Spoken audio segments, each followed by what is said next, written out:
the top board. France, India, Ukraine, Azerbaijan. Second, India also is very high. I mean, this is probably going to lead us to some moment when the first two Indian teams are going to clash between each other. No question about it. The 11-round Swiss is almost demanding that particular matchup is in our very near future. Poland, Romania, Kazakhstan versus Cuba. And in the open section, the matches from boards 6 through 10, we'll start with those. Right. So in the open section, maybe let's start from board 10 so that it's in the logical follow-up. Ascension, yeah. Yeah. Slovenia plays against Germany, and Winston Kammer is back in business. He is again playing. I think he missed first couple of rounds. Now he's finally back in action. Netherlands plays against Canada. This is something we don't want to miss. Team Uzbekistan, one of the youngest teams in the field. Yesterday, they almost beat United States. Today, they're playing against surprising Slovakia, who yesterday beat Ukraine, and they're looking really, really good. Iran, very, very strong team against Turkey. Azerbaijan as their opponents as Cuba. And the top 5 matches, if you please, Archie. Right. So the fifth board, France, Poland. Actually, we are going to probably talk a little about France. It's quite amazing how well they're doing because they're missing so many top players. They're missing Alireza Firouzja. They're missing MVL. They're missing Etienne Bacro. Maybe also, I think, Romain Edouard could be in the team. There's so many good players, and they're doing so well. Absolutely. Definitely outperforming, and yesterday held Team India to a draw. England, Armenia on board 3. That will be exciting. Spain, India 2. Again, you like the Indian 2 squads, so you see them right up there at top. And then a big shout out to our audience. Want to say, keep us busy, keep us on our toes. Tell us what games you like, and do keep in mind that it's easiest for us to pick up games from the first 10 boards. So if you could guide us in those games, that would be really, really great. And of course, any questions you might have, we'll be very happy to answer them. So thank you to our audience. Big shout out as games are underway, Archers. Very happy to see round 5, the gong has begun. The round 5 already has started. Several moves already have been played. Again, to remind you, 11 rounds in total. Today we have round 5, then there's round 6. And I believe after round 6, we are about to have a rest day. I mean, not only for us, but for the Olympiad as well. And so maybe let's very quickly check the schedule. Here you go. Every day we are coming live at 11:30 Central European Summertime for the Western Coast, right? That's a bit early. Unfortunately, there's nothing to be done. 2:30 a.m. Pacific. As I mentioned, August 4 is a rest day. And then on round 11, we are going to have a morning round, but we are going to talk about that later. Exactly. Those earlier starts on the last day are designed to make sure that the Olympic closing ceremony all the results will be known. And I see on our webcam there, it looks like Alexei Shirov, Team Spain on first board.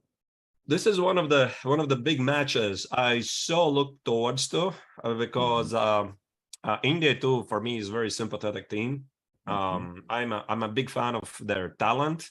So essentially, it's a clash between the experience against youth. And recently, Gukesh has been showing some amazing results. He had very good streak of wins in Spain. He was, about 1 or 2 weeks ago, he became one of the youngest players in the history of chess to reach 2700 ELO club at age 16. He's only 16 years old. I mean, the entire team is so young, combined with some of the best talents in India. And it's so exciting to see them play against some of the best players, against most experienced players on the planet. And it's going to be fun.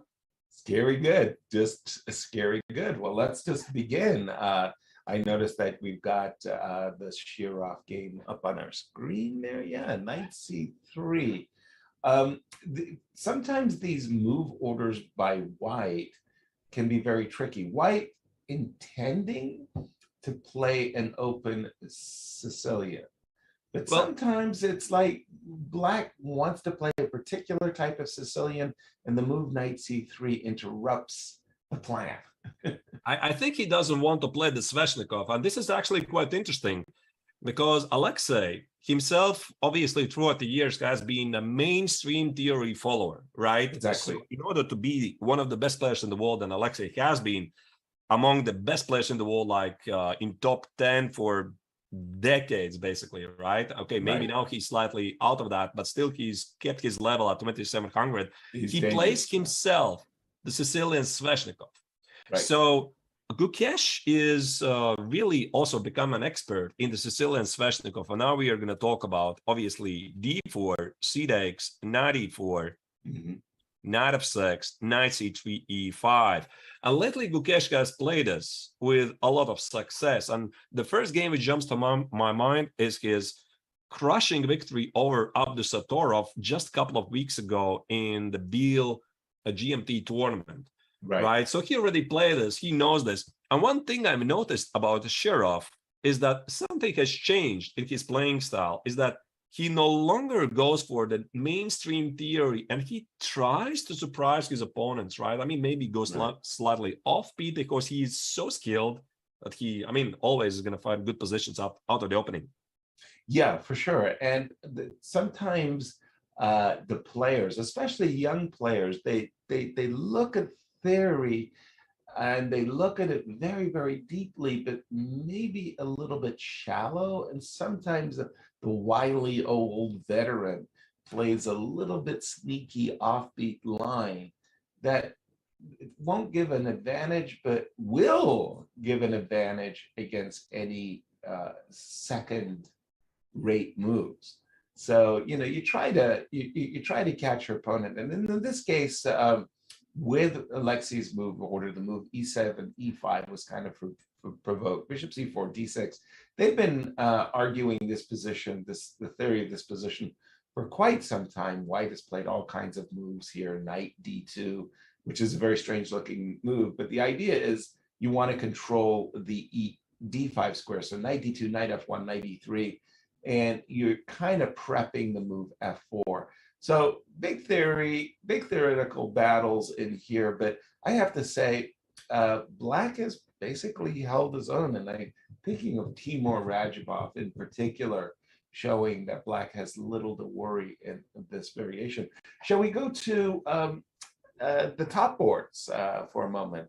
Let's start with we can do that, definitely. So the top board is Harikrishna Pentala against Bogdan Diak. And this again will be India A team versus Romania.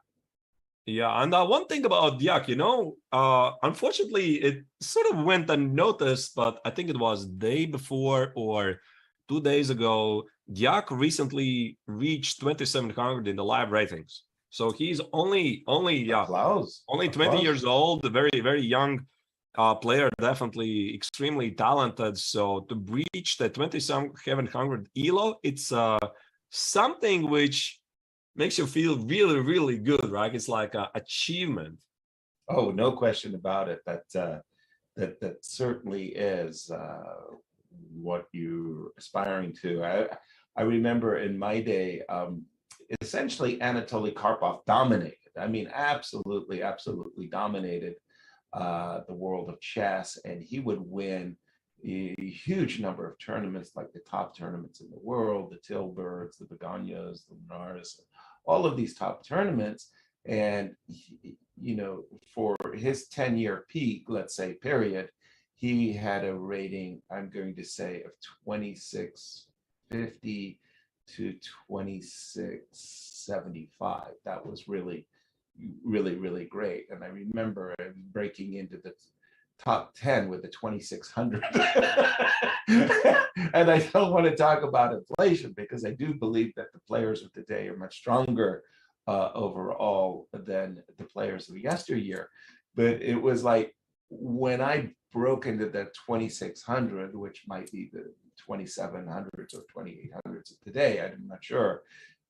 It was a really, really, really good feeling. And just kind of felt, let's say, this applause from my colleagues. They're like, welcome to the club. Yeah, this is important. This is an Yes, important like milestone. exactly. And I think also every chess player wants to have some kind of a milestone. So okay, let's say I have a very big goal. I want to become a world champion. How do I get Exactly. there, right? Right. And one of the milestones is like breaking into 2700, getting access to super tournaments, 2750. So Yeah, at age 20, precisely.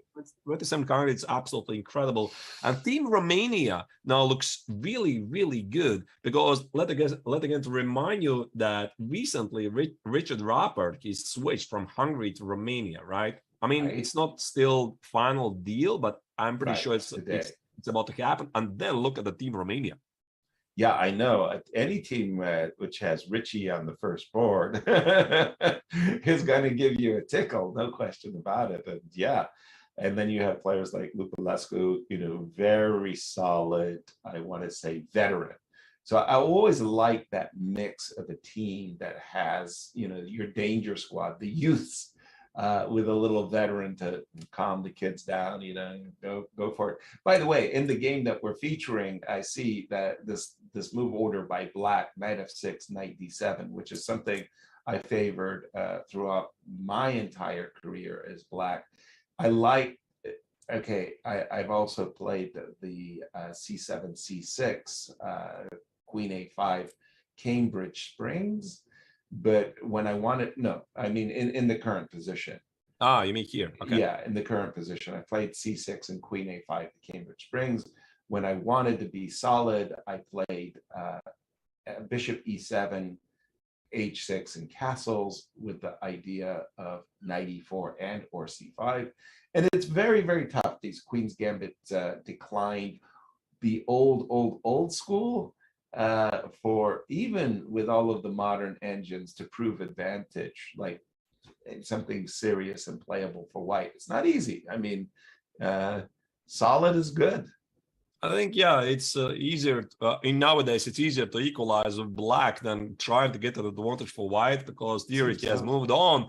And also, I think we are going to move on to the second board of India against Lupulescu. India against Romania. Yeah, here we go. And again, it's kind of a Queen's Gambit decline this time. And I'm seeing it more and more these days. I guess, should I give thanks? I don't know, to Wesley. So the Black squared bishop is on C1. It's not on G5. And Wesley has been playing these lines with F3 as bishop D2 and E4, as you're pointing out. And he's been hitting the opponent pretty good. By the way, who's on turn? It is Black to move. One thing we immediately probably have to check very quickly. That's what I mean. Yeah, yes. This is still an opening theory. If this shot goes through, right? Knight G4, King G1 obviously is very bad. There's a lot of problems. Think about Queen F2, Queen H4, Black at least has a draw, but usually this is very crushing. And that's the thing. Here you might have access to King G3.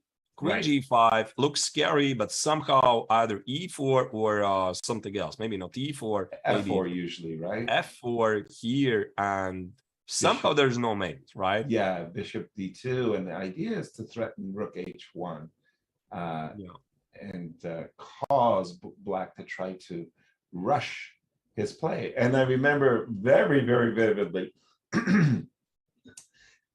Please look it up. A big to our audience. I encourage you. It was Gary Kasparov White versus I believe the computer engine was Deep Jr.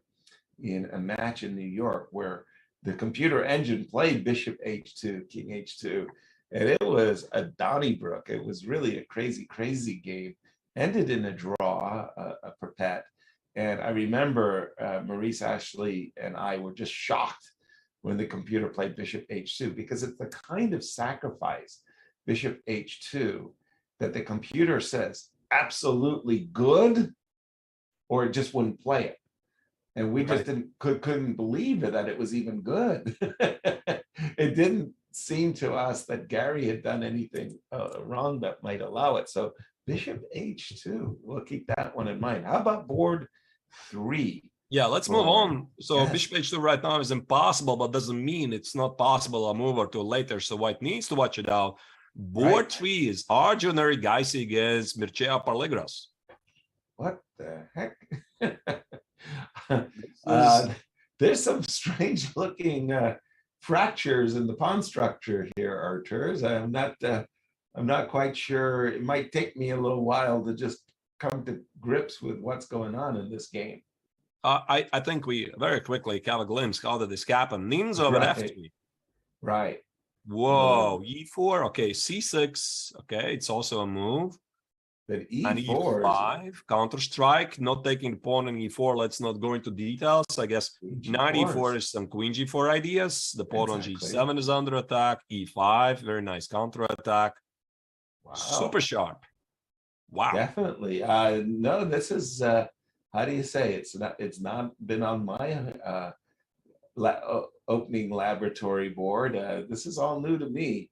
And rook e8, the players are playing pretty rapidly, so I'm going to assume this is theory. But okay, if we can just imagine bishop e3, I think everybody would love to develop with a tempo.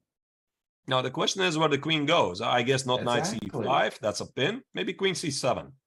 Okay, queen c7 for sure. And let's just say I bring my rook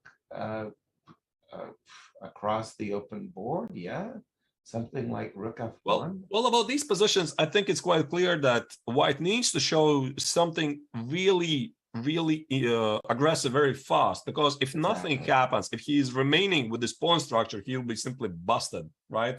So imagine trading this bishop, somehow black takes on e5, knight returns to f6, you have these terrible pawns in your face, right? I mean, they're just super weak. So white needs to be very aggressive, very straightforward, like, I don't know, kingside attack or something to prove what he has for those ruined pawns. Well, for sure, but he might just be able to do it. There's a lot of how do you say, avenues, highways that are open for attack that appear, at least to my eyes, to hold some promise to have open f file. There is a what I want to say, open d file. So some avenues, something very interesting going on here. We'll definitely have to keep our eye on this one. And finally, the fourth and final table of this top board match. Okay, now we're in a theoretical position. Everybody's happy. We know what we're doing. Lots and lots of draws have been featured from this. Can we call it tabia position? Yeah, maybe. Yeah, indeed, tabia position. So maybe it's quite important to note here is that black is about to lose a pawn, right? Yes. So he voluntarily does it. There's no queens on the board. So the big point is that after rook takes on d5, many people will do it without like hesitating. But the thing is, after b6, bishop e6, a white pawn on a2 is weak. The pawn on c3 is weak, and black is ahead in development. So it really takes a skilled player to navigate this properly. And I like this choice by Narayanan, obviously, right? Because if you don't know properly how to play this out, you can very quickly get into trouble with the white color. Yeah, exactly. If you take the move b7, b6, let's just show one example. Knight takes d4, rook takes d5. How it's easy for white to get in trouble. Instead of the move b6, if we just replace that for a moment with the move knight e4. So you see knight e4, and as white, you go, hey, oh, this is fine. I'm going to go c4. I want to keep a pawn. Then the guy goes bishop e6, and you go, oh, this is fine too. I'm very happy. I'll go rook d4. I want to keep the pawn. And then the guy goes knight c3, and you go, okay, well, this is kind of getting a little annoying because now the guy is harassing me over there. I'll go a3. You know, and you put a3 on the board, and then the guy goes like rook to c8, and you start going, well, wait a minute, I can see the guy is going to go rook to c5, rook to c8, maybe rook to a5, and how am I going to keep my extra pawn? And in the meantime, I don't want to go really bishop e2, and what am I going to do with my king? And it's very easy for you to start to think like, well, I lost my advantage and I'm not even sure how I did Yeah, it. that's a brilliant point. And the modern chess has more and more examples of this, like sacrificing long-term. I mean, Exactly. sacrificing pawn for a long-term compensation for easy to play position. And like I already said, it really takes a good understanding of this position to properly navigate it out. I think Exactly. we have Please. to go back to the Team India too. Okay. Very, Let's do very it. quickly, looking again, Gukesh's game, but maybe then after Gukesh, let's move on to the second, third, fourth board, and let's have a glimpse for all the teams. So we already did talk about slightly Gukesh here. I don't see a lot of moves being played here. No, this is the Sure. Alexei Shirov game. We also spoke about 92, 95 is certainly move, but then Black is usually ready to challenge the d5 square, just bishop e7, knight f6, and start hacking away. All right. So 95 is a good positional move, and Shirov is trying to get the so-called minimal advantage. Right. I think I already said this before. He's no longer trying to follow the most modern theory. He's just trying to get these playable positions after the opening, because he probably, Yasa, you can definitely relate to that. In order to stay on top of things at the highest level and play the thematical lines all the highest theory, I don't know, you have to input so much work that many people just don't want to do it. And unfortunately, life catches up with us too. I mean, it's one thing to put in all your energy as a teenager when you're staying at mom and dad's place and all your bills are paid. It's another thing, when you're in your mid 30s and your 40s and suddenly you have your own family and you can't put in all of the energy and hours that you've been used to putting in earlier. It takes a toll. It really, really, really does. And like you just said, today with the databases and the engines, you're constantly honing your openings, your defenses, you're up to date with the latest novelties, checking them. And it just requires an enormous amount of time. So in the past, we couldn't do it. We just couldn't do it. We needed seconds. We needed coaches. We needed trainers. The Soviets supported their top players with those things. Today, whether you're Russian or Romanian or American or Dutch, you got to pay your trainers. And so, when you look at Magnus and you say, wow, Magnus, you're so good, you're great. It's because he's got a team of people behind him. And I mean, a real team who are really just feeding him, the best ideas that they can come up with over 100-hour week. I think he's also the best because the very best are helping him, right? That's it's what I very mean. important to have this team, because very often, for example, you look at Magnus, all we see Magnus, right? We don't see the entire team behind him. For example, for the World Championship match, they have so many top drumasters sharing the ideas, brainstorming, etc. That's right. Working nights. I believe also in the Olympiad, probably the coaches like Robert Hess for United States, he's probably not even sleeping, working during the nights, delivering the ideas. There you go. There's your package, morning package in the morning, and then he goes to sleep. Right. And I remember this very vividly during the 2018 World Chess Championship match between Fabi and Magnus in London. And I was in St. Louis calling the action, blah, blah, blah. And at one moment, I ran into Grandmaster Alejandro Ramirez. And I said, Alejandro, you look terrible. What's your secret? And he said, well, I was up till like 6 o'clock in the morning last night. I was looking at this line of the Sveshnikov with knight d5, and I came up with a very important idea, a4, b4, and I spent the hours from 2 in the morning to 8 in the morning refining them, and I just sent the file to Fabi in London. And Fabi used the idea. It was good enough for a draw and an advantage, but it wasn't good enough for a win. And so yeah, you got these teams not necessarily physically on premises with you, but it really struck me that, what you see this very nice person, Fabiano. As you said, Artur, you don't see the depth of the squad behind him. Yeah, absolutely. Also, talking about the boards, the second board, Yes. there was an IQP position.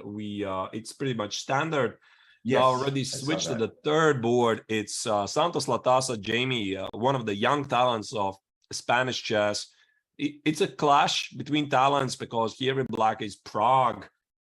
Again, one of the superstars of Indian chess, looks quite peaceful to me, but if somebody can get something out of this position, is definitely white, because I see the perspective of a good knight against a bad bishop. Yeah, exactly. And I know that Juan Dinglerin plays these positions very well for black. I look at that dark square bishop and it gives kind of me a little bit of a shudder. Yeah, I know the chess engines say even, but I think long term it's more dangerous that black can lose the position than win the position. Right. I got a nice question from Curling Biceps. And thank you for the question. Has a hosting country ever got number 1, number 2, number 3 all medals? No, not even close. In fact, I remember in 1994, I went to Moscow to play for the U.S. Olympic team there, and prior to that event taking place, there was a genuine fear. It's like, holy smokes, we're going to go to Moscow where teams Russia 1, 2, and 3 are dangerous. They could win potentially and sweep the medals category. It didn't happen. And I always thought that if there was any one country in the world that could happen, it would have been there and then. Today, yeah, you kind of might think that India is pretty darn good. China, like they've got deep squads. But in truth, I would have said, hey, if the United States hosted an Olympiad where we get 3 teams, I got to tell you, we'll put up Sam Sevian, Jeffrey Jean, Hans Niemann, and we've got some dangerous juniors out there too. Yes, sir. Yeah. Yes, sir. Olympiad in United States, that's something I'm absolutely towards looking for. Oh yeah. That would be fun. One of the things about the Olympiad, by the way, sorry to get off topic of the games, we'll flip to another board if you don't mind as well, because this position. Let's jump to the board number 4.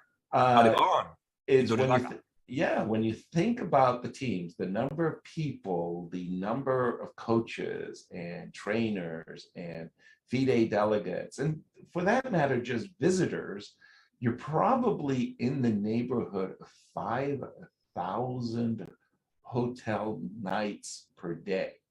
In other words, 5,000 rooms. You've got so many visitors, so many guests, so many players, so many teams, and blah, blah, blah. And then you start to say, oh my gosh, like you can't just have the Olympics in a city that doesn't have a large number of hotels, full stop. And then you start thinking to yourself, well, what city does have a large number of really, really big hotels? And you immediately think Las Vegas. Right. And Las Vegas hosting an Olympiad.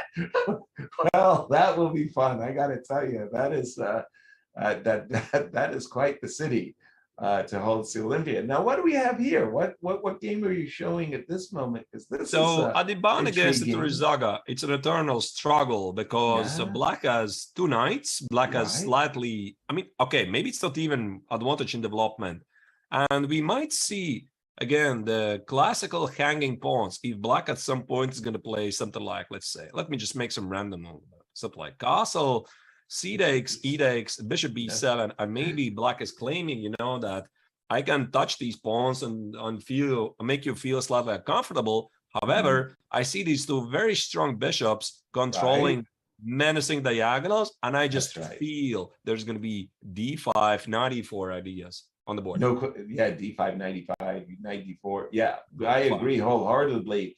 Black might look forward to an endgame, but as Michael Tal famously said, before the endgame, the gods have placed the middle game, and I thank those gods. And yeah, I see castles, bishop b2, d5, knight e5, and I say, look out, because those hanging pawns, you betcha, you like black's endgame chances, but be careful. There's some dangerous bishops lurking. Exactly. All right, let's move on to the next match. The next on the list is England against Armenia. After that, we are going to switch to United States, also one of the biggest favorites. But let's do it everything in a row. First board, England against Armenia, is Michael Adams against Gabriel Sargsyan. Yeah, and to talk about wily veterans, Gabriel he's seen his, I want to say, more than his fair share of gold in Olympics, because he has played on Armenian teams that have won the Olympics. England has one of those teams that on paper is great and truly dangerous. You get past the British team 2.5, 1.5, you thank your lucky stars. And yet somehow England, really has underperformed. I remember them performing incredibly well in 1986 in Dubai, but always a great squad. England always seems to send, I think they're missing Nigel Short today, or full stop. But they send these great squads, but somehow they don't find themselves on the podium. I just don't know what it is. But the English team, strong team. Take a look at that card. Absolutely. Yeah, Michael Adams is used to be about 2750, obviously a world-class player. He's still about 2700. I think the core of the team throughout the years, guys, remained throughout pretty much the same. So we have Michael Adams, Luke McShane, David Cobble, Gavin Jones. I mean, they're today playing. I think I've seen them playing together for 10 years maybe. Right? And throw in Nigel Short as well. And I think David Howell recently had some marvelous result where he was easily having a TPR, a tournament performance rating, near to the 2800, and he's on board 3. So wait a minute. This is a really, really dangerous British team. Now, the question is, can they put these ghosts of Olympics past behind them and perform like the squad everybody hopes? That's going to be very interesting. They've certainly had a good start, Artur. So a lot for English fans to cheer at this moment. Right, absolutely. And here you see, we also have them on the camera. We see David Cobble, I see Luke McShane, Robert Hovhannisyan is on the fourth board. Let's jump to the second board since we start to talk about it. So here, I mean, it's a quiet Italian, right? I don't expect much action, but one thing about Mickey Adams that I really love, I mean, he's nicknamed like Spider, right? And he slowly does it. I mean, slowly approaches, outplays opponent, and I'm a huge fan of his positional play. Exactly. He's one of my biggest idols when it comes to very simple chess. If you want to teach somebody how to play very simple positional chess, you just show Mickey Adams games, and you just like a true master squeeze water out of stone from simple positions. And so this might be one of those games. But like I said, let's jump to the next board. Yeah, for sure. Just on the list of compliments, one of the things I've strongly recommended throughout my entire career to amateur players, when they want to learn an opening, doesn't matter what opening or defense you want to learn, pick a guide. Pick a guide. What do I mean? I want to play, doesn't matter, the knight or Sicilian. I'm going to pick a guy. I'm going to pick MVL. Whatever MVL does against bishop g5 in the Najdorf, I'm going to go with that. Whatever MVL does against bishop e2 in the Najdorf, I'm going to go with that. So I pick a guide and I follow their repertoire. So I was asking Grandmaster Eric Hansen of Canada on one of the streams. I said, you know, you're playing this opening as white. Who's your guide? He says, well, Mickey. Mickey is my guide for all my openings with white. Whatever Mickey plays against the Sicilian, I'm with him. Whatever he plays against the Berlin, I'm with him. And I just thought, damn, I mean, that was really impressive that so many people have that type of respect for Mickey Adams. That means he's doing something right. What do we have here on the next board? Right, this is Melkomian against Luke McShane. A5 is a slightly odd move, but this is typical Queen's Indian, Indian, right? And usually the play revolves somehow about d5, knight e4. So I'm not really sure specifically here. Can you play d5, knight e4, try to block the bishop? Because the big idea at some point, you jump away with this knight, either knight e4 or knight h4. I see these moves probably are impossible. But the big point is I want to take on d5 because you see that's a pin here. And if you play something like c6, keep the pawn, I think this makes white a very, very happy person. But of course, there's a problem of c5 and d4, right? This changes everything. I'm more used to seeing these d5 moves when the knight is on b1 and the knight is on f6. So yeah, I see d5, e takes d5, knight d4, and or knight h4 as Polygaevsky originally played the line. The problem I see with d5 in the particular position, besides, as you pointed out, black is ready to take the pawn, is that the let's say, yeah, what happened next? A5, B3, or so B3. I mean, here it's interesting that black is not yet committing himself to either C5 or D5, because I felt that C5 is really asking to be played, but there must be something about the D5. I'm not sure why he's not doing this. Yeah, I was just going to say in the position with after A5, if you play D5, one of the problems with D5 is in some ways, I like what you say, taking the pawn. After all, why not? But here, the problem as I see it is the move A5 was intended to prevent B4 and stuff like that. But yeah, you give up the C5 square and maybe bishop F6, you give up the diagonal as well. So bishop F6, and if you wanted to play like you suggested, knight D4, there is this problem of C7, C5 against knight D4. And you might ask yourself, well, why did I walk into this pin? I mean, that was not the most clever thing I ever did. And by the way, I did actually want to recapture, not with the pawn, I wanted to recapture with the knight there after bishop, D5, bishop F6, knight D4, C5. You want to take on c6 with the knight, but this allows me to take on c6.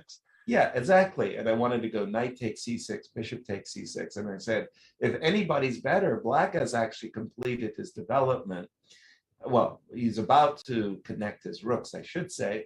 And the bishop's, pretty darn good on the f6 diagonal. So I think that the black has solved his opening challenges at this point. Yeah. Indeed. Yeah. Let's move on to the third board. David Howell is playing against Samuel Tersahakian, another experienced Armenian grandmaster. We could briefly see David very close up in the camera. Here you see the entire team, Armenia against England. Very, very tough match. Yeah. This is a ground fault, is it? No? Yeah, looks like a ground fault to me. Yeah, when knight takes c3, and we traded something on the c6 square. That is, this variation of the groove though. There you go.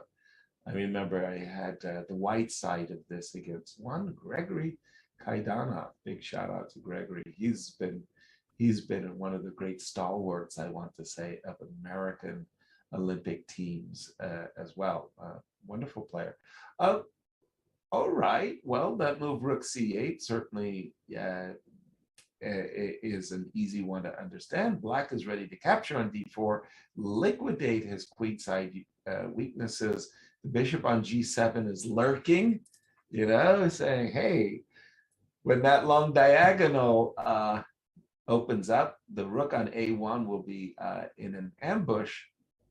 I guess a lot of depends. A lot of depends what happens after bishop a3. C takes. If black can get rid of this weakness very quickly, because if he can't, then white will simply play rook d1, rook c1, e3, and black is always worse. So there must be some kind of a tactical shot like c5. Precisely. And I think that's exactly the move that black would look at in that position that you have on the board, c5. If you take with the bishop, there could be an issue. you might run into knight d7 and get your feelings hurt because there's a traffic problem for white along the c file here. So you were going to capture with the pawn, Arturs. You sensed that there was an issue there. Yeah. Right. And now somehow black is going to win back the pawn, I guess with the same knight e7 somehow. Yeah. Attacking and there's the rook. your ambush. Yeah. Yeah, and if white is not, again, very careful, this is how things can change very quickly. Rook d1, knight c5, suddenly black has no weaknesses. White has one on d3.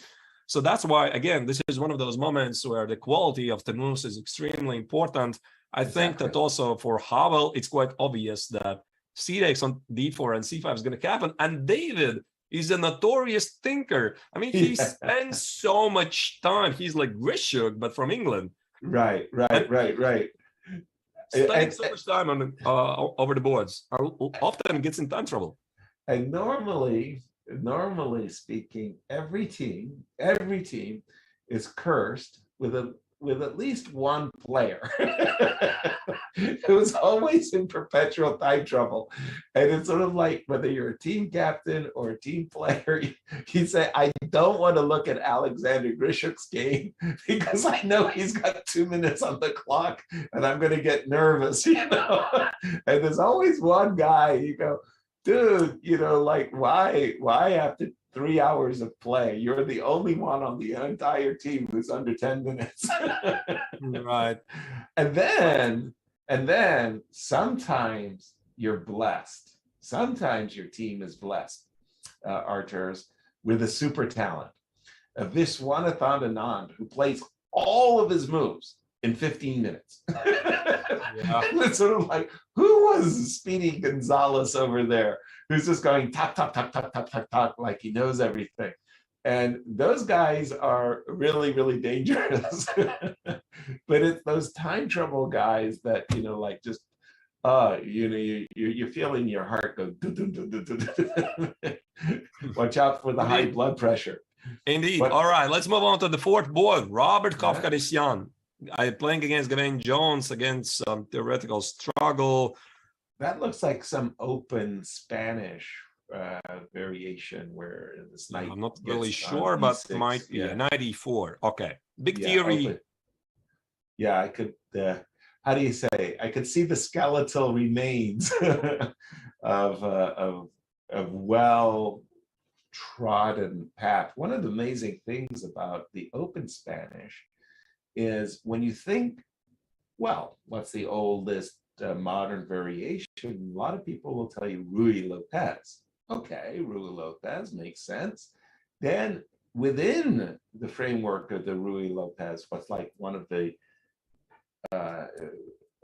variations? Well, the open Spanish, right? I mean, there's a pawn hanging on e4. You got to capture it, right, Archers? So yeah, open Spanish, going back to million, I don't want to say a million games, but I want to say a lot of games in the database with this move, knight takes e4. You left your pawn hanging, dude. And for some reason, you cannot really take the pawn. This would be actually titled, I believe, as regovernation. Correct. It's almost like getting black immediately to, if not very bad position, then clearly something you don't want to go. So black gives up the pawn. Whoa. You You're talking about a childhood favorite here, Artur. Just a second. The Riga Gambit. Let's show our viewers what we're talking about now. Wait a minute. I loved the Riga Gambit as black. So yeah, no, pardon me, D5. No, yeah, B5. Yeah, This no. is the one, right? Yes, this is the one. Knight takes C6. I was taking on H2, I think. I'm sorry. Yeah, I still have forgotten. Okay, takes, Yeah, takes. I'm sorry, not takes, of course, because that leads perpetual check. Exactly. And King H1. King H1 is the main move, right? And then it was like Queen H4. I already slightly forgotten, to be honest. Yeah, and then it's Rook takes E4. What a spectacular move. If you don't know that move, you're going down as white. And it's Queen D8 check. Another spectacular move. And then this is the position where you get 2 pawns and a rook for 2 minor pieces. And the theory considers that the position is better for white. But why did I give up the Riga Gambit? Go back to the position for a moment with, go back. It was, There's something else. Yeah, there was something else. It was, hold on, it was not knight takes d4. I apologize. Not knight takes d4. Bishop c5, maybe. No, for white. So rook e1, d5. And the reason I gave up this position as black was because of the move c4. Damn. That was a nasty move for me. When I first saw c4, I went, uh-oh. Yeah, right. And the idea is he's threatening to take on d5 and go knight c3. Oh boy, oh boy. But now I think it's time to kind of take a look at Team USA. And as we segue into that matchup of Team USA for just a moment. Let's go there. And we also have a profile for Team USA. Check that first, and then move on to Team USA games. Stay tuned, watch the video. We'll be back in a moment. Exactly. With a couple of powerhouse countries on the sidelines, Team USA is the popular choice to take gold at the 44th Olympiad. Blessed with a talented roster led by Fabiano Caruana, the top-seeded Americans are looking to secure gold as they did 4 Olympiads ago back in 2016. That gold medal was historic for the United States, as it was the first gold for Team USA since 1976, a drought that spanned across 5 decades. Loaded with Olympiad experience, Caruana and Wesley So were both key contributors to the gold medal team in 2016. Even one of the newest members to Team USA, Levon Aronian, is no stranger to competing at the Olympiad. Aronian bagged gold while representing Armenia during a stretch in which that country won 3 gold medals across 4 straight Olympiad appearances. Also making his Team USA debut in Chennai is Lanier Dominguez. Considered to be one of the strongest players ever to come out of Cuba, Dominguez rounds out a Team USA roster with few weaknesses. Coached by Chess.com commentator Robert Hess, Team USA's roster is so deep that reserve Sam Shankland would likely play first board for most countries in this year's event. As expected, Caruana leads Team USA as the first board. But even with a gold medal already under his belt, Fabi heads into this Olympiad with plenty of motivation. Coming off his clunky finish at the Candidates Tournament, Fabi will need to find his game for the US to realize its potential as the favorites. Carrying 3 of the top-ranked players at the 44th Olympiad while facing a significantly weakened field of countries, the United States is well-positioned to come away from India with just its 3rd gold medal since 1937. The time for Team USA is now.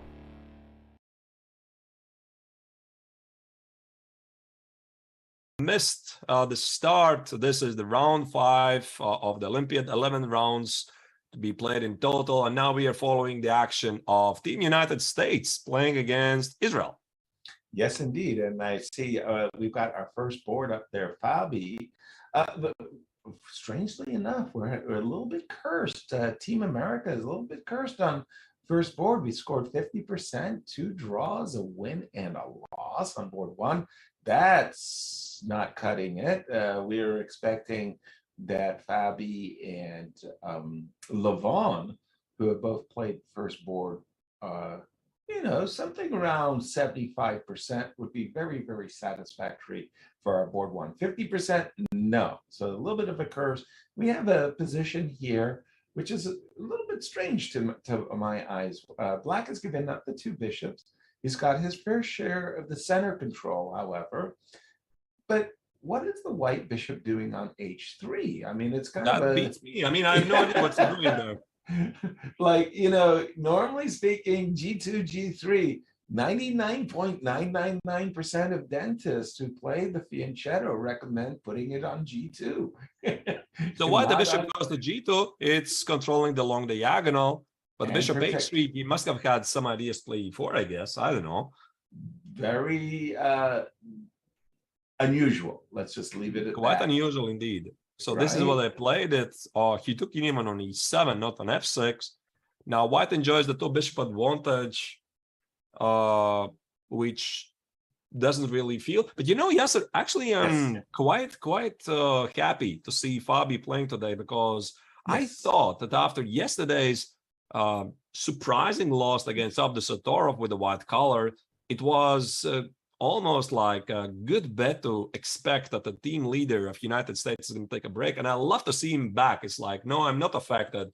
It was just one unfortunate round. I want to help my team. This is an important match. And this is what a team leader should do. Exactly, 100% with you. I mean, there's no question that team captain John Donaldson said, okay, Fabi, you're resting. And the only reason that Fabi is not resting is because he said, no, I am not. I am playing tomorrow. I am most definitely playing. That's something a team captain wants to hear. It says, okay, are you sure? I'm positive. Okay, you're in. And that's the way it works, because you lose, you're benched. End of story. Except when you're number 1 board, you can overrule team captain. If you're if you're first reserve, or actually there's no first reserve anymore, you're reserve. You lose on the reserve board and you go, let me in there, coach. I want to play. You go, no, you're not playing. Dude, you're sitting. You lost. So the first board and only the first board gets to overrule the team captain. Knight h4. Right, this is really, really interesting, because sometimes the team captain also, I mean, I'm not sure what happened here with Team USA, but sometimes already, you mentioned this a couple of days ago, Yasser, is that team captain sees the situation differently as the players. Of course, usually it's a democratic process, right? So everybody gathers in the common room and they discuss who wants to play tomorrow. Captain has ideas, players have ideas, and very often the opinions are the same. But sometimes somebody has a different opinion. Like, I mean, I definitely want to play, and the captain says, no, you're not. And this reminds me your story about Judith Polgar. You're right? So right. So just to be clear, everybody out there might be thinking Democrat, and you're okay, and I'm okay, and we're going to vote and come together, common ground, and we're all going to sing Kumbaya at the end. Yes and no. I hate to hurt anybody's feelings, but the reality is we have a benign monarchy. I am the team captain. What I say goes. And yes, I'm going to do what obviously is best for the team. And yes, I want to do what is the most popular thing to do. But sometimes the team captain just simply has to overrule the popular vote and say, no, we're going to go with our top 4. We're going to swing for the fences, and I want everybody to play for a win. Now, you all go and have a good night's sleep. That's what it makes it really exciting, the team events, because it's not the same as playing in super tournaments. It's not the same as playing a single tournament yourself. I mean, nobody can tell you what you're supposed to do. You do it yourself. You do whatever you want. You want to play the Berlin draw, you make it, and nobody can say anything think about it, Right. even when different rules apply, it's the team result that really matters, because once again, if you could check very quickly the format of the tournament, this Yes. is 11 round robin Swiss tournament, and we have 4 players to be playing for a team. There you go. Right. There you see, there's the format. 4 players are playing for the team, 1, 2, 3, 4, 1 reserve player, and the team captain, the monarch, the boss, decides who Yes. is going to step in, who is feeling best for tomorrow. So in the end, all that matters is the team result. Bingo, bingo. Now this move knight h4 is putting a question to Fabi. Fabi is being asked, do you want to try to essay a pawn sacrifice with f5, f4 as black? In which case white, I believe, is intending to capture on c8 and capture on f4 and try to say my knight on h4 is temporarily misplaced. But how are you going to exploit, you know, my offside knight? And I'm a pawn up. I mean, so that's one thing. Do you want to play the move g7, g6? Because if you do want, sorry. Yeah, maybe just play a castle. Okay. Because, you know, look at this position. I have a very basic question to white, which I'm not sure what the answer is going to be. Yes. Where are you going to put your king? That's right. That's exactly right. You know, you've got your fair share of the center. You've got your, I want to say, a good development, and then you want to save king. White's king at the moment is not looking anywhere near safe. After you make the move castle, I'm probably not putting my king on the king side. That just feels like that's got danger written all over it. Probably I'm going to play a move like rook g1, funnily enough. Rook g1, and I've got a threat, knight f5, right? And you can play, I don't know, a move like knight h5, perhaps? I don't know. Maybe even knight e4 could be a move. Okay. Yeah, or knight h5. Yeah, knight h5 looks very good. You're right. Yeah. Right. And then I've got to drop back with my knight f3. And in my mind, I'm thinking I'm probably castling queenside. But yeah, I mean, a crucial moment right here. Do we want to play the move f4 or do we want to play g6? With g6 comes the responsibility that we weakened our dark squares on the king side, and white has the dark square bishop. So Fabi has a question, and as we look at some of the other games as well, I see we've got a question from the social media, from the chat. Philosopher Stone Philosopher, that's nice, asks me, do you still see Team USA as the team to beat? No question about it. They dropped one match point yesterday in round 4, but no question about it. Team USA is coming in as a very, very heavy favorite. What Team USA did yesterday was, I want to say, poke themselves. And now they say, okay, from now on, our job is to beat everybody. We're going to have to beat Team India A. We're going to have to beat Team India B. We're going to have to beat who's ever on first, second, third, fourth boards. And we're just going to sweep the ranks. So yeah, I mean, I think America is a little bit shaken by yesterday's result. First rounds are not really so impressive. I mean, they're scoring the victories, but you can feel sort of struggling. They're struggling, and this burden of being the pretty serious ELO favorite before the tournament, it's quite tough. But I mean, there's still more than half of the Olympia to be played. And by the way, Yasser, now that we're talking about United States, there's a featured chat question from Mount Milk, a reader. Why does the USA not buy Magnus? It will make their team a lot stronger. What do you think about that? Well, first of all, Mount Milk, a great question. Seriously, it's a great question. You're being facetious, of course, tongue in cheek. But the reality is, and I really mean to emphasize this in the nicest way, America is a country of immigrants. Stop. America is a country of immigrants. American chess owes a great deal of thanks to the entire, what was the Soviet bloc, because so many Soviets, former Soviet, Russian players and trainers immigrated to the United States. Thanks to the massive immigration of these Slavic peoples, they really raised the pool of knowledge of chess. Like, I thank to this day grandmasters Roman Djindjiashvili from Georgia, Lev Albert, Leonid Shamkovich, Lane, and it just goes on and on and on and on. So I'm very, very grateful to Nikolai Minev, the international master from Bulgaria, who became my trainer for 20 years. And without that, massive immigration, chess in the United States would be so much poorer, so much weaker. And America has been very, very attractive as a nation to immigrants, very welcoming. And today we see from Cuba, from Armenia, players from all over the world are coming and flocking to America. And welcome, welcome, welcome to each and every one. Back to the question of Magnus. So Magnus is going to stay in Norway, I'm pretty sure.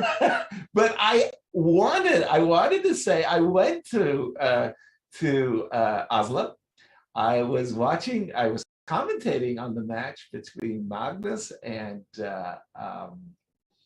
Wesley So, again from the Philippines, Wesley, and said to Hendrik, the father of Magnus, dude, why don't you bring your entire family to the United States? we would welcome you with open arms. And he said, well, I don't think I said, come on, you'd be perfect. You'd fit right in. Magnus would make 10 times as much money as he is in Norway. Oh, 10 times? All right. Magnus is going to stay in Norway, and don't worry about that in case you're worried. But let's move on. And here you see that F4 is played by Fabi, and I don't like White's position, to be honest. But let's move on to the next board. Levon Aronian is playing against Amir Nabati. Okay, this looks, again, we're seeing a lot of these structures, 4 versus 4, 3 versus 3. This one looks like it just came from a Petrov. I just want to say, White, if minusculely better, tiny, it doesn't look like anything but a draw is in store in this one. Yeah, it looks quite equalish. That's the thing about Petrov, why everybody plays Petrov. I mean, I play myself e4, then comes e5, yuck. You play knight f3, then comes second yuck, knight f6, right? Oh, right. This means it's going to be, slightly difficult to get an advantage. So Petrov is notoriously known as a defense which is super, super solid. Fabi himself plays it. Many top players. I think Nepomniachtchi also plays it. Anatoly Karpov, Vladimir Kramnik, Boris Gelfand, Fabiano Caruana. Oh my gosh, Wesley So, Lanier Dominguez, everybody, Jan Nepo Minashi, everybody has it in their repertoire. And I got to tell you, it waxes and wanes. Sometimes it's like everybody plays it, and then suddenly everybody's playing the Berlin or something else. I mean, all right. So fashion changes. This looks equalish. So let's move on to the board number 3, which is Ilya Smirin, the experience of the Israeli grandmaster, is playing against Wesley So. Once again, this looks like one of those Berlins where at first sight, you think, White's pressing, but then when you kind of look a little bit deeper, you see, well, wait a minute, it's actually a pretty darn even Steven kind of game. Was the last move rookie too? Yeah, it's a Berlin, right? It's a Berlin, which is essentially the same, right? I mean, Yeah. sometimes the Berlin is the same as Petrov, same symmetrical 4-4 at the queen side, 3-3 at the king side, no weaknesses. Wesley, I think, plays these positions to a draw for breakfast, basically. So I don't see him ever losing this. His job today is play solid. He's done it. He's doing great. Knight c8. The thing is, the rook here cannot stay. There's going to be b6. B6. I won't be surprised this game is going to finish like in a couple of moves, because if Smirnin, if he really asking himself, I'm going to outplay the mighty Wesley so in such an equal position? Probably not. Probably not. By the way, I think both players might end up getting in a bathtub line, like for example, rook e2, if you don't mind just putting it on the board for a moment. Yeah, b3, yeah, well, rook e2, and yeah. Lovely. Right. Sure, the double bathtub, right. Yeah. Yeah, That's double a new term. bathtub. Yes, the double bathtub. Offset. All right. Yeah, it's a double bathtub, I guess. Knight c8, so Wesley retreats. He wants to play b6. Maybe we are going to see this game finish in a moment. I mean, still Smirnin has like 1 hour and 10 minutes on the clock, but there should be no illusion this is going to be a draw. Let's move on to the board number 4. Absolutely. And is this Linear Dominguez then? Yeah, that's Linear Dominguez. He's playing against Maxim Rudstein. Actually, Maxim, he is surprisingly below 2600 because he used to be almost 2700 level player, definitely 2670, 80, maybe he was 2700, I'm not really sure. Very strong experience of player and a valuable team member of Team Israel, who also has the same core pretty much throughout the years. Like we talked about England, right? They have the same grandmasters throughout the year. They have a very strong core, solid core, which is basically not changing. The same applies for Team Israel, which doesn't have Gelfand playing, right? If I didn't miss. No, Gelfand is not playing. Yeah. Yeah, Boris is definitely a stalwart of the Israeli team. Wow. The move knight f6 e8 is certainly for me a very visual move. It's not the first move that comes to mind. Normally speaking, Black is anxious to play the maneuver knight b8 to d7 to f8 to g6. Very, very tried and true. Everybody knows this maneuver. When your queenside pieces are on their original squares in such a structure, the move knight f6 e8, to say it's rare is not correct. It's a never. I just never have seen this move in such a position. Yeah, usually knight e8 is moves like going back are made to improve the position. So the knight on f6, Black says, hey, this knight is not doing anything there. Let's improve it. Let's put it somewhere else. And the knight on d6, at least from the Black's perspective, is controlling some squares. So I would still say, Yasser, that this is sort of peaceful, theoretical. There's a lot of thinking from both players. So what we're going to do now, we could make a break of something like 5 minutes. All right. So that everybody can make a cup of coffee or tea or something. Don't go anywhere. Hope you're liking it so far. And again, dear viewers, to remind you, you can ask us questions in the chat. We are watching what you're saying there. So some of the best ones we might bring out to the feature chat. Wonderful. See you on the other side of the break.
play chess online or learn how to improve? Join us at the #1 chess destination in the world, chess.com.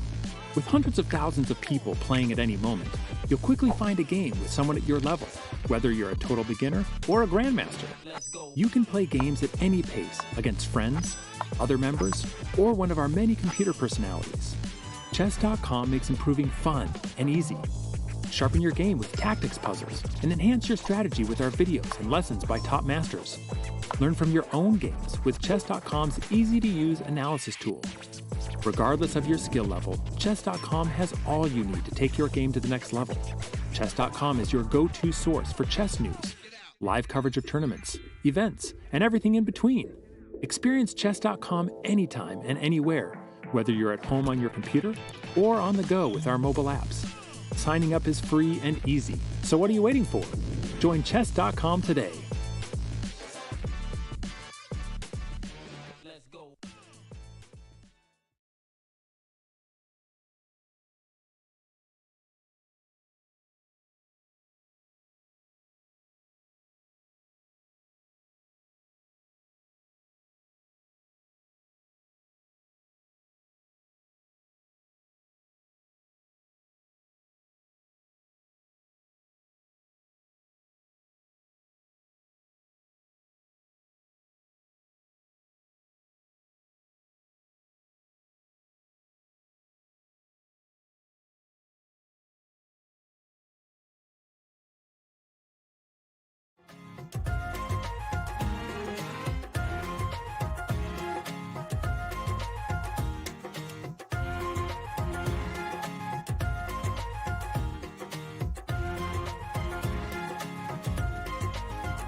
And we're back live from the 44th World Chess Olympiad. This is round 5 of all of the teams being played here. That's Yasser Serva and I'm Artur Nekshans. We are your hosts for today. And probably now we are going to jump into the ladies section. Yasser. Well, that was a big jump. Just a second. I like to get my fair share, I don't know, of Magnus before we jump to number you want one, to check you know Magnus first. You know, I'm a fanboy. If I don't get my hour of Magnus during each, 5-hour broadcast that we bring, I feel like I'm depriving myself. So just, if you don't mind. Just show me a little bit of love for Magnus. What? All right, here we go. This is Magnus's position, and after that, we are gonna move on to the ladies section here. Magnus Carlsen, the reigning world champion, is still playing today against Guillaume Vilaya. Okay. Actually, it was to be expected that he's not going to play today because exactly yesterday, although Magnus won, the team Norway dropped another team match point. Right. So it was safe to assume that Magnus is going to take a rest. And again, we talked about being a leader of the team. And Magnus is not only the champion, he's not only the number one of Team Norway, he's also a leader. Sometimes the leaders need to step up and show something. Exactly. Right. Exactly. And he stays with the team. And it's very, very important that some people sometimes, forget about it, that you have to be together with the team, even especially when the team's not doing so great. So Team Norway is struggling right now. And that's why Magnus feels he needs to be there. He needs to be there for the team, play this game, and give confidence so that, come on, people, let's just get it going. Exactly. Nothing like a first board that's inspiring you through example. And Magnus is doing that. The last move, knight d5, by the way, by Magnus, that's a really, really nasty move. As white, you don't want to play bishop takes d5 and just give away the two bishops that you've worked so hard for. I mean, the light squares kind of start belonging to black, while your bishop on c1 is an ugly beast. Now, on the other hand, c3 and e3 are being tickled. So knight d5, I think it's got to be knight e4 here for just a moment, if we could put that move on the board. Yeah. And I think this is a double-edged position that Magnus is going to kind of like, actually. But it's already asking for some tactical ideas here. Like after c-takes, there's something happening here. Exactly. I'm not 100% sure what it is, but it does feel like white's, as we say, cruising for bruising. It could be knight b4, right, attacking the bishop. There could be some tricks like knight e4, maybe not immediately. By the way, Bar says knight e4 is a playable move. Boom, there you go. Queen d4, I guess knight b6 must be exactly with a double attack against the queen, the bishop on c4, and Magnus might have just kind of cheapoed or outfoxed his opponent to get an upper hand there. The move f2, f4 seems a little mistimed. Move knight d5 looks advantage. Black, I don't like the move f2, f4 for white. I think he wants to stop e5 because one of the common themes for black is to play e5, apply pressure against the center, and bring out his bishop. So, for example, let's say if black would have played e5 right away, let's say d takes, black wins the pawn on c5, and now you start to feel the downside of your position. Your pawn structure has seen better days, and black has just a healthy position. So Magnus played rook d8 to play e5, which prompted white to play f4, stopping e5, thinking about, I don't know, some rook f3, maybe rook h3, g5, queen h5 ideas. And this is how they got here. Yeah, and for me, this move, f4 is just bad, just bad. I think that, sometimes the cure is worse than the disease. Like how bad would e5 have been? Like if we take the move back for a second and we play for white, a decent move. I don't know, bishop to b2, and you go e5, and it's like I forget to resign. Sorry. But there could be or some other moves as well. I mean, if we don't focus too much on the pawn on c3, for example, there could be move like queen e1, maybe sacrifice the pawn on c3 with some big ideas like either d takes, or, for example, d takes or bishop b2, or bishop b2, d takes, opening the position. Because again, you look at black's position, I mean, it's not like his piece placement is ideal, right? And if white manages to put this monster on b2 and cause some problems along diagonal, it could be something interesting. That being said, I'm not saying f4 is good. I agree with you. Yeah, I agree with you. I think f4, it looks ugly, but there's definitely some ideas also for white. Okay. I see it as a bad move. Let's move on to the ladies. We've got Canero waiting in the wings. Come on, let's give Team India, the First Ladies team, some love. So here we have the top board. Yeah, Marie Sebag against Conor Hompi, the strongest Indian player, one of the female players who have reached, I believe, 26 Congress. There are not so many of them, so it's quite an amazing achievement. Yep. And here what do we have? It's material equality. Not a lot. Not a lot is happening right now because black is targeting the pawn on a b2. So I imagine that white will have difficulties to defend. The pawn on e5 doesn't have a lot of support. Maybe some 95, 97 tricks somehow give white. But yeah, I see the bar, by the way, it says it's completely equalish. Maybe something like rook d7, try to dislodge this bishop. Rook d7 looks like a great move to me. Yeah, it could be a thing. And bishop e6 is not very good, I guess. You could take it and have some funny ideas to double the rooks on the 7th rank. Not so funny when you're receiving those rooks. I wouldn't do that, Archers. I would, if I'm going to trade the rooks as the white player, I'd do it on the F file. I go That's rook a good F1. point. That's a brilliant point. Yeah, so that when you go rook F8 and I trade rooks, my king is actually controlling some business squares, and I go maybe rook T. Oh, you take it with the king. That's yeah. No, I was going to put my rook on B. Sorry. So rook F1, rook F8, rook D6. Immediately rook D6. All right. All right.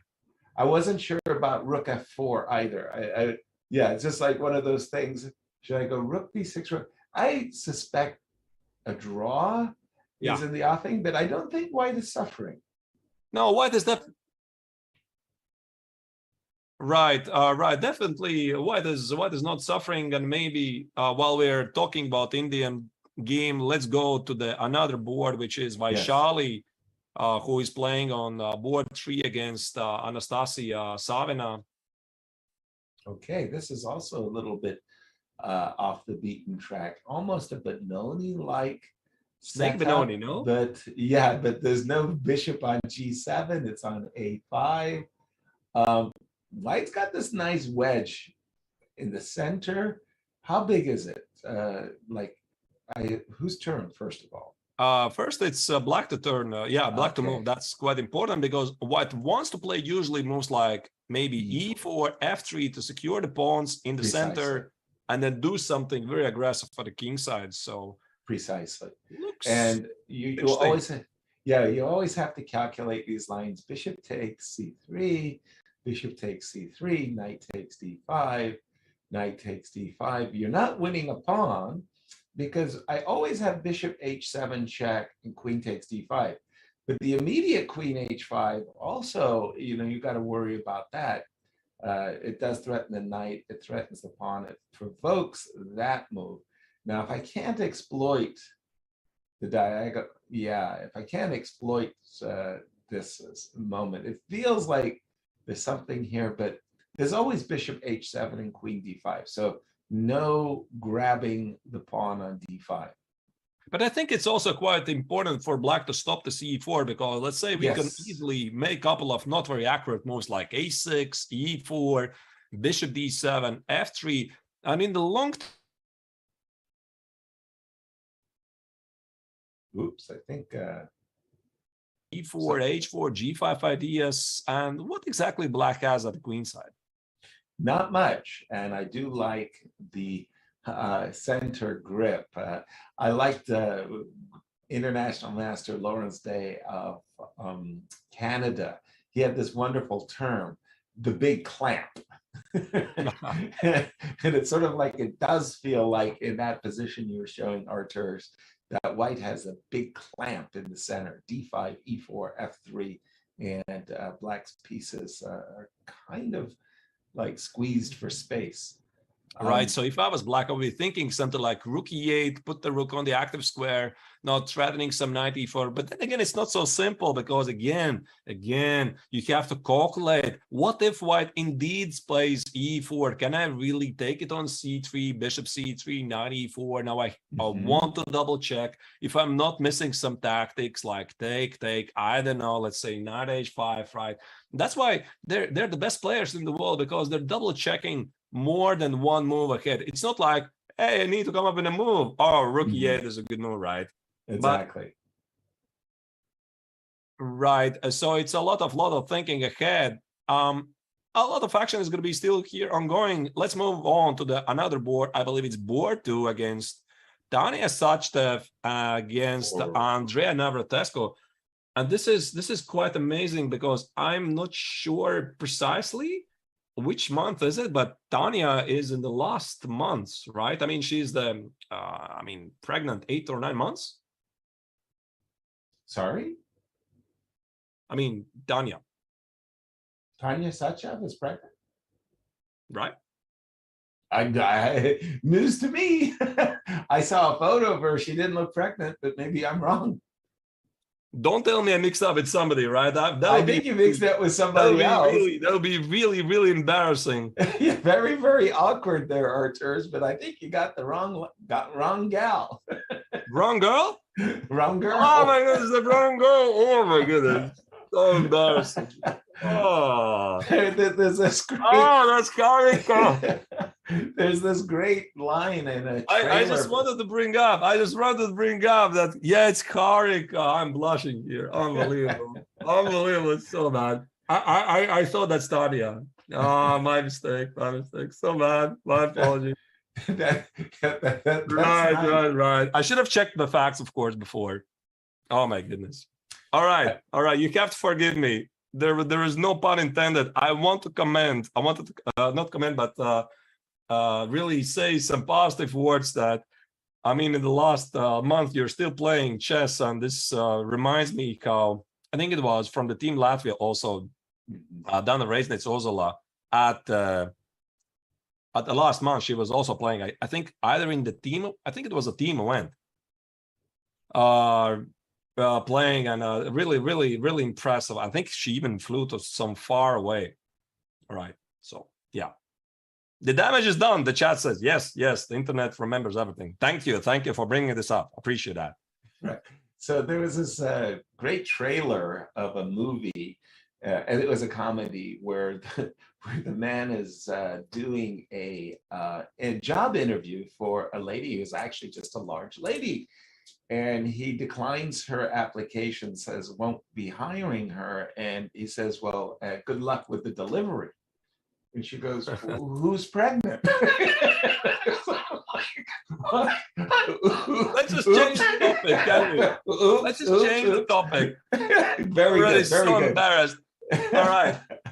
All right. By the way, this looks, funnily enough, like some of the Cambridge Springs positions I would get as black. We mentioned Cambridge Springs earlier in the broadcast, and oftentimes my opponents would have this very nice construction of a knight on c4 and a pawn on b5, and I'd have a light square bishop.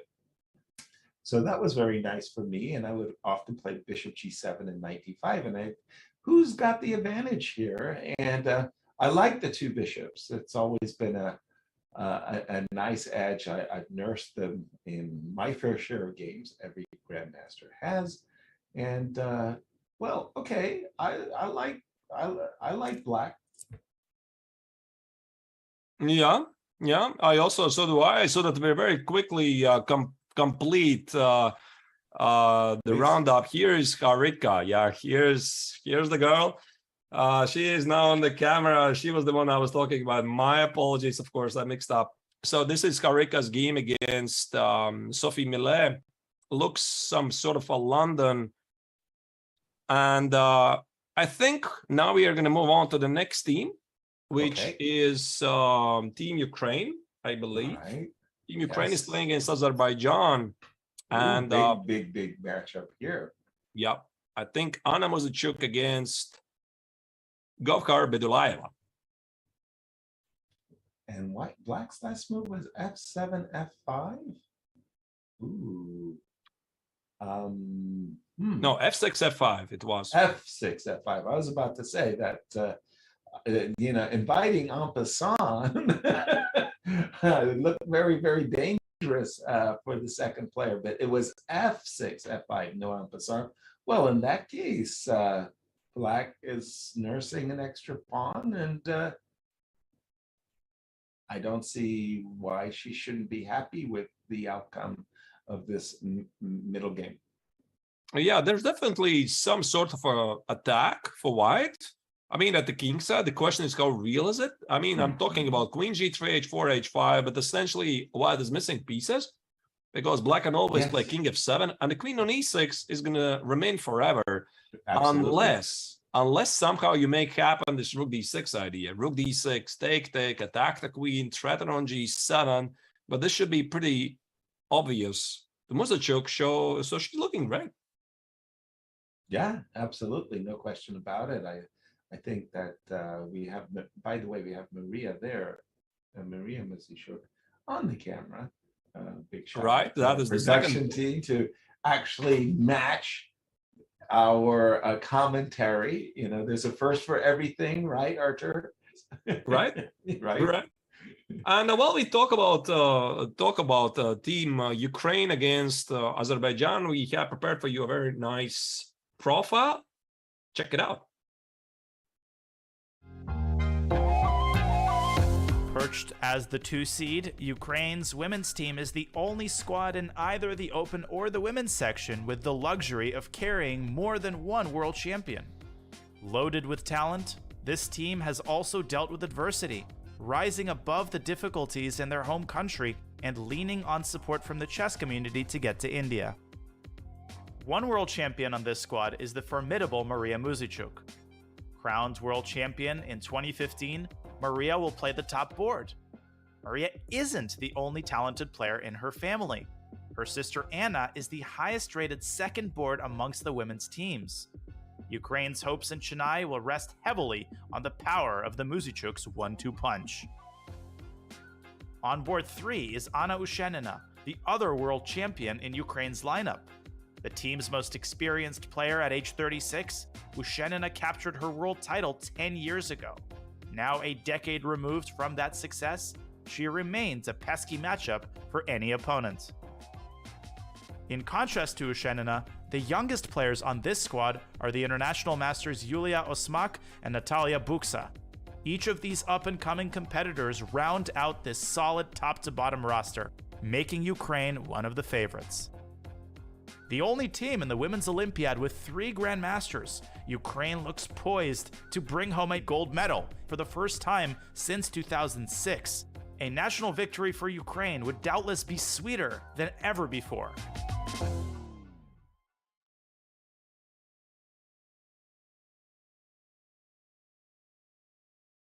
Welcome back, everybody. We are following the game in the World Chess Olympiad, the women's section. Team Ukraine is playing against Azerbaijan. This is going to be a game of Maria Musachuk against Gunay Mamadzada. You just saw the profile. Your hosts today are Yasser Servan and I'm Artur Nations. Absolutely. Hello, everyone. Pleasure to be with you all. And actually, I have a question for the chat. Never mind that you guys can ask us any questions you like, as we like to interact with you. Here's the question, and it's to each and every one of you. Who at this exact moment, after 4 rounds of play, in the open section has the best TPR? I mean, tournament performance rating. Who, in your estimation, is outperforming themselves? We have the answers. We're not going to share the answer with you, but and do not use chess results, please. That doesn't count. It doesn't count really. So don't you dare. So Artur's, I mean, I really like it. You know, like engaging with our audience. They always ask us these awkward, difficult questions where we kind of like scratch our heads. I forget. Now, turning the tables. Shanky Sam Shanklin, close but no cigar. Do your research, chat. And again, thank you so much for engaging with us, keeping us on our toes, and let everybody know where you're hanging out. David Howell. I gotta say, Arturs, I'm laughing. They're not even close. Where are you going to take us? Yeah, I think we are. You mean, do you want me to name the player? Not yet. No, I meant. Not yet. All right, but let's continue to browse through the games of Team Ukraine against Azerbaijan, and once we're done, we're going to jump back to the open section. So this is Maria Musachuk's game against Mamadzada Gunay, and I like White's position. It's a Marazzi bind. Perfect setup against any d5, b5 breakthroughs. So white is perfectly ready to meet them. Also, g4 is reminding black that his position is slightly cramped. It's not very pleasant. It's funny. I'm sorry to contradict you on this one. I played the hedgehog all my life on the black side, and I love the endings that I got in the hedgehog. So, for example, in this type of position, after my opponent has played the move g4, just as you've got it on the board here, I would love to play these endgames as black if I could get in the move g7, g5. Let's just say magically I go here, and white plays a bad move, rook c1, let's just say, rook a1 to c1, a very bad move, and I would play knight d7, e5. And I would be like, in my glory, I would be like, I've got these dark squares, and, I won a lot, and I mean a lot of games, rather, I want to say easily, and that's unfair because I was playing in a lot of these open tournaments where I was playing lower rated players, and the hedgehog was just one of those openings, defenses that allowed for 3 results. So it just depends on what type of the ending. If you put white's pawn on g5, what you were just about to do, if white gets in the move g4, g5, and h2, h4, guess what? I want to change sides. I want to play because I like the space. I like, f4, f5 is coming, and I can see what I'm doing. Whereas conversely, when I've got the knight secure on e5, I'm a happy camper. So we'll keep an eye on this one. And yeah, definitely. But I'm still gonna not agree with you. Yes, sir. I'm a big fan of Marazzi. So it's okay, good. You see, it's a clash of taste. I feel styles. Absolutely. You're the hedgehog big fan. I'm a big fan of the Marazzi bind. But one thing I can agree is that white's setup of the Marazzi is not ideal. Yeah, this I agree. Yeah, because the bishop on b2 is not where it's supposed to be. It should be on e3 with rook c1, and then this bishop also helps. I mean, by the way, it stops your g5. Yeah, I just wanted to say a shout out to a really, really great player from the 70s and 80s. He was a grandmaster from Romania. He's not that well known, Florin Gheorghiu. But for those of you who are looking for a guide as far as the Marazzi bind is concerned, not the Marazzi bind, but the hedgehog, pardon me, apologies. Florin Gheorghiu, played the hedgehog about as good as anyone. And you could see from his endgame prowess, he definitely was in the world's top 10 at one time. And yeah, he was pretty good, as was one Ulf Andersson. Anyway, I wanted to ask if it's okay. Should we reveal our TPR? Please do that. Okay, hold on. We got some answers. Oh, you guys were so off. You weren't even looking. The spotlight was not on the top 10 teams. But let's see some of the answers. Our production team has collected a couple of names for us. Eric Hansen, no way. Get out of here. Eric gave up a draw early, right? I mean, he's not doing that good. David Howell, not bad. We won't make light of David's results. There was also mention of David Howell, Noderbek Abdusatorov, Eric Rosen. Eric Rosen is not playing here. Get out of here, Eric Rosen. Get out. Wesley, not bad. Wesley's been performing. Yeah, has been performing well. What? Nicole Sarin has been suggested. No. Cash. Those are very, very good ideas, of course. Yeah. Okay, here's the reveal. Go for it, Arturs. Colin, right? You reveal it.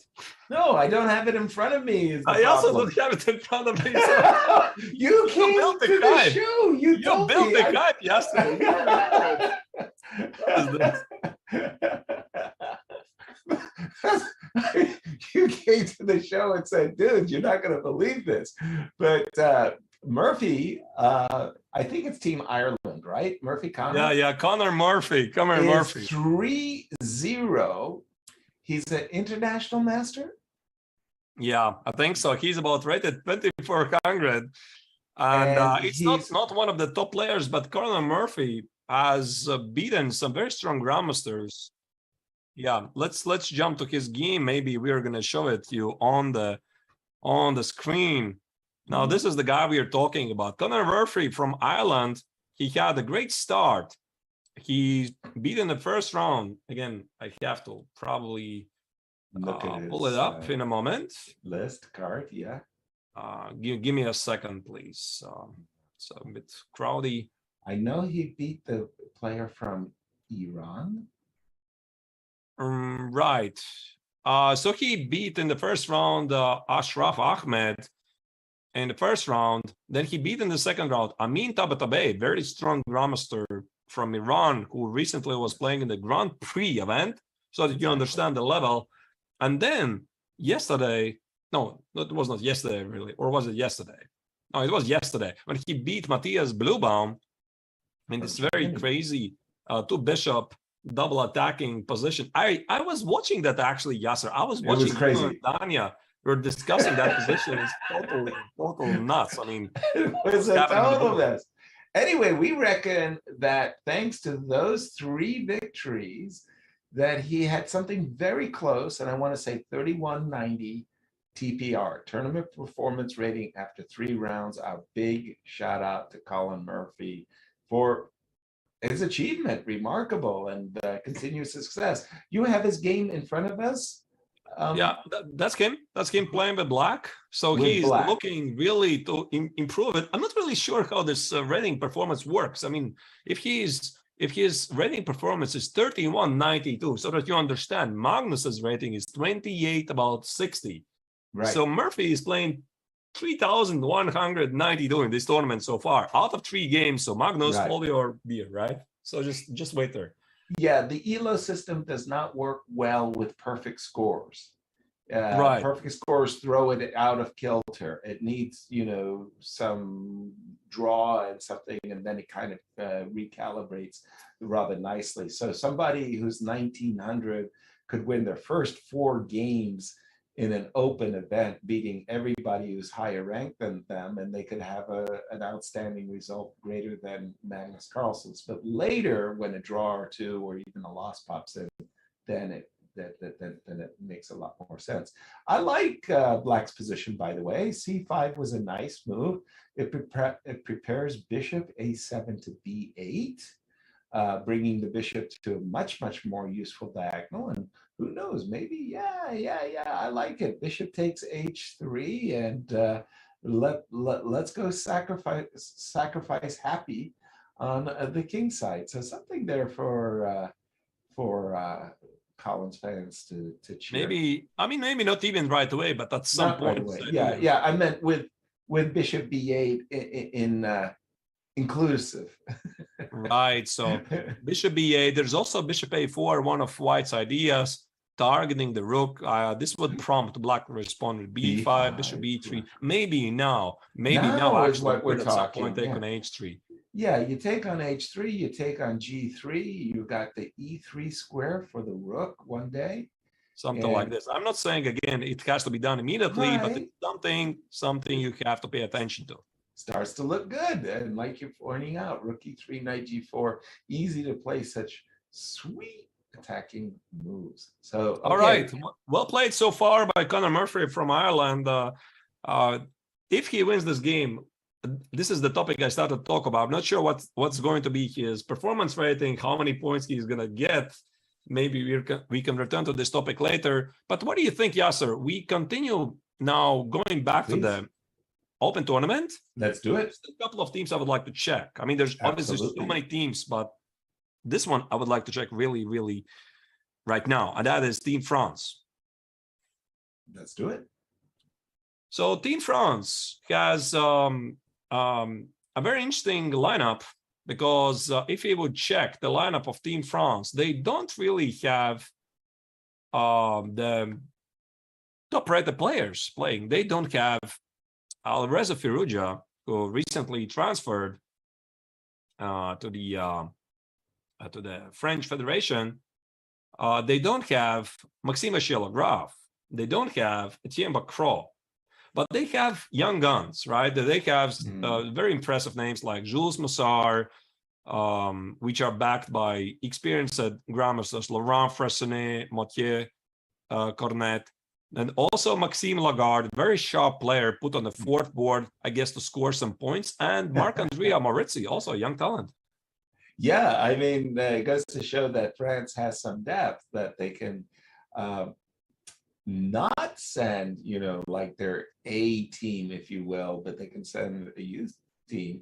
And they've outperformed. There's no question that the result yesterday against Team India, India Team A, that is to say, 2-2, was very, very credible for France. And the tournament's still early. They're gunning for more points. They're not going to be just satisfied with a draw against a top seed. They want to kind of poke the top guns at home and say, you know what, you guys should have been here, but we got you covered. It will be nice to see them continuing. It's also success. Extra motivation, of course, like you said, right? You want to prove that this was the right choice. Right. And here we have Jules Massard playing against young Krzysztof Duda, who scored this very nice, beautiful victory in his opening game in the Olympiad against Anton Smirnov. You still remember probably seeing a lot of tweets about the Queen G2 knight to a very beautiful checkmate idea by Duda. And here he is doing fine. Absolutely. I like White's position, actually. The only problem is White would like to have two pieces on the c4 square. It's a juicy square for the bishop. Bishop c4 hits the pawn on f7, hits the rook on a2. But it's also a very nice and compelling square for the knight. The knight on d2 dropping into c4 attacks the bishop on d6. That kind of trade will saddle black with a backward pawn. So a little traffic jam, and black has to address these issues. Bishop c4 is frighteningly dangerous, and I'm thinking black might have to play a move like, h6. I was going to suggest knight d8, knight d8 to just kind of secure f7, and after bishop c4, if you wanted to play like that, go rook a1 and h6 and knight e6. Still, black's position is very solid. At least now I don't have to worry about which piece to put on c4, because exactly. I just click on d7 and put it on c4. There you go, problem solved. Right, I got it. I got this, Mom. Look, no hands. Excellent. Yeah. Looks okay. Looks okay to me. So, I mean, position is about balance. Let's jump to the second board. Laurent Fressinet is a long time one of the core players of Team France. Another helper of Team Magnus. Yeah, he's in Team Magnus. At least he used to be. I'm not sure right now. Yeah, I don't know what now that Magnus has abdicated his classical chess world championship title. I don't know if that means a breakup of the team. I just don't know. But Lawrence was, and for all we know, still is an integral part of Magnus's success. What do we have here? Wojtaszek was for many years, I believe, in the team of Vichy Anand, right? Exactly.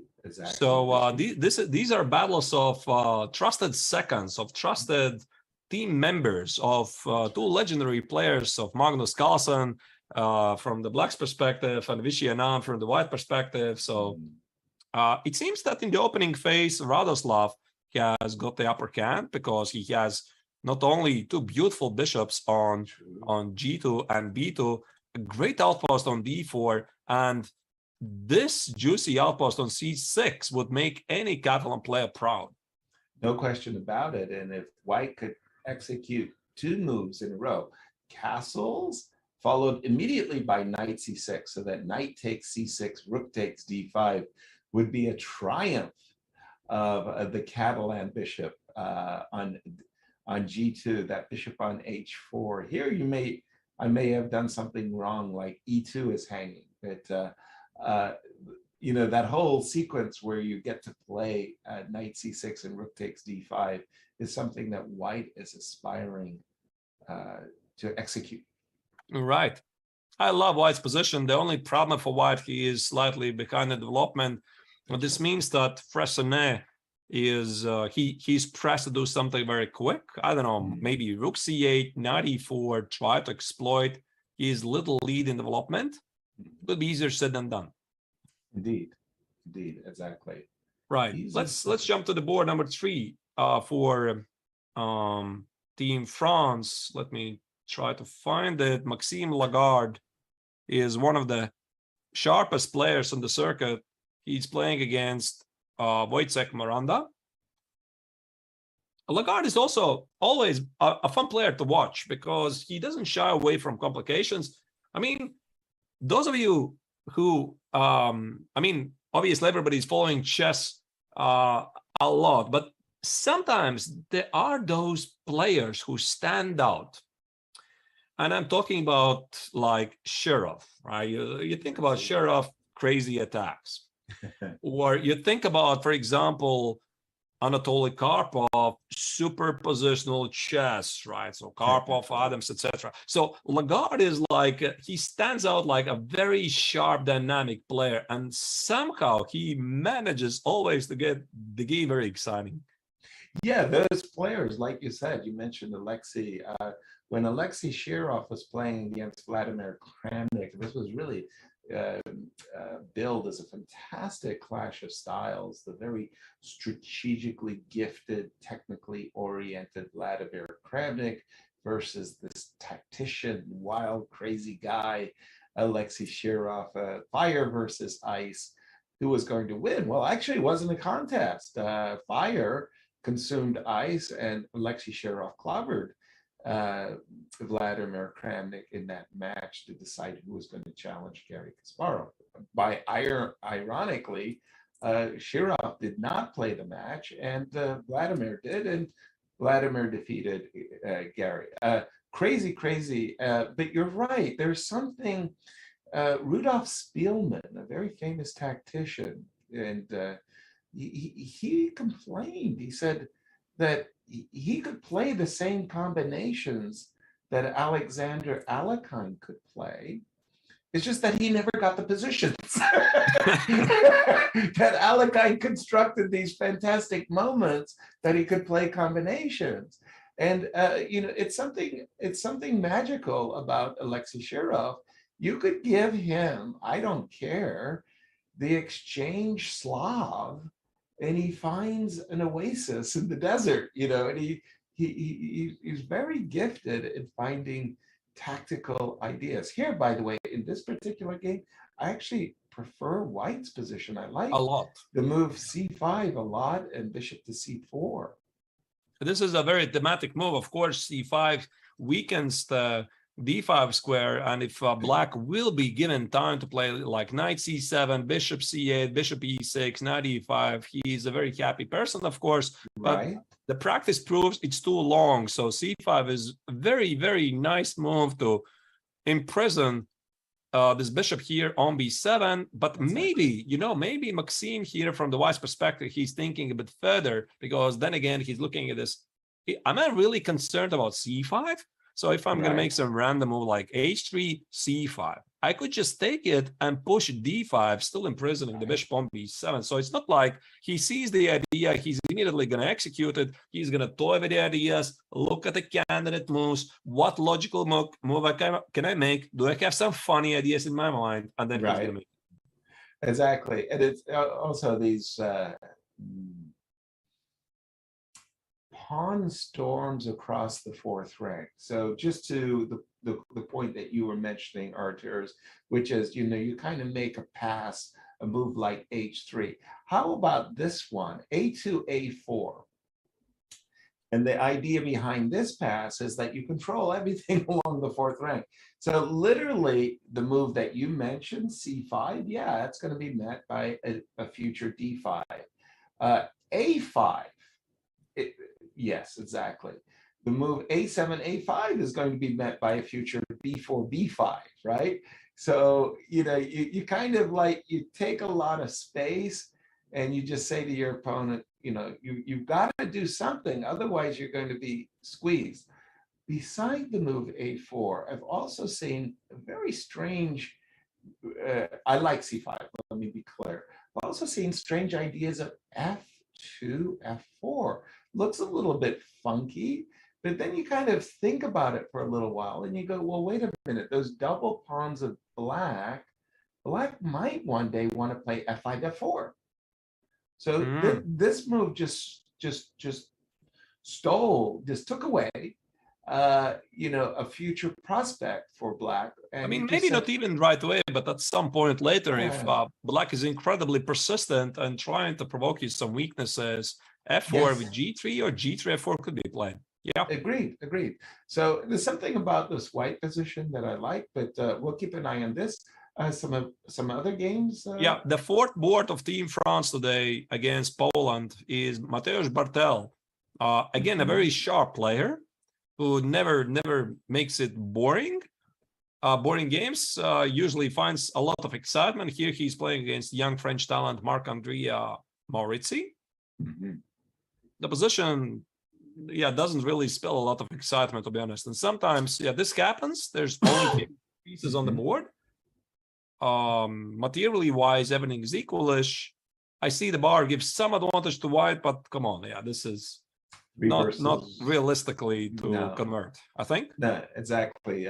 3 pawn islands each side with just major pieces on, it's very hard to give anybody an advantage. I think this is going to be a draw. Yes. Let's move on. Team Azerbaijan against Cuba also is something we would like to check. On the top board of Azerbaijan is playing Shak himself. Shakhriyar Mamediyarov, one of the most creative players in the circuit. Also, since we talked about players standing out from the crowd, one of the first people which would jump to my mind is Shakhriyar. He always managed to bring some very interesting, fresh ideas. He has his own mindset. He has his own ideas. I love his playing style. And for me, he's a great tactician. And I had just this most marvelous story recently of Shakhriyar. So many great stories of Shak, that he was playing in Bucharest and he was playing against Nepo.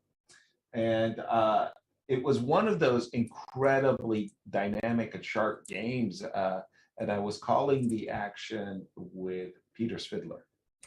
And like literally both players got everything wrong, just everything wrong. They were just on the wrong tracks everywhere.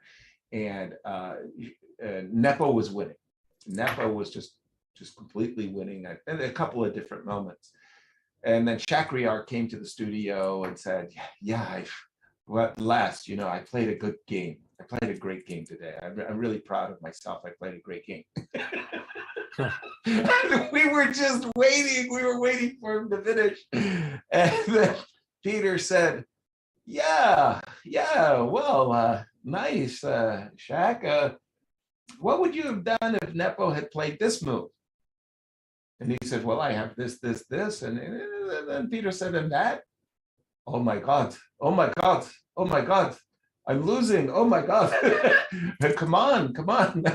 And this happened like 4 times in a row. And he says, and then came this meme. Come on.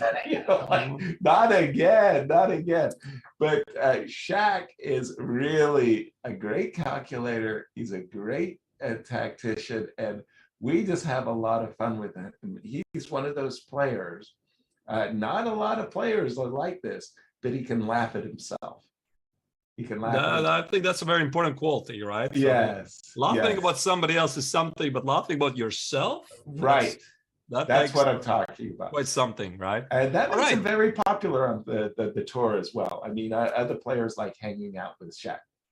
Yesterday I'm looking at this position, and my first thought process, obviously, is the Bishop Bonito is not doing much, but I would like to immediately talk a bit about these positions, and I'm sure that Yasser is going to agree with me here. It's all about the perspective. where the game is heading. So look at this. So Mamedyarov is imprisoning his own bishop. He just played f3. Why is he doing this? He is trying to limit black any counterplay whatsoever.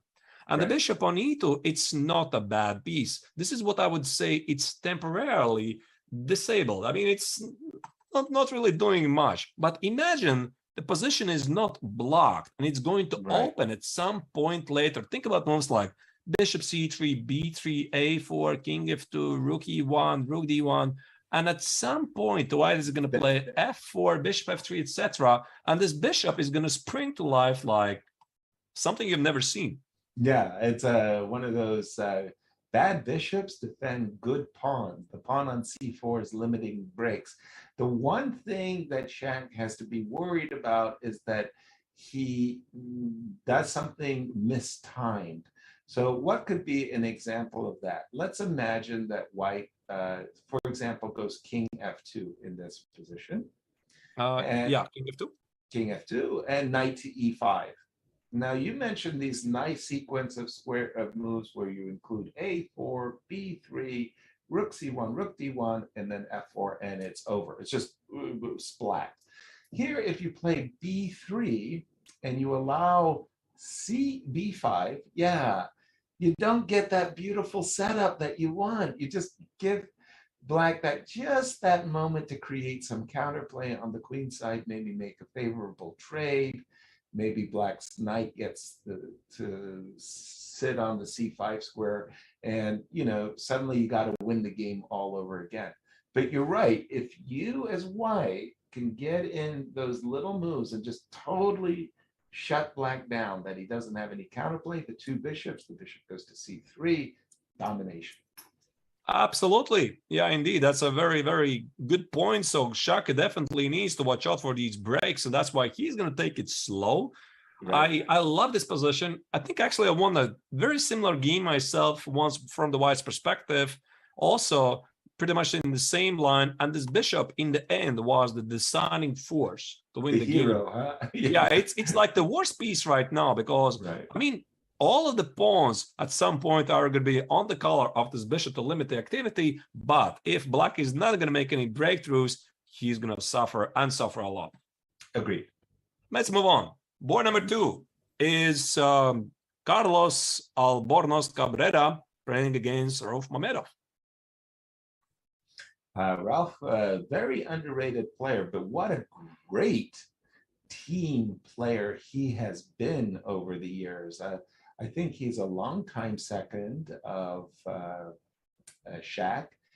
So two very, very good friends playing on the team. It's nice when you have a team where everybody knows everybody and feeling really good about one another. Now, in this position, it's like one of those everybody has their trumps kind of positions. And then you have to weigh, who stands better. You've got the c5 square, but I've got the b5 square, which means that it's going to be very hard for you to get to my king. I've got the g4 break. You don't have a convenient break yourself. I love these types of positions. These are my favorites because it's a battle of ideas. Yeah, and this is how you often outplay strong opponents because, I mean, sometimes you have to take risks in order to beat the good opponents. And if you go for a quiet Italian, well, good luck. Yeah, it could be very tough. It'd be very tough to break through. So that's why Mamedov here is entering the sharp Sicilian. I think it was, it's not Najdorf, it's Sveshnikov. Yes, Sveshnikov. And he gets this game going for 3 results, a lot of action. Yeah. But yes, sir. Are we going to make a break now? Yeah, we're in break territory. I just wanted to say one quick quote there. Bobby Fischer very famously said, "To get squares, you got to give them." And I think that's the way it is. You got to give it. You want to win, you got to take risks. Let's go. And it's time for a break, Arturs. Let's do it. See you in a couple of minutes. Don't go anywhere. We'll be back shortly.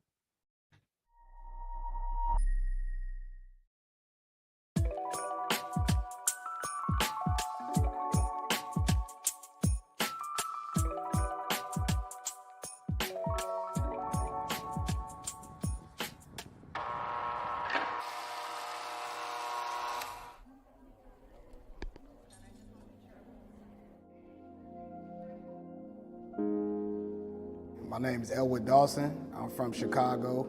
I'm Sika Blackman, My name is Roberto Beza, Jr. and what I want to share is I love tacos. Tacos and chess. So, yeah.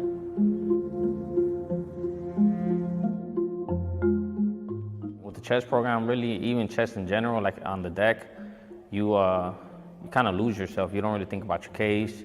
You learn to think differently. You know, you strategize more. I sometimes come out 7:30 in the morning.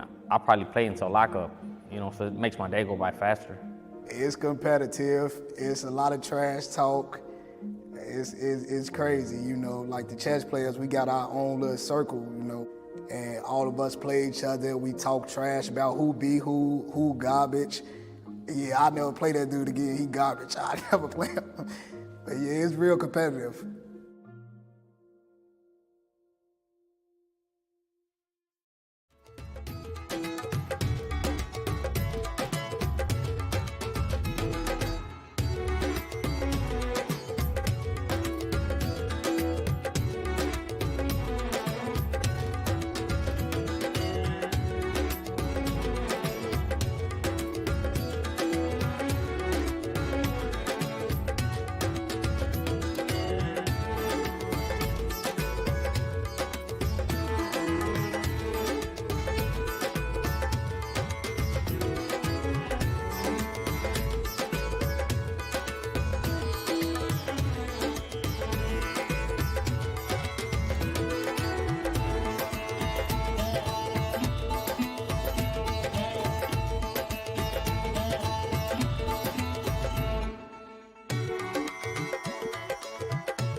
This is going to be a real-time breakdown of Danny Wrench's games all time on chess.com. That's cool.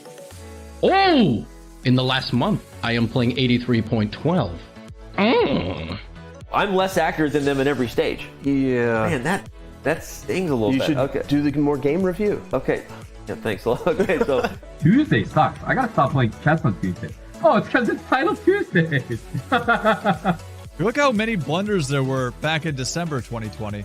And now December 2021, 1,600. Don't look at this number. look at this number. Best. Let's go to tactics. Mates.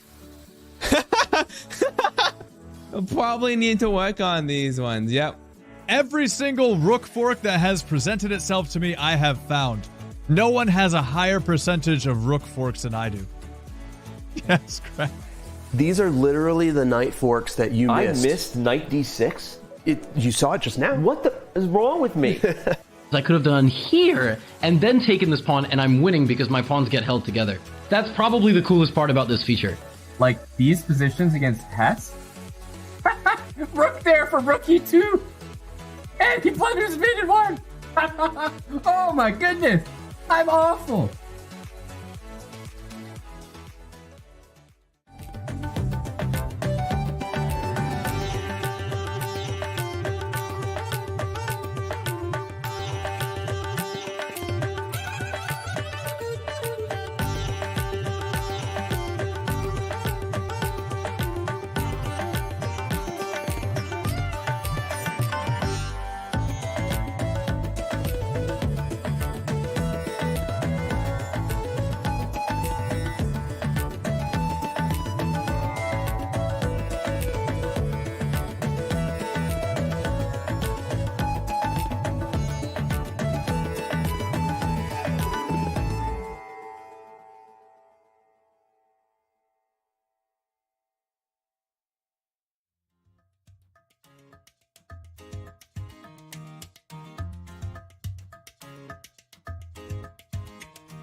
Welcome back, everybody. 44th World Chess Olympiad is ongoing. This is round 5, and we are going to follow now Fabiano Caruana's game against Avital Barashovsky.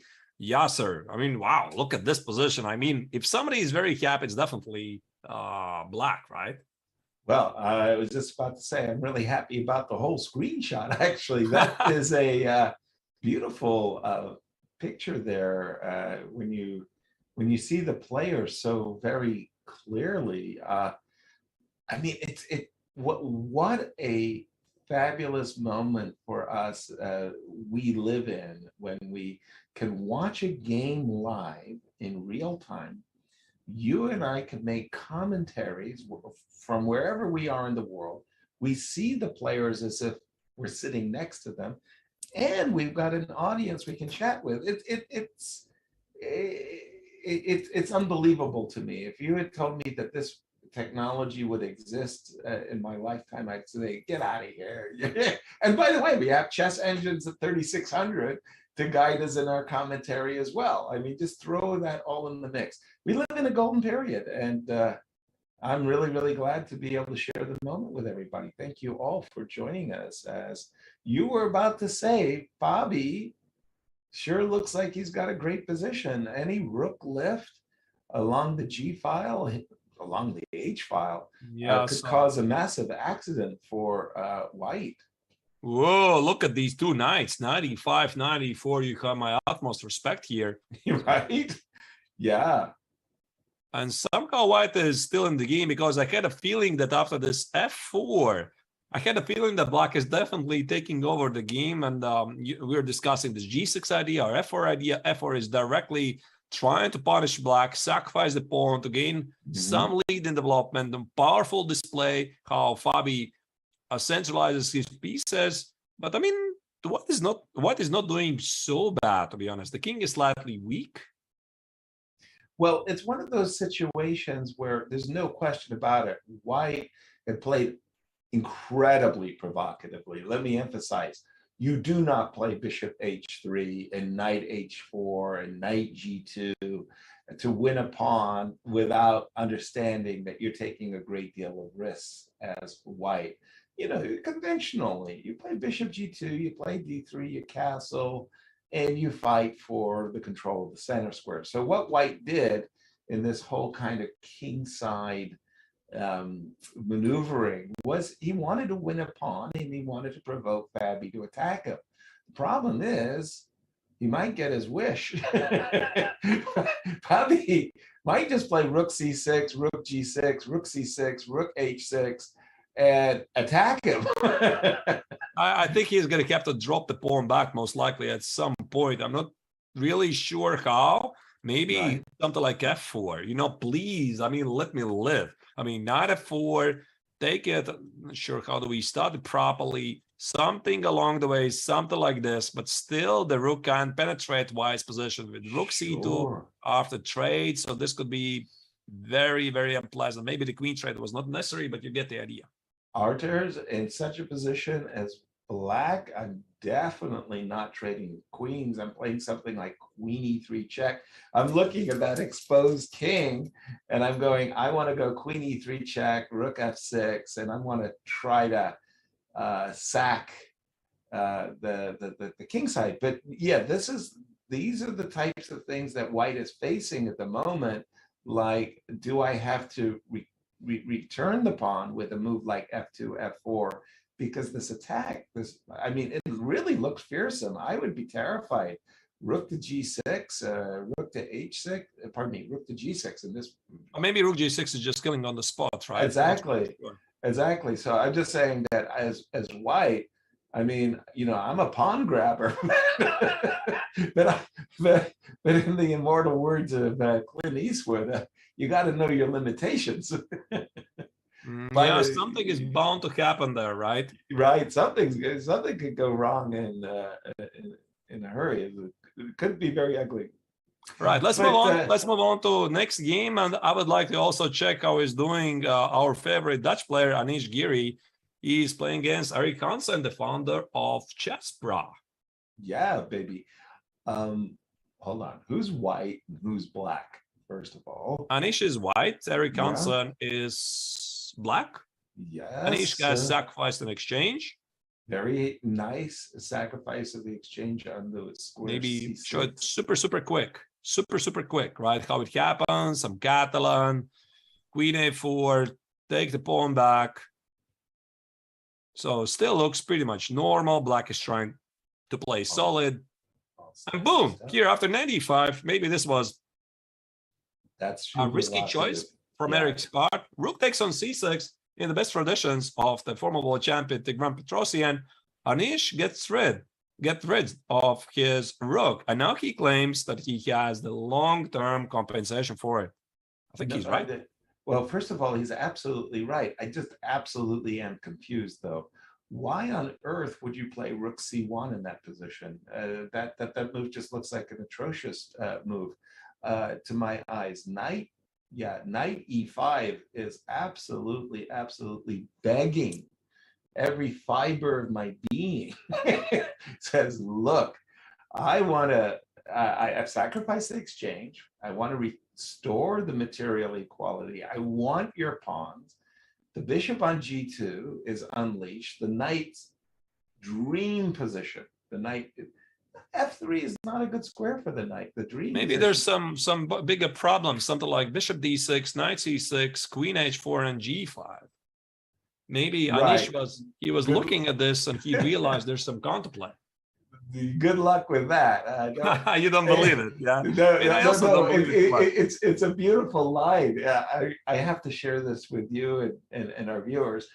Is I was making this fantastic explanation of a position with Bent Larson, and it's going blah blah blah blah blah blah blah blah here, and I was very proud of myself. Like, let me pat myself on the back. And Bent looked at me and he said, "Nobody believes you." Damn, I was tasered. Nobody believes me, and I just thought that was so funny. Look, this is all play on one goal. Bishop B7. The knight belongs on C6, everybody. Remember, the knight is a short-range hopper. It's a short-range piece. So it takes us a while to get the knight in the position that you want it. Rooks, queens, whoosh, they get there in an instant. I don't Actually, yes, and now that I look at this position, I don't understand, because that was indeed my idea, that maybe he's thought that there's something there. But after knight C6, queen H4, which does look like something, if I play Z3, there's this queen G3. Exactly. It looks very powerful. So I made a couple of moves forward.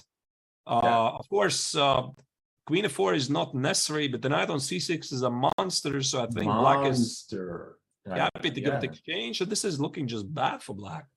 Bingo. That's my thought exactly. How you could resist not playing knight C6. Now, rook C1, it's fine, but you know, do you want your rook on C6 or do you want your knight on C6?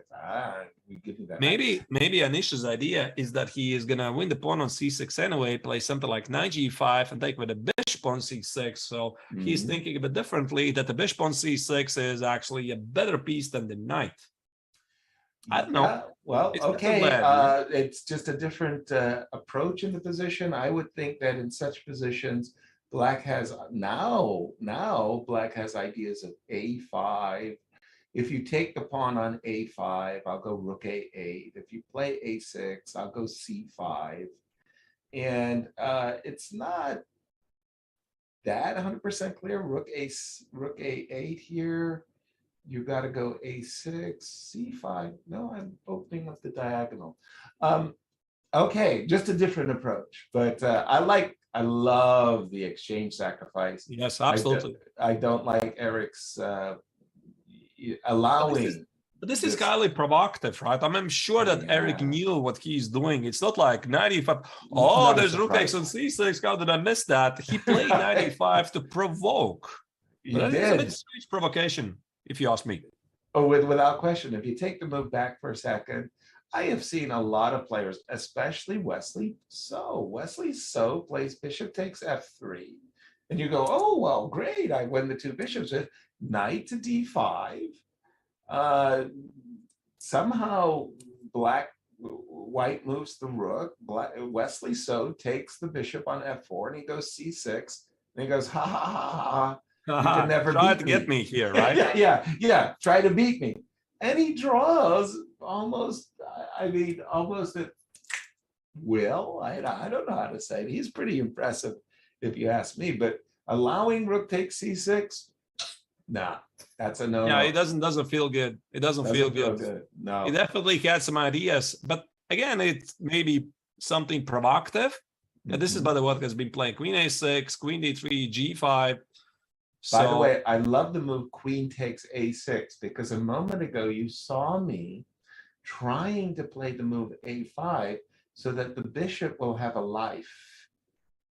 If I take away yes, exactly. If I take away the a6 pawn, you're not playing c5, c6, c5, sorry, to open up the bishop, because that is just going to be a pawn and a tempo.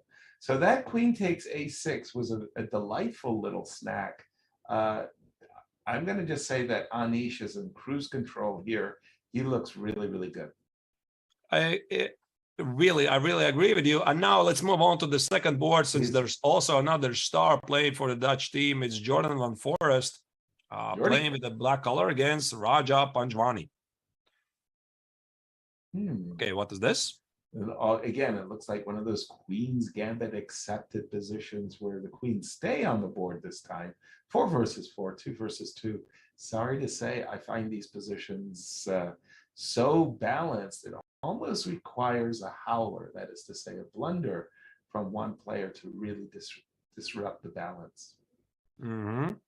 Right. So I mean, the position is sort of equalish, but I mean, I would say white has an advantage if there's a light squared bishop on b7. The pawns on f3 and e4 make a good blockade and limiting the power of the bishop. With the light squared bishops traded, the pawns on f3 and e4 do a good job at limiting the knight on f6, but it's not that big a deal. The control of the c file is going to provide black a lot of counterplay. I mean, the next move I would like to play here is g3, g2 to solidify my position. Yes. And then h3, h1, so that the pawn structure is really very well protected. This pawn on g2 is also extra protected. Of course, that's not possible. Right. Jordan is pressing here, and also he's ahead on the clock. But if white is not going to make any mistakes, he should be able to hold this. But I mean, still, Van Forest is a favorite. Yes, sir. I have proposition. Let's move on to the next team. There's one player I would like to see in action. That is Vincent Keimer. Okay. We haven't seen Germany. Yeah. At all. Right. I think Germany's kind of suffering. Also, a little bit like the Team USA. They're kind of misfiring, not working together. But you know, it's still young. We're not right there at the halfway point. A lot can happen in the next few rounds. Who's what? So Jan Subeli is playing with white. Vincent is playing with black. Recently, Vincent was playing in the Biel Chess Festival, which was pretty terrible tournament for him because he started really good by winning the Chess 960 tournament. And then he finished in the last place. I mean, there was 8 invited Grandmasters. He finished in the last place. Yikes. I'm not sure what happened, why he was not playing in the first rounds in the Olympiad. How many rounds did he miss? 2 or 3 rounds, right? He didn't play 2. Yes. The first couple of rounds, definitely. Right. Now he's back in action and trying to help his team. Absolutely. This last move, A3, by the way, on a very bad day, you know, if you play, for example, E5 here as black, and we see an en passant knight, pawn takes, knight takes E5, and then, for example, queen F6, and if you go knight C5, now we understand why white played B4. Oh, that's very deep thinking there. Yes, I didn't think about it so far. Right. But so we understand why he played A3. Yes, precisely. It also relieves the rook from the duty to defend the pawn on A2, just in case. And E5 is on the board. There you go. Well, unfortunately for Vincent, the backward pawn on E7 is simply too ripe a target. White will play rook on a1 to e1, bishop will come to d3, and the knight on g7 will suffer. So at least with this move e7, e5, he's looking to kind of take away the pressure on the e file and maybe, bring his knight from g7 where it's really not that attractive to a better square. Now I'm thinking that en passant, I'm taking with the knight queen f6. Where is the follow-up for black right here? Because again, if you allow white just to play rook a1 to e1, a queen g5, as desirable as it is, will allow rook e6. Oops. Are we completely discarding f takes on e6? I would think so. I would think that pawn on pawns on e6 and d6 are just targets. Yeah, maybe you're right. Long-term targets. I mean, yeah. Maybe so, not immediately terrible or bad, but yeah, queen g5, rook e6 is an embarrassment. But the question is, how do we get rid of the queen? Otherwise, queen f5. It's a responsible move, right? This is something you never take back. Right, but okay, if you get a really active knight, suddenly you're reaching for the knight d4, knight c5. Your king on f6 can cover a lot of weaknesses. I'm just saying that I feel that black is the one who's going to have to prove the equality. Yeah, work a little to make it hard. Yes, sir. I see 2 results for Team United States against Israel. 2 draws already have been agreed. If one draw is not very surprising, if we go back to the game of Ilya Smirin against Wesley, so we already predicted this something like from the start that there is no way that Smirin is going to try to beat Wesley, and it indeed happened. They repeated the moves, rook e6, rook e2, rook e6. That was a draw agreed shortly after that. But what I find it to be a bit surprising is that Levon Aronian didn't get anything at all in his game against Amir Nabati. With the white pieces. Huh? With the white pieces, that is really a surprise, because I would have expected that. I mean, you want to make press him it, suffer a little bit, press. Right? Yeah, you make him suffer a little bit. Dang. Okay. What does it mean? What does it mean for Team United States? Let's check very quickly. The top board here in Fabiano is still having this strong attack, and white says queen b3. I'm not afraid of you. It looks a bit scary to remove the queen from the defense, to be honest. I mean, the pawn on b7, I don't think he's really thinking about the pawn on b7. Correct me if I'm wrong. I think he was really thinking in terms of moves like e2, e4, and, if the f file opens up, there's a back rank mate, so that's why you might want to play queen d3 in order to set up these back rank mate possibilities. But you'd kind of like the queen to be somewhere hovering over the king side. I don't know exactly how or where. Do we have f2, f4 on the board? f4 is on the board, by the way. Yeah. But Fabi is looking really good here. Definitely better, because all of his pieces are doing something to get to the white king. Let's maybe not focus on this game too much. Let's check also the game of Dominguez against Rechstein. This is also going to be very important. As you said, this was this peculiar move, knight, at least the maneuver I found very peculiar, knight e8 by a linear. And at the moment, black looks very good. I mean, linear is playing white. Oh, well, black looks very good regardless of who's playing white. Linear looks very good regardless which color he's playing. No, I meant to say I like black's position. I think that the bishop on the bishop on d3 is not making a very good impression, at least in my eyes. I mean, if I'll get to play something like knight c5, bring out this knight in the game, let's say, put the knight on d6, white is seriously risking here, because this bishop, unlike in Shahryar Mamedyarov's position, remember we were talking about this pawn on g2, f3, e4, the bishop on, where was it, on e2, there's a potential to bring this bishop into life. Here, the position already is closing. This bishop on d3 with every single move is starting to become really not great. Could you take the move knight c5 back for just a moment, please, Arturs? And try the move rook c8 for just a moment. So what I was following, and I understood from you, I want to play knight d7, knight on d7 to c5, knight on b7 to d6.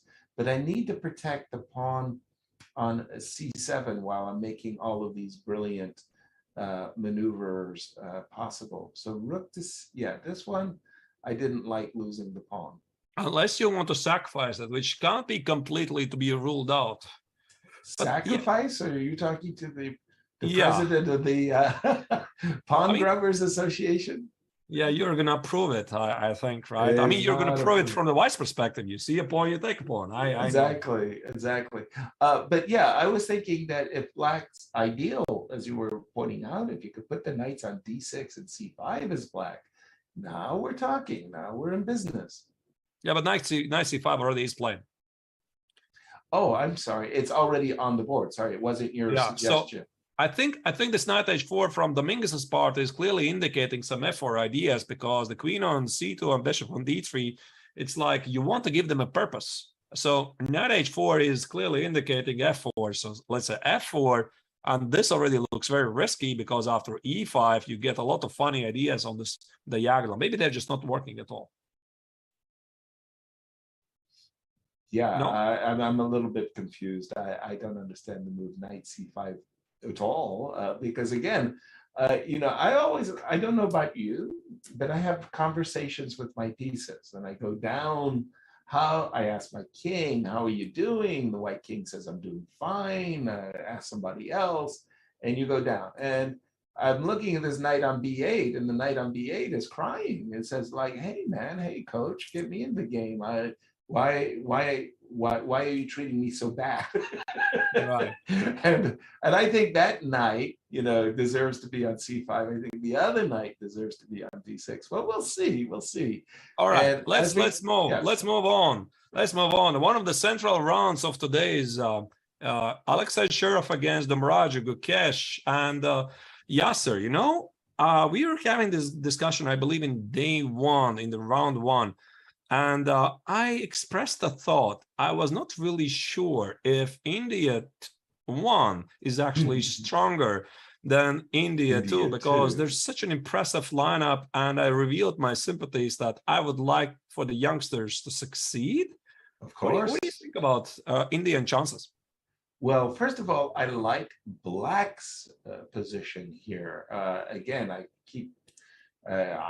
almost get tired of listening to myself. I like the control of the center. I like space.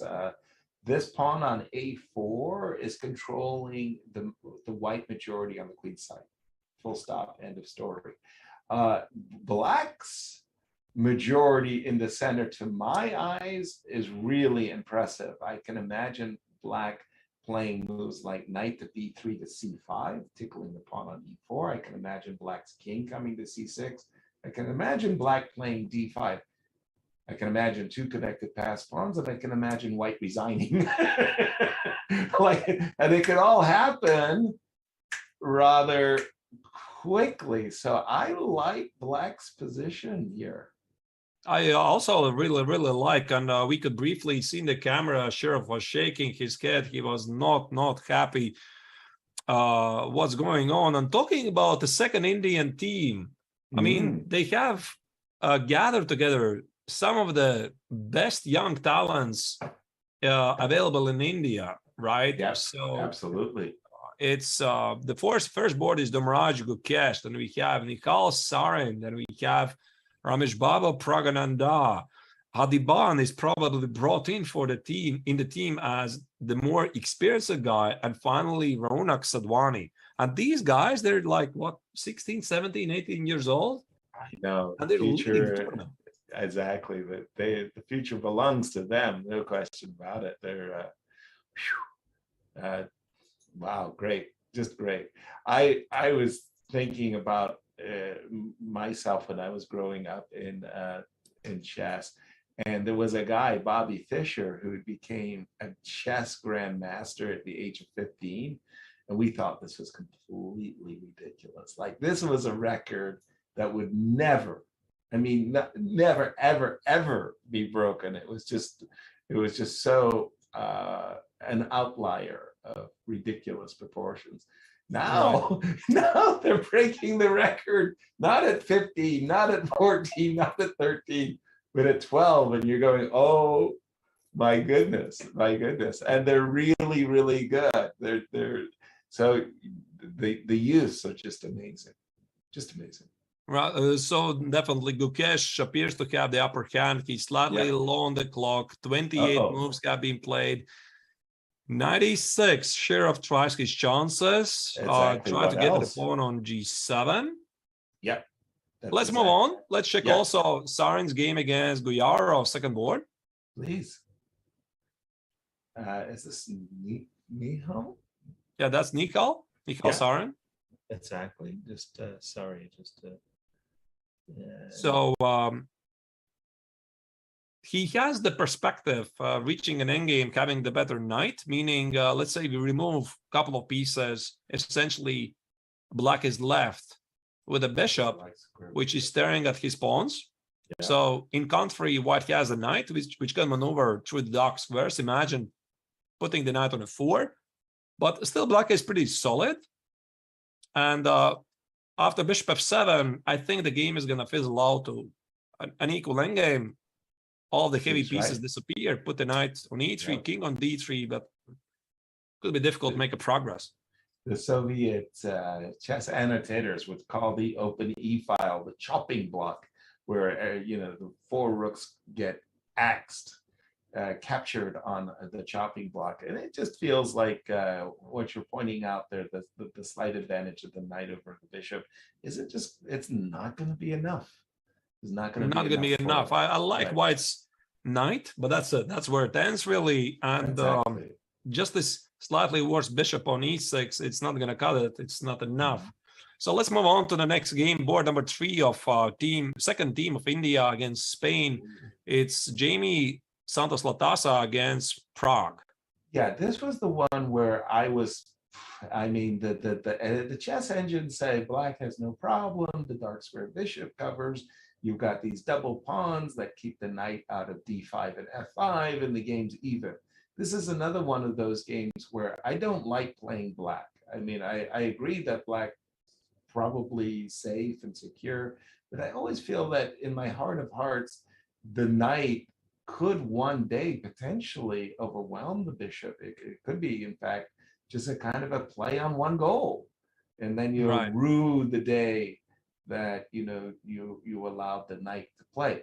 But I wonder if we have this position right after the opening, right at the gate, right? We had this position. Let me again go back here. You see the bar says is about equal. Now, I and Yasser, we said this is a potential for black to get worse, right? So fast forward something like 50 moves forward. There you go. Not a lot has changed, but the knight is getting better, and this bishop is still as useless as it can be because you simply cannot put it on d4. Right. The move, by the way, king h7, to my mind, this is a really waving the flag and saying, come and get me. So if I'm in white shoes, the thing that I would love to do as white is I'd love to put my pawn on h5. I'd love to put my queen on g6. And the move king h7 is kind of like saying, like, you can't get there. And I'm like, well, maybe I can.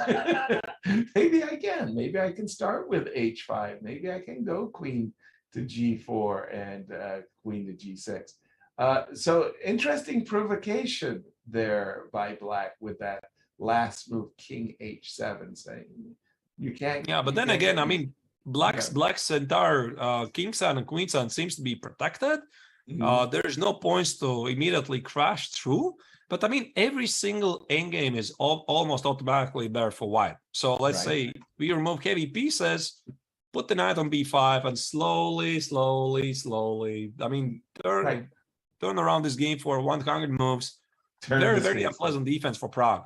Yeah. Now, on the other hand, this move, queen b2, is also very, very nice. You lead with the rook. This is a very common theme that we think about when we have a queen and bishop battery. we really like leading with the queen. We want the queen in front of the bishop, so we can go queen h7 check and queen h8 mate. But very often, most often, when you have a queen and rook battery, you want to lead with the rook. It's sort of like if black were to play a move like rook a7 here, you would like to play rook b8 and kick the queen away. If your queen was in front of the rook and you play queen b8, you probably get the trade of queens, and maybe you wouldn't get so much. So leading with the rook, that's the correct setup here. And I see white saying, look, I've got my ideas. I want to play knight c3 to d1, knight d1 to e3, just so that I'm close over there.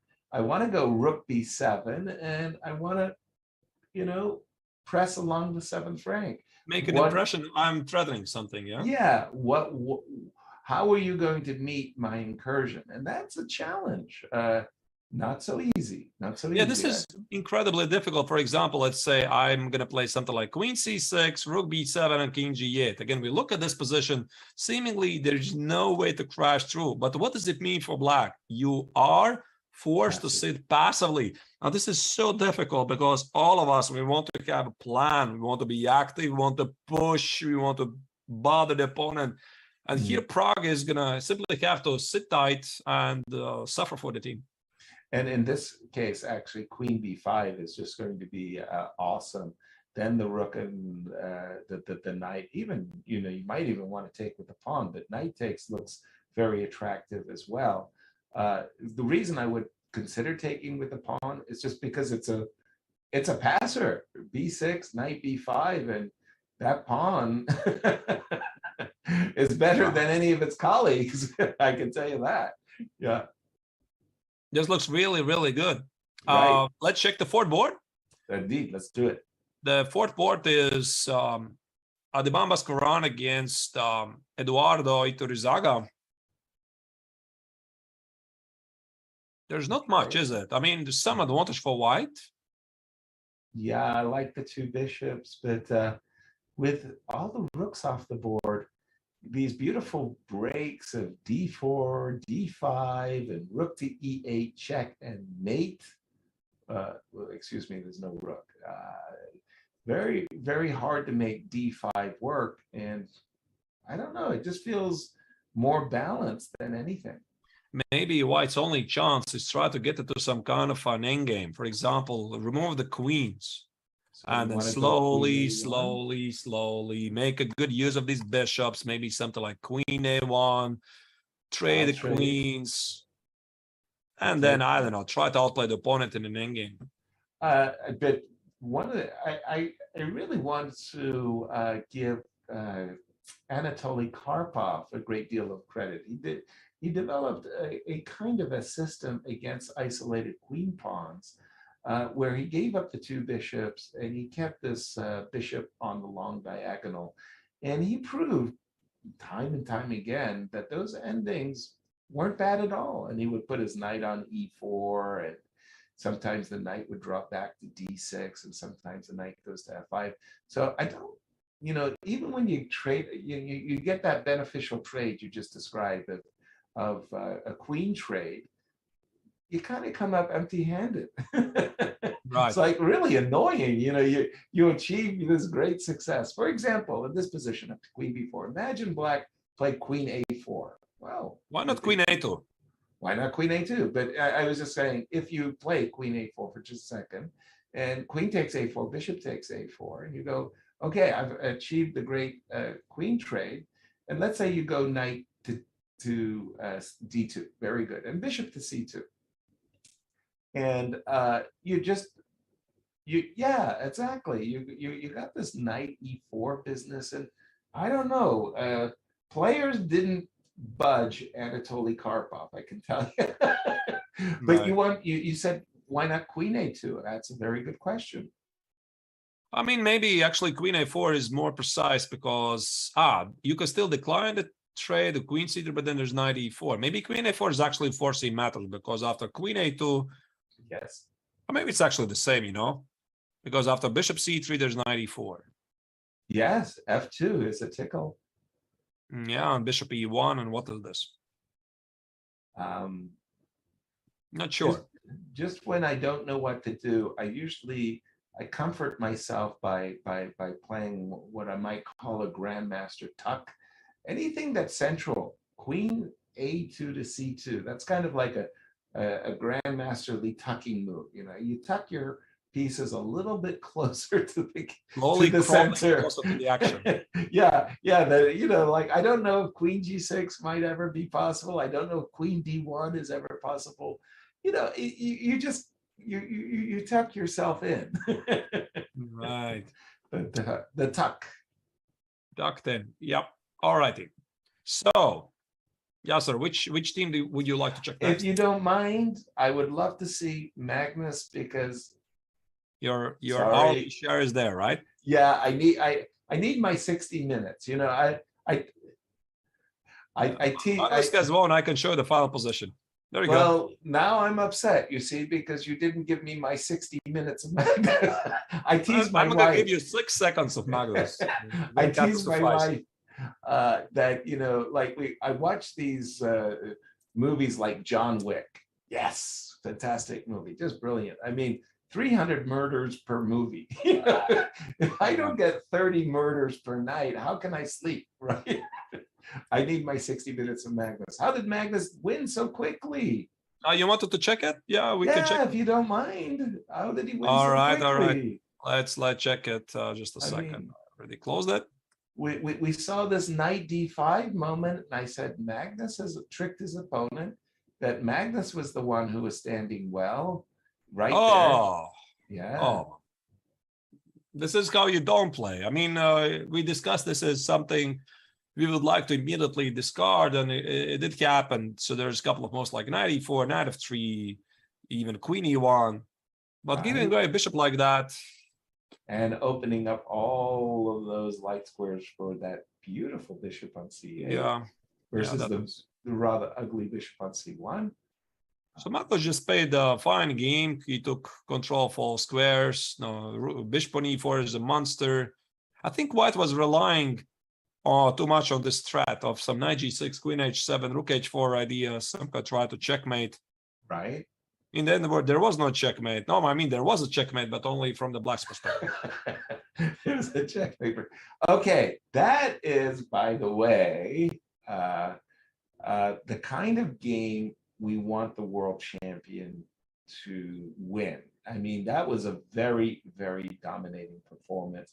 Not that Magnus will be proud and say this belongs into my best games ever, but we respect those one-sided games, because that's what we expect when there's such a rating difference between two players. All right. Yeah, let's go again through the top pairing today. Yes. India #1 team against Romania. So here's the game of Pentala Harikrishna against Bogdan Diak. Black was bishop e7, right? Bishop I'm sorry? Sorry, Black's last move was bishop on d6 to e7. Just stopping the doubling of the pawns, and isolated queen pawn, split pawns. This is Emmanuel Lasker, world champion, was very, very happy to play c6, e6 versus the isolated queen pawn. You would see that many times in his games that he would play against the isolated queen pawn, bishop on c8 to d7 to c6. White would go knight f3, takes c6, and Lasker would win because he was world champion. I think that Black is happy. Black is comfortable here. I mean, White has some small hope for future advantage of the two bishops, meaning the position is going to open, let's say c5, trade the rooks, trade the queens, trade pair of knights, and then somehow those two bishops against a knight and bishop and a chance to organize a pass pawn give White some chances. But I mean, this is so far away. Black is not even obliged to play c5, open the position. I'm sure that Diak knows that it's risky. Why does he need to do it? Just play some solid moves like knight e5 and wait for White to do something. Bingo, absolutely. All right, let's check the second board, which is of Team India against Romania. Here, Konstantin Lopolescu is playing against Vidit Gujrathi. Why is our bishop on E1? That's a draw, right? That's a draw. Is it a draw agreed already? Sorry. No, it's not agreed, but it's like it feels drawish. There's the opposite color bishops. Opposite color bishops, yeah. Black is gonna play b5, put the bishop on d5. Yeah, no, I get all of that. I'm just wondering why is the bishop on E1? Why isn't the bishop not on E5, G5? You know. Oh, there you go. That's how we got the bishop. And it never moved. It's remarkable. Such an ugly looking bishop. Ugh. All right. He sacrificed the pawn, actually. That was Vidit's idea. Yeah.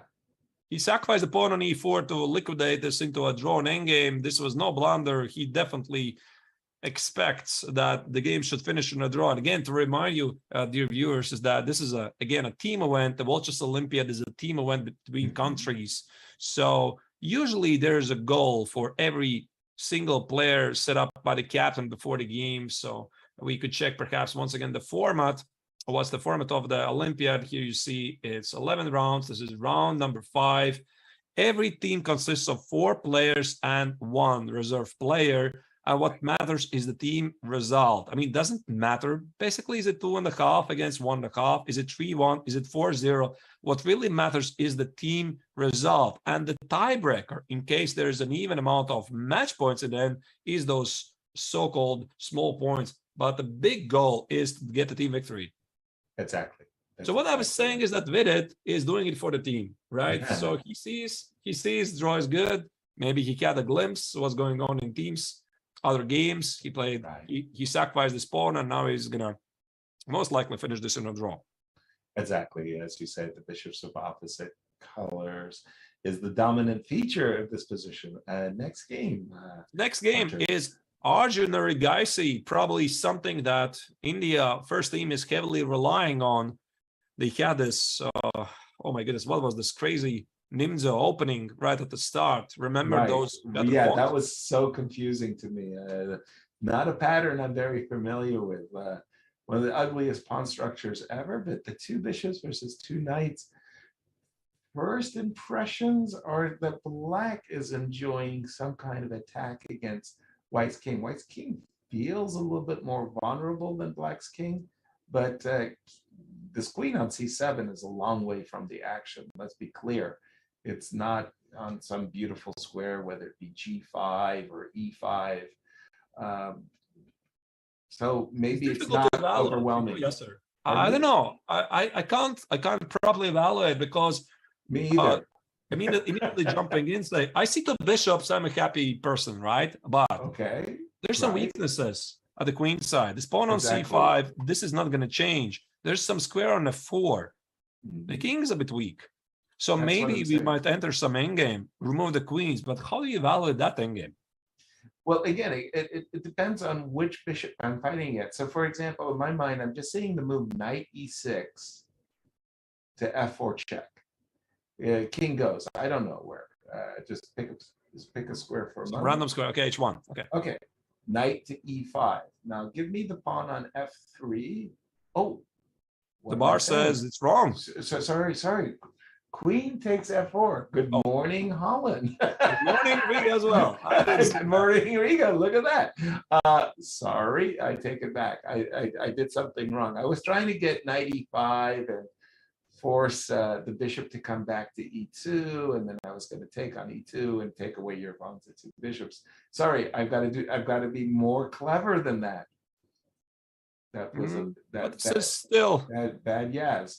Incredible, interesting. Maybe this knight goes to f4, but I don't see the follow-up really because the queen cannot go to e5. There's a check threatening. There's a check on d. Yeah, I can go queen. Well, queen e7 doesn't actually even threaten knight takes h4. Yeah, the knight is under attack. Still, the knight is under attack. So sorry, my knight f4 is probably a bad move. Take that back for a second, and we've got to come up with something a little bit more sharp. Maybe this knight. But we want to keep this knight to attack the pawn on h4, right? Or to jump to e5. One thing that the last move by white did is it does set up, the one thing I don't want to see is this bishop on f2 landing on d6. So bishop g3, yeah, so that was why I was kind of attracted to knight f4, just to limit the action of the bishop. This is a very, very important game. A very important game, obviously, because the first board, Caruana against Diak, looks quite peaceful. The second board, Vidit Gujrathi against Lupulescu, it looks like they're heading to a draw. This is really going to decide most likely how the match is going to end. Now, let's check the fourth board as well. Maybe there's also something. Some action. That's going to be... What was it going to be? I wanted to say a draw because I saw the bar, but I don't feel like this is so obvious, is it? Right. Yeah, this is going to require calculation. Last move, knight e2, threatens knight takes c3 and rook takes b2.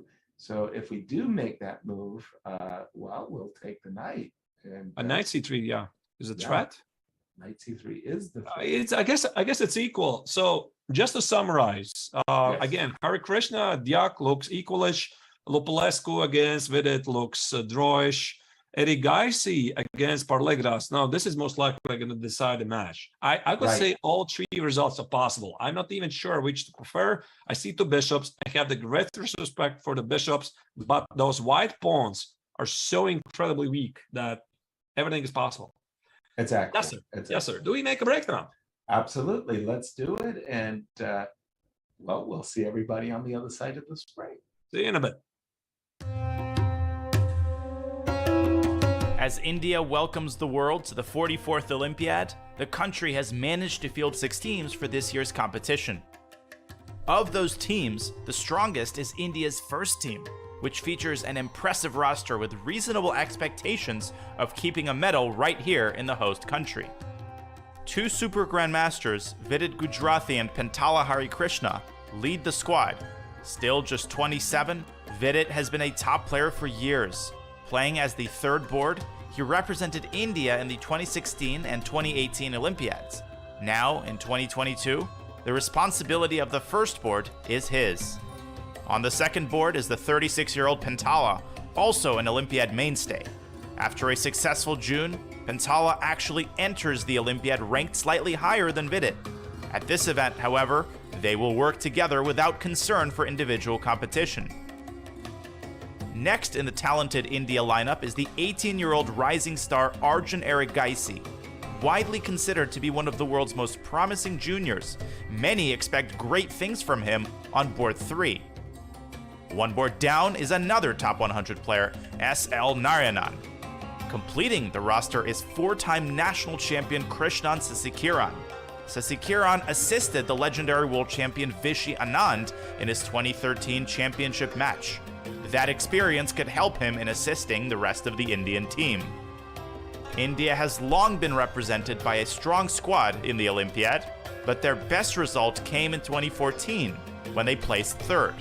Sasikiran is the only player still around from that success. Another bronze would certainly be welcome, but first place and a gold medal is the ultimate goal.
Welcome to India. The game of chess was born here. Thousands of years later, many of the world's best players have made the trek to represent their countries at the 44th Chess Olympiad, the most prestigious team chess event on the planet. In Chennai, the chess capital of India, circumstance has cleared the way for perhaps more countries than ever to set their sights on gold. India has high hopes for keeping the hardware at home. A top 3 seed in the Open and the top seed in the women's section, the host country has legitimate reasons to believe it can sweep gold. The United States are the top seed in the Open section. Fabiano Caruana and Team USA have come to Chennai saddled with heavy expectations of gold or bust. Norway has never medaled at the Olympiad. Featuring the world's best player, Magnus Carlsen leads a Norwegian squad looking to change its country's fortunes. While medals count, some accomplishments won't be measured in gold. The women's team from Ukraine has overcome adversity just to make it here. Now they hope to honor their nation with a memorable performance. Namaste, dosto. In one place for the first time in 4 years, these Olympians are together again. The 44th Olympiad has brought the world's best to the place the game of chess began. And with that, let today's games begin.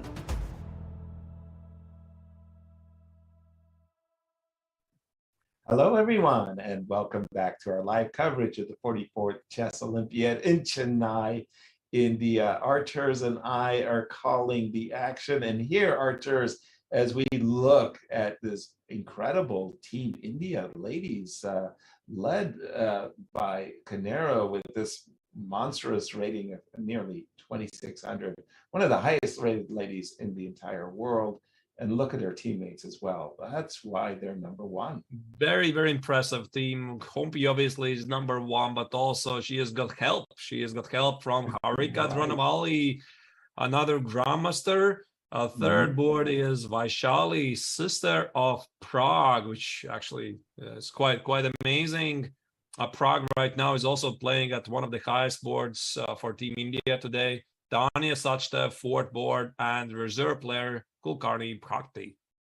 Yeah, absolutely. Well, let's just jump right into the games for a moment. And what game did you fish out for us? I fished out the game Harika against Sophie Millet because the top board, as far as I could see, was already finished in it already was finished in a draw. So Conor Hompi has already played a draw against her opponent. So this is the next game I would like to see. That's board number 2.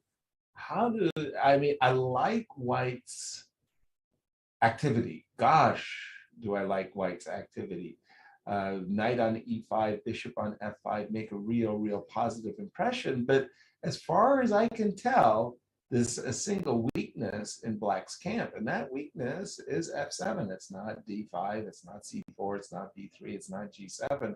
So how is White going to adjust her maneuver pieces that she can cause some injury in Black's camp? How do you hit f7, Arturs? I have no idea. You know, one thing, I'm not sure what I liked about this position. I know what I don't like about this position. It's this terrible bishop on b7. I mean, no matter where you position it, it's just staring at pawns. You put it on a4, it's staring at the pawns. There's nothing to be done.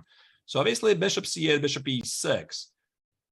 If somebody is playing this for a win, it's definitely White, because yeah, you put the bishop on b1, you don't trade it. I don't see the mate, but Harika says I do see a mate, I guess. Is it a sacrifice idea here? Right. Again, I definitely think White's playing for advantage, no question about it.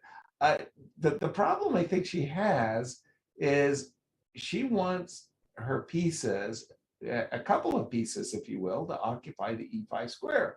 She would love to keep her knight on e5, but she's thinking that she wants to lead with her rook. She wants to go rook e5, queen e2, knight e3, and maybe on a good day, the bishop drops all the way back to h3 to g2. So she's thinking that she's going to utilize the open e-file and target the d5 pawn, because the pawn on f7, it was very hard for white to get to. So a rethink, if you will. Rook e5, knight e3, bishop h3, bishop g2 is what Harika is planning for her opponent. I don't think it's knight h6 related, though. You might be right. What happens after bishop c8? Is it rook e8?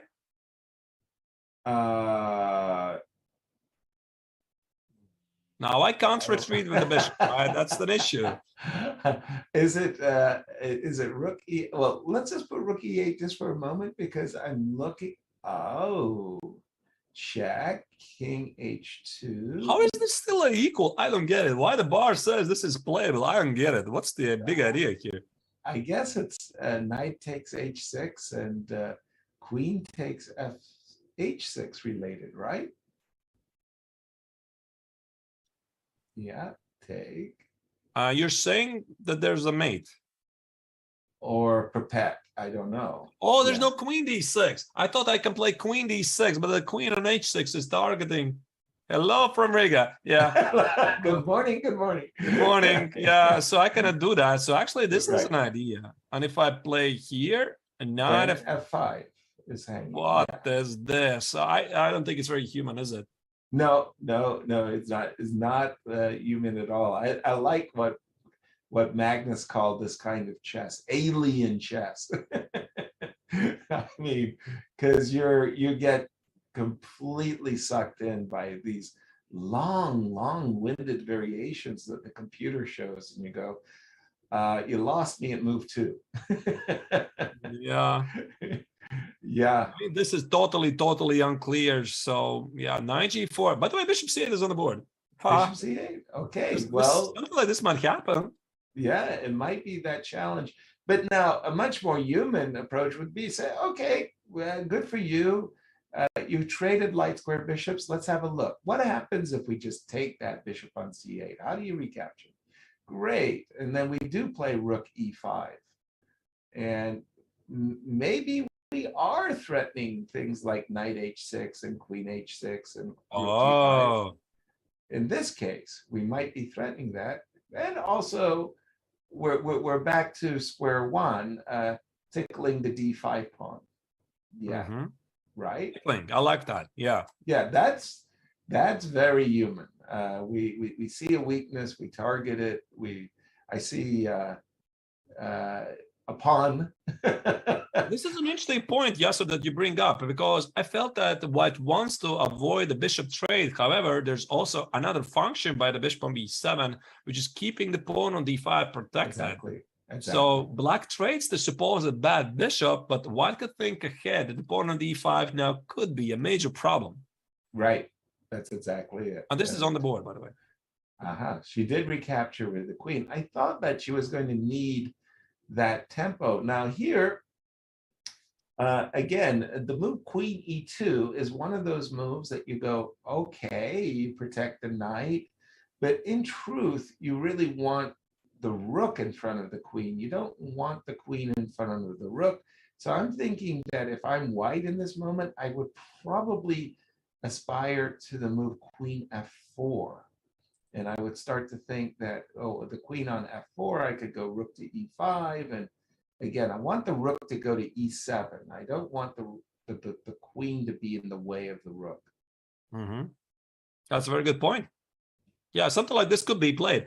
All right, let's move on. Let's check the next board of Team India against France, and that is with the white color Anastasia Savina against Vaishali. Wow. That's another one of these difficult. Out of my mouth. Wow. Yeah, these are so difficult positions to try to evaluate, because in fact, they're tactical. There's a lot of tactics going on here, and much of them are related to this axis of e4 and d5. Like if you see that bishop on b7, the king on h1, you think if that diagonal ever gets opened in a nice way for the light square bishops, bad things can happen to white. But on the other hand, there is this knight on A4 that it's super desirous to get back into the swing of things.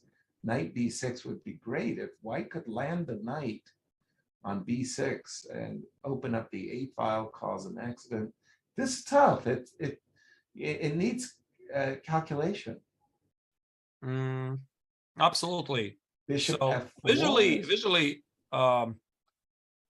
I like black, but I mean, it really depends what happens with the pawn on B4, because if black plays B3, now the knight can go back, like you said.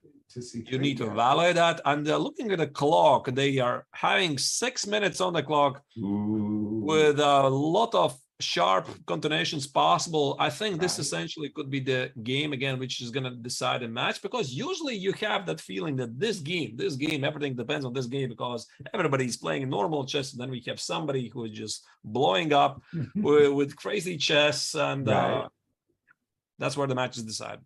That's also one of the great things about team play, is usually you have some, I want to say berserker. There's somebody on your team that's, like you got to calm that fellow down. Like somebody, just make sure that he has an ice bath today. But on the other hand, it's always thrilling when we do have such a person who's throwing the patties, like has no understanding of positional play, fear to the wind, but brings home some amazing sacrificial points. All right, let's move on. Board number 4. Let's do it. Tanya Sachdev playing against Andrea Navrotescu. Wow, Sachdev is bishop on D7. And is this pawn on winning, C6. or is it very close to winning? Just a second. If I'm not dropping the rook at A1, of course. Yeah, it has to be winning, right? Because that pawn on C6 is just too overwhelming. I don't. Yeah. So you cannot take it. I win the queen. That's clear. And if you take it, this pawn is advancing. So this leaves only bishop E5 as an option. Now you just take it and still play rook A7. No, that's it, I think. Should be technical win. Bishop B6, rook B7. Rook takes B7, and can we put our bishop on B8 and try to pretend that we have a decent chance of making a holding? Now here's the thing: if the rooks get traded, probably you're right, but I got a feeling they won't get traded at all. There's rook C1 maybe. Yeah, I think the move bishop C7 is a bad move. Could we try bishop A7? Yeah, this is bishop rook B7 is a bad move, which is a good move. No. Rook B7 was fine. C takes B7, bishop A7, not bishop C7. Bishop C7, I think, allowed your rook C1. But I can still play this, no? Yeah, okay, bishop B8. And now this, whoops. Rushing. True that. Yeah. I don't have to. But I understand your point. So you're trying to say is that there might be a potential fortress. Yeah, a blockade. I was hoping that I would play bishop C7 and then rook D1 check and rook B8. But you have this discovered check on F5. Oops. Yeah. Bishop C7, rook A8. Discovered yeah, check. this looks incredibly good for white. So I would say that Tanya Sachdev is going to win the game. Yes. And that's why also there's a lot of pressure here going back to the game number 3 of Anastasia Savina, because I mean, this is a team event, right? You see what's going on. You have a peek at the board next to you. Okay. This is like, you don't even need a captain to come over. Like, Anastasia, come on. Yeah, just play. Just keep playing. You have to score it. She sees it herself. She sees she can calculate until 4 how many points her team is about to be expected. And while we're talking about that, yes, sir, we do have a very nice profile prepared for you by our amazing producers, Vic and Hala, who you can't see, they're working in the background silently. Let's check it out about Team India. Excellent. The host nation, India, also happens to be the top seed in this year's Women's Olympiad. Surprisingly, India has never medaled in this event, but the time to do so is now with their top women's squad. 2011 World Championship finalist Humpy Koneru leads this team. She's the highest rated player in the entire women's event. Because Koneru will be favored in every matchup, Team India's success likely depends on a great result for her on board 1. But India's chances by no means end with Humpy. India has one of the strongest second boards in the event as well, Harika Dronavalli. A 3-time third-place finisher in the Women's World Championship, Dronavalli is likely to be a key contributor to success in Chennai. Vaishali Ramesh Babu is the third board for India and is by far the youngest member of India's top women's team. Playing board 3, Vaishali takes on a similar responsibility as her brother, Pragnananda, who plays board 3 for India's second open team.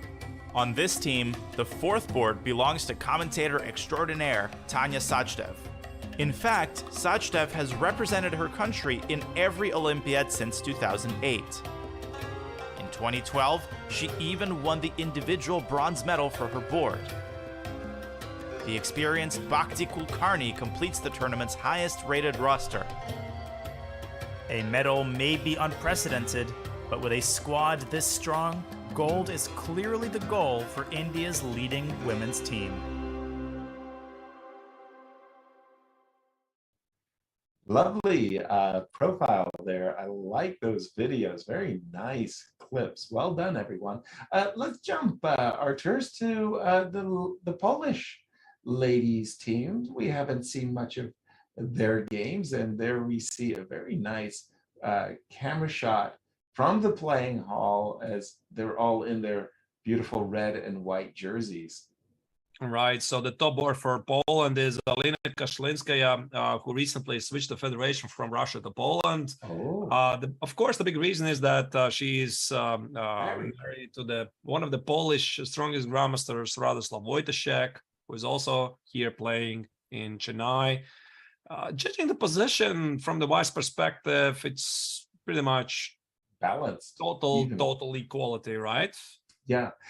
You know, it's very interesting. I'd like to quiz you on your experience on this exact position. So the idea is 4 versus 4, 2 versus 2, rook and knight versus rook and knight. Kings are very well off matched with one another. And here it comes. Here's the question that I want to quiz you on. What is the better file for the rook, the D file or the C file? Well, the answer is simple. D file for the white rook, C file for the black rook. Well, that's going to be in this position. But overall, when you have such positions, which file do you prefer to control? Is there a right answer and a bad answer? No, I don't think there's a right or a wrong. I think it's a question of preference or style. In my experience, because I've played so many of these endings, I was again a very big expert in the Queen's Gambit accepted positions. I preferred the C file. I have no opinion really. Okay. I mean, I would say it depends on the position. Right. It's difficult to tell. I haven't had a lot of experience myself from these Catalan Queen's Gambit decline positions. Which you can get the 4 versus 4. Yeah, I haven't had them a lot. But yeah. Okay. Just not a valid answer even. Yeah. Just it's been my experience that the C file actually has more, I don't know how to say it, operations, ability to make operations for one side or the other. We see the move E3, E4. By the way, I'm not going to say like this is the greatest, most ambitious move ever, but it does show ambition. It does tell us that white is trying to do something, like you've just pointed out. F4, E5, knight D6, white's idea. I'm anticipating rook C7 and asking white, okay, what's next? Probably B3, right? Right, and then we go A4, of course. So the idea behind that move is we want to take on B3 and maybe on a good day, play b5. I don't know, rook c3. I mean, b5. black needs to be a bit careful. Not sure how much, because these pawns are potentially targets, right? If you over push them, like b5, knight e6, they might become problem. a4, b5, again, they're slightly away from the black king. Vulnerable. Yeah, So you need to be a bit careful here. Yeah, that's why I like the move rook c7. And when you play the move b3, I was kind of, just for exactly the reasons you were saying, Arturs, I like the idea of trading off one of the weaknesses by playing b3, a4 for black and playing ab. It's sort of like I got rid of one of my pawns that the knight on c4 is targeting, and I get to play that move, b5, and I feel like I've equalized the game afterwards. That's a brilliant point. Yeah, I think so. That's how it is. Let's move to the second board, where Michele Sando is playing against Monica Suchko. Boom, bishop g7. Did we just saw that? Yeah, very really good just timing. in time. Very good timing. I mean, Right? wow. That looks like a crusher, in fact. Bishop g7, king g7, queen f6 check. Oh dear, oh dear. Oh, wow. What is this? Is there a mate? Check. If there's no mate, I don't know what's a mate. I'm a pawn grubber. If there's no mate, I don't know what the mate looks like even. I mean, this is definitely a mate, right? This is definitely a mate. This looks, cover your eyes, boys and girls. This looks like trouble galore. Bishop g7. I think we have to mention that all of the games are rapidly approaching the time trouble, because this is usually, what is it, something like 3.5 hours in the game. Right. They get to the clocks, they're getting to the 0 mark. And to remind you, the format of the tournament, you get extra 30 minutes after move 40. So for example, here we are seeing, this is move 30, whichever it is, 8, yeah? Move 30, no wait, move 30. Yeah. Move 30, yeah, move 30. Yeah, and so you still need to make a lot of moves, something like 10 moves, and that's why in the time scramble, I don't know, 80% of the games are decided, right? This is usually clock. The tournament hall becomes very loud, a lot of clicking on the clocks. There's a lot of action, a lot of finishes, a lot of chit chat, because some people like to share their thoughts immediately right after the game. And once the very quiet hall suddenly becomes very, very noisy. Yeah, exactly. And then it suddenly everybody's disappears too, right? Like the hall empties out rather fast. Now, after this move, queen h6, I mean, black might be thinking it's not so bad. I can play knight e4, protecting the f6 square. Rook takes e4, rook takes d5. It's not so bad, it's not so bad, until you see that move. Ugh. Yeah, that is bad news, and I think black missed it, because this is on the board. The way I see it, the bishop g7, king g7 was played, and that's it. And that's it. Yeah, so looks very powerful attack by Michele Sando, which might be a slight surprise, actually. Indeed. Nice game. Other games that let's check very quickly, because there's a couple of games I would like to go back to the open section before the first time control is finished. I'm anxious to find out about Team USA, having dropped that 1 point in round 4. They're playing a tough team from Israel. Again, on paper, we're a big favorite, but let's see what we've got here. Oh, board number 3 has already scored a victory for Team Poland. I was about to say that pawn on f6 looks awfully good. Yeah, this is board number 4. Yelena Kosma is playing against Michalina Rudzinska. White has an extra pawn. That's what I see. So it should be good against the white, although the bar says it's equal for some reason. Not sure why. Not sure why, but in my professional opinion, white's a pawn ahead. Yeah, white's a pawn ahead, yeah. I mean, I don't know why. White should be equal. I see the bar is equal, but no, I disagree. It's not equal. Yeah, maybe that's the bar or a something. problem. Definitely not equal. Just rook d2, h5, king f4. You can play this forever. What do you think, Yasa? Let's jump in back to the open section. Let's do it. I'm anxious. I saw this request to see Gukesh's game against Sheriff, because that's one of the central games of the round. Maybe we might still make it. Whoa, things have changed radically. Oh, this is the Alexei Shirov position. Oh my gosh. Remember where we were talking about the two connected pass pawns in the center? We got there it. they are. And that's overwhelming. I'm sorry to say that for Alexei fans, King F4, D3, D2, and the pawns roll with the threat of mate. And you don't see Gukesh on the board, and this means the 48th move has been made. So probably King F4, like you already said. Sheriff is not very happy because look at the pawn count: 1, 2, 3, 4 against 1, 2, 3. One might think White is very happy because he's up a pawn and connected pass pawns at the queen side. But what really matters, ladies and gentlemen, is how far they're advanced.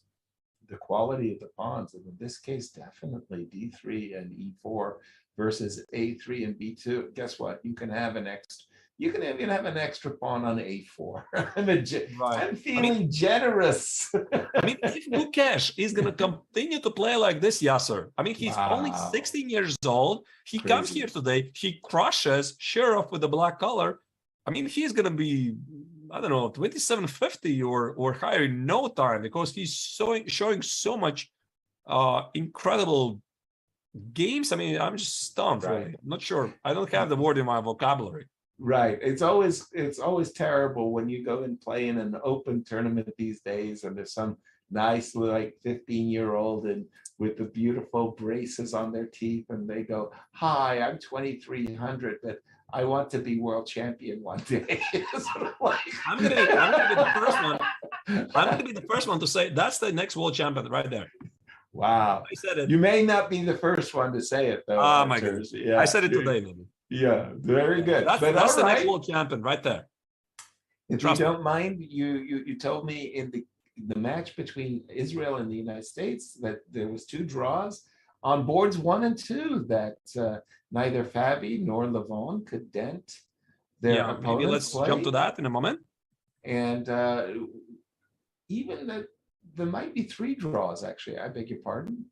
Yeah, there's 3 draws because Fabi didn't get anything. You know, this should be a disappointment because, again, you check this position after the opening.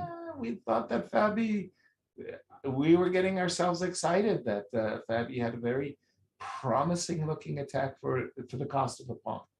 So what Boroshovsky did, he did provoke his opponent, and then he, I'm not sure if that's the right word, effortlessly made a draw. Or yeah. Maybe not really so effortlessly, but this is the 4th and the final game of Team United States against Israel. Here, Dominguez Perez has a chance to become the hero of the team because he is looking great. He has an extra pawn. He's ahead on the clock, and this could mean for Team USA 2.5 against 1.5 victory. By the way, we against such a very powerful Israeli squad, that exchange sacrifice that Lanier has done, and he's got this position that's so favorable for him. That's a result that we'll be pleased with. I mean, again, it's not been a great showing in the first 4 rounds, but a victory over Israel is something that we could definitely. Oh wait, yes, sir. I miscalculated. I mean, what is down on exchange? Yes, I announced it's an extra pawn. I just realized that Rothstein is building Alekhин's gun. I mean, not technically Alekhин's gun because the queen needs to be on f8 and rook on f7. I realized, wait, where's White's rook? It's not here. It's not here. It's nowhere. Except there is a pass pawn on d6. There is a pass pawn on b5 that might be going to d7. So yeah, you're right. You've got the triple battery, but after, for example, e4 takes f5, g6 takes f5, not really too much of a choice, I would think. d6,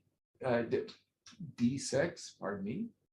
Yeah, but this is not so clear because I felt that this is definitely a game in the bag for Dominguez, the Team United States. And now that I look at this position, I don't care what the bar is saying. Yeah. I mean, it's not very obvious. So Queen a7 instead is played. And while we're looking at this, maybe let's check very quickly the profile of Team USA. Couple of powerhouse countries on the sidelines, Team USA is the popular choice to take gold at the 44th Olympiad. Blessed with a talented roster led by Fabiano Caruana, the top-seeded Americans are looking to secure gold as they did 4 Olympiads ago back in 2016. That gold medal was historic for the United States, as it was the first gold for Team USA since 1976, a drought that spanned across 5 decades. Loaded with Olympiad experience, Caruana and Wesley So were both key contributors to the gold medal team in 2016. Even one of the newest members to Team USA, Levon Aronian, is no stranger to competing at the Olympiad. Aronian bagged gold while representing Armenia during a stretch in which that country won 3 gold medals across 4 straight Olympiad appearances. Also making his Team USA debut in Chennai is Lanier Dominguez. Considered to be one of the strongest players ever to come out of Cuba, Dominguez rounds out a Team USA roster with few weaknesses. Coached by Chess.com commentator Robert Hess, Team USA's roster is so deep that reserve Sam Shankland would likely play first board for most countries in this year's event. As expected, Caruana leads Team USA as the first board. But even with a gold medal already under his belt, Fabi heads into this Olympiad with plenty of motivation.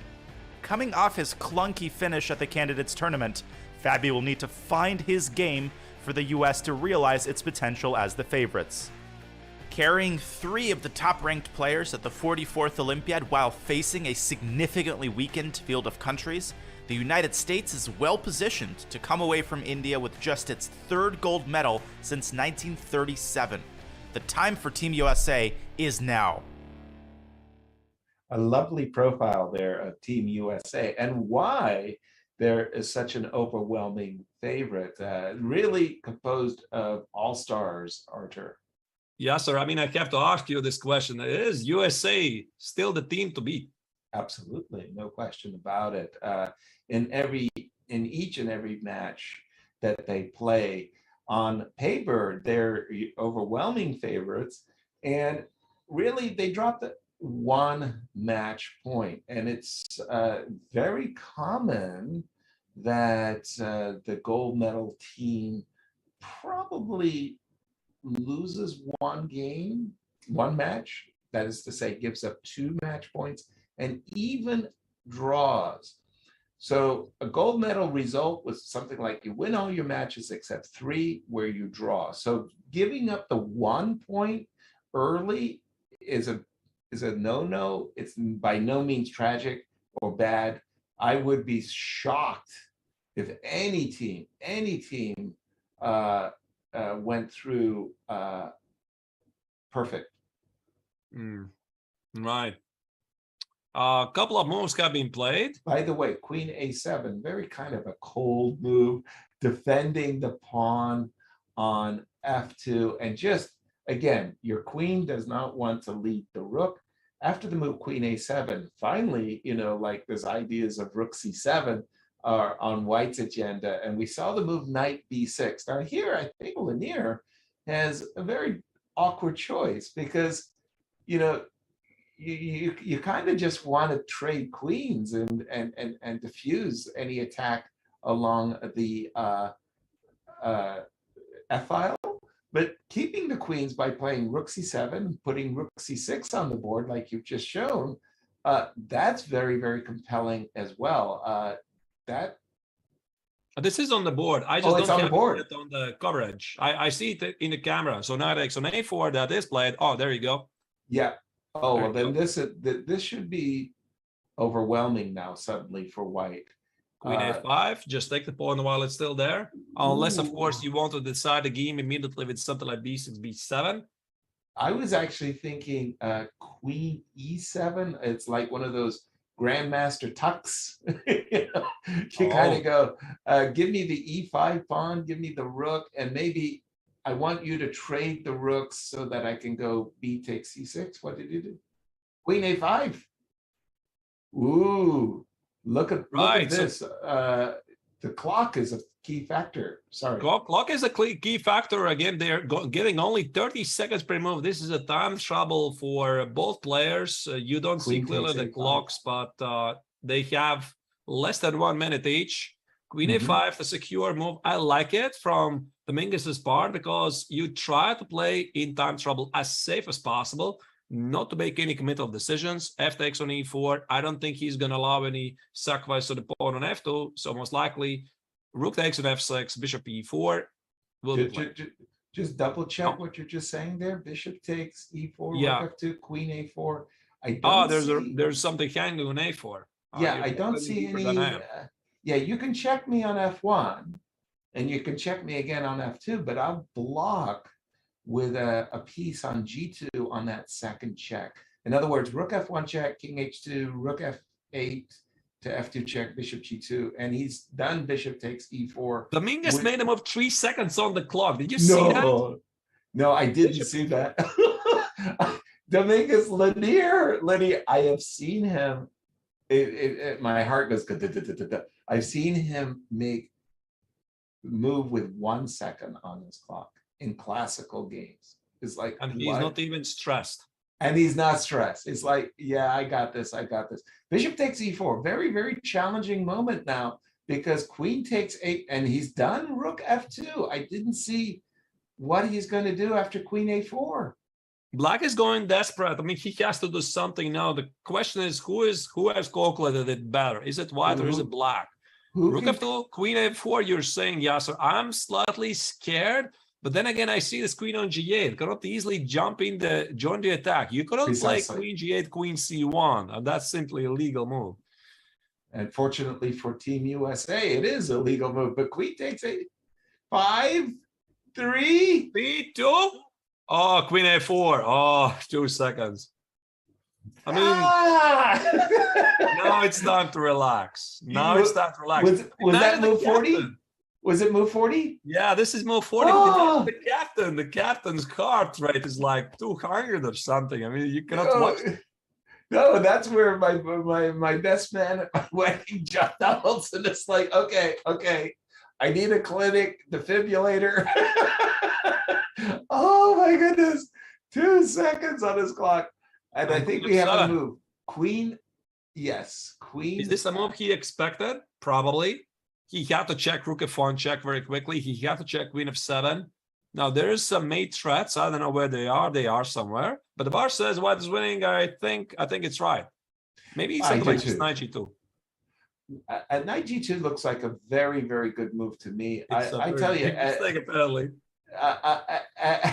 as somebody who likes a saved king, I must confess that I would probably look at rook c1, pardon me, to stop rook f1 myself. I would just say I wouldn't want to see that rook landing on f1, and I know I've got g2 nicely covered. So I think rook c1 is an easy move for white to play, but boy, it's just I'm still recovering from. But this is still incredibly scary, and from the 1 second. Wow, you have to calculate that, because I think what I would have done, to be honest, if I was in time trouble, I would have probably taken on f6. I would take on f6, take it here, and then I would give black exactly the chances he was looking for. Knight c5 and so forth. Yeah, knight c5. Suddenly the game is on. Well, and that's why Dominguez is an elite player. He cold-blooded calculated it. Yeah, and that, by the way, is also a great example of one Fabiano Caruana, because that is also a player who will look at the dangers in the position and calculate them and say, no, it's nothing to worry about. I got this. And you're like, my heart was in my oh boy. No, those 2 seconds are killers, I got to tell you. So here And is this the hero game? Is this the one game? This is the hero game. Yeah, this is the hero game because USA right Ooh. now against Israel is 1.5 against 1.5. And again, Dominguez is going to be the hero most likely, unless he's going to blunder the mate. I don't think so. I think actually, Yasa, you're probably going to agree. Sometimes you're either very lucky or incredibly unlucky. I mean, what I mean about that, how much moves do you still need to make? So imagine him here. Need to make the 40th move right here. Right. It could be difficult, right? Mm-hmm. It could be difficult because knight g2 is a human move. Maybe bishop g2 also is a move you want to consider. Rook c1 is a move. And now move 40 is over. You got your time to think. Let's just check some results after the time control, because as you were mentioning, the time control usually produces so many back results. And what do we have so far? Let's start Cuba with... is leading Azerbaijan. Look at that. Whoa. It's a bit unexpected, to be honest, because I always felt that Azerbaijan is usually one of the strongest players in the field. Now, Rajabov is not playing. We already discussed this, but still. I want to say it was Uzbekistan who held the United States to a 2-2 draw. Slovakia had won in a kind of a nice upset. 2.5, 1.5 over Ukraine, I believe, losing 3-0. Wow, huge statement there. Team Canada, and by the way, that game of Anish. Yes, he won it. He won it. Yeah, we thought it was worse. That exchange sacrifice was how do you say, the meat and the potatoes of the job.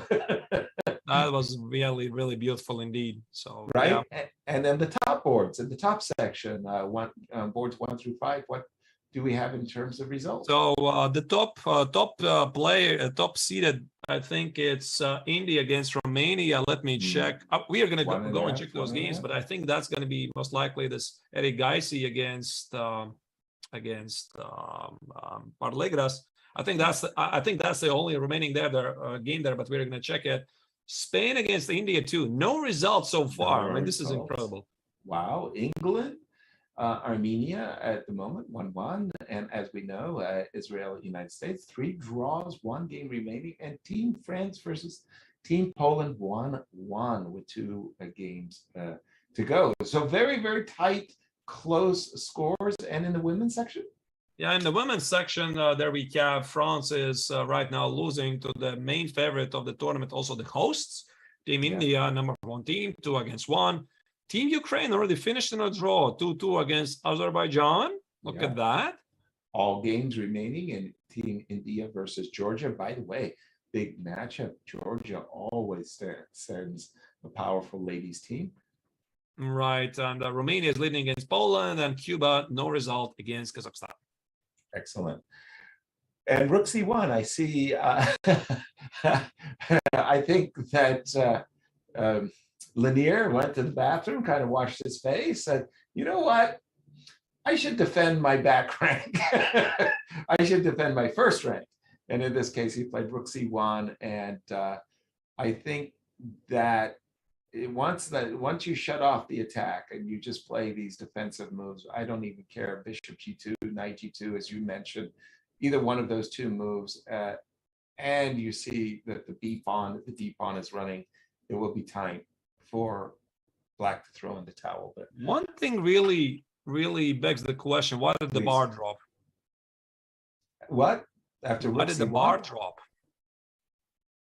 Gee, I don't know. Did the Rook C1, did that allow some crazy tactic that I didn't see? Maybe this is not winning after all. I mean, because maybe it's just lagging, because Rook C1 is a very natural move. Very natural move. I think you're right. I think you just you put the rook back on C6 and it didn't jump or something. Okay. I mean, yeah, there's some delay. Yeah, probably. There's some delay. Rook C1 looks fine to me. I don't see any way for Black immediately force a draw. Let's move on. Let's check more games. Any suggestions? Yes, sir. You would like to check? Maybe we have to go again to the if Team India leading. Yeah, exactly. I wanted to suggest, if you don't mind, Team India, I know that we have been focusing on our hosts, but they deserve it. And whoa, okay. Bishops came into life in the end. Yeah, they sure did in a major way too. I mean, I don't know. There was an awful looking pawn structure for white in this game. Suddenly those pawns on d6 and e5 look, wow, just awesome. And this bishop coming to h3 would terrify me. We left it about here, right? We were really not very clear how the game progressed. White fixed his pawn structure. Still, the game is an incredibly complicated.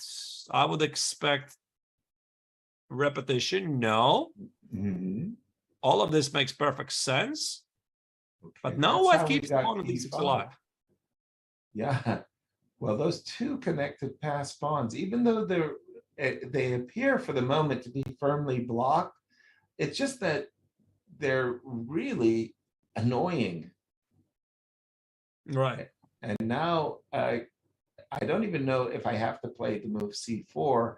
I would probably be tempted to simply bishop h3, knight takes c3, king f5, and go, king f6, king f7, and that just looks terrible. Yes. And very good for white. So this also means that most likely the number one Indian team is going to score another victory. Very, very close match, but Romanians have been fighting really, really well. Yes. This could have turned either way, to be honest. I have a feeling. It felt like a 3-result game, doesn't it? Yeah, it felt like a 3-result game. And finally, once more, if you don't mind, women's team India, we haven't seen. Yeah, let's jump over to the 2-1 with one game remaining, I believe. Yeah, let me try to pull it up. Please. And by the way, our audience hasn't been too worried. They haven't been pressing us with any questions, interesting questions. So shout out to our audience, please. We're anxious and at the ready. Oh, pardon me. You've already got some results there. Right. Yeah, let's jump back to that a moment a bit later, right? I could not pull up those games. Okay. So instead, perhaps let's check still the open section and how is India too doing against Spain. I see that Michal Sarin has played a draw against Gujrathi, and that's pretty much it. That's it. But we did, when we left it, we thought that Alexei Shirov's position was simply terrible with a capital T. So much so we thought it was just completely lost. Right. It still appears to be the case. I'm looking at the position.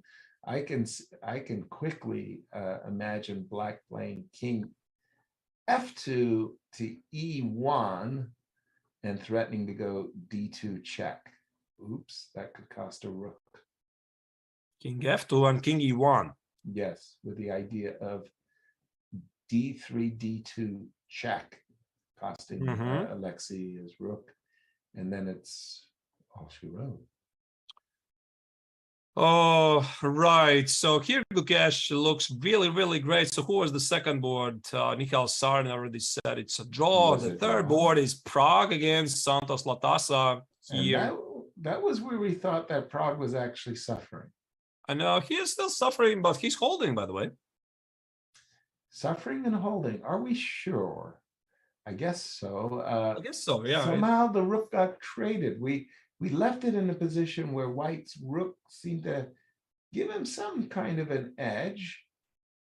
But okay. The current position, White just voluntarily traded his rook. He traded himself. And of course, he has a beautiful control of the light square. But the question is, how do you crash through? It might be not enough. But of course, also Santos Latasa, he sees that his countryman Sheriff is losing, so this means that this could essentially be 250 plus moves game. Oh, there's a question, by the way, from the chat. Modi Yabli is asking, what do you think is the biggest upset in the tournament so far? Yes, sir. Oh, I have to, Norway losing was pretty big. America being stunned by Uzbekistan. Had the miracle not occurred, Sam Shanklin was losing. America could have easily lost the match to Uzbekistan instead of getting away with a 1-1 result. For the moment, it feels to me at the moment that the Norway loss was pretty big. How about yourself on this one, Arturs? Any really big upsets? In the first few days, we weren't seeing them so much from a team perspective, an individual perspective, a few draws, but we'll look forward still to more upsets. What do you say? Yeah, here we have this very nice information gathered about some of the most notable results yesterday. So Norway did not beat Mongolia, which probably was a big surprise, especially since Magnus Carlsen was not playing. Also, USA dropping a match point against Uzbekistan, and actually USA could have lost it. It was pretty. That's what I'm saying. I think we were very, very fortunate to escape with a tie. In fact, for sure. Right. Well, a lot of unexpected results, and this is Olympiad. Also, by the way, my country Latvia yesterday produced a very nice, surprising result. They beat Denmark, so I was quite happy. I was following them, for a while. So Denmark actually struggling in this tournament, but still, I mean, Team Latvia managed to produce a very, very nice upset. I'm happy for them. But while we talk about that, before we continue to look at more games from the leaderboards at the open section, then we're going to jump into the ladies section. Sir, I think this is a very good moment to make a break as the first time control is over. It gives me a chance to replenish my drinks, and we'll see everyone on the other side of the break.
The Olympiad is the ultimate team competition in chess. However, Norway's chances for medaling for the first time likely rest on the shoulders of one player. That player also happens to be the reigning world champion, Magnus Carlsen. Carlsen will be in Chennai to represent Norway for the first time since 2016. Inevitably, he is key to a potential Norwegian success story. If Team Norway is to find a spot on the podium, or even shock the world and win it all, Carlsen must dominate. Still, even a dominant world champion will need help. Fortunately for Norway, the supporting cast is the strongest that it's ever been. Arjen Tari, the 2017 World Junior Chess Champion, is one of the world's top 100 players and will play the second board for Norway. Tari was just 14 years old when Carlsen became World Chess Champion, but now, though young, he is an experienced competitor and a valuable Norwegian star. Also representing Norway's post-Carlsen generation are Johan Sebastian Christensen and Frode Urkedal. They too were but teenagers when Carlsen reached the pinnacle of individual chess. Now they must hold their own if Norway is to reach the top of team chess. Jon Ludvig Hammer, Carlsen's longtime friend and a former 2700 player, rounds out this exciting team. Hammer also has been a valued second to Carlsen in some of his greatest successes. The Norwegians have never medaled in the Olympiad, but this year, Norway is seeded third. With their high seeding comes high expectations of taking home their first medal.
Welcome back, everybody. The World Chess Olympiad has reached the second time control of the fifth round. Your hosts today are Yasser Servan. I'm Arthur Nations. But before we jump into the action of the ongoing games, there's one thing I would like to mention. It's the Chess.com Global Championship. So the Chess.com Global Championship play-in phase continues. Catch two broadcasts at 5 a.m. and 10 a.m. Pacific on Monday and Fridays through August 5th. Watch us title players and Chess.com members who qualified through the open qualifiers battle for a spot in the field of 64. It's Chess.com's biggest prize fund ever, with $1 million up for grabs. Catch all the action right here on Chess.com. Do it now. Wow, $1 million.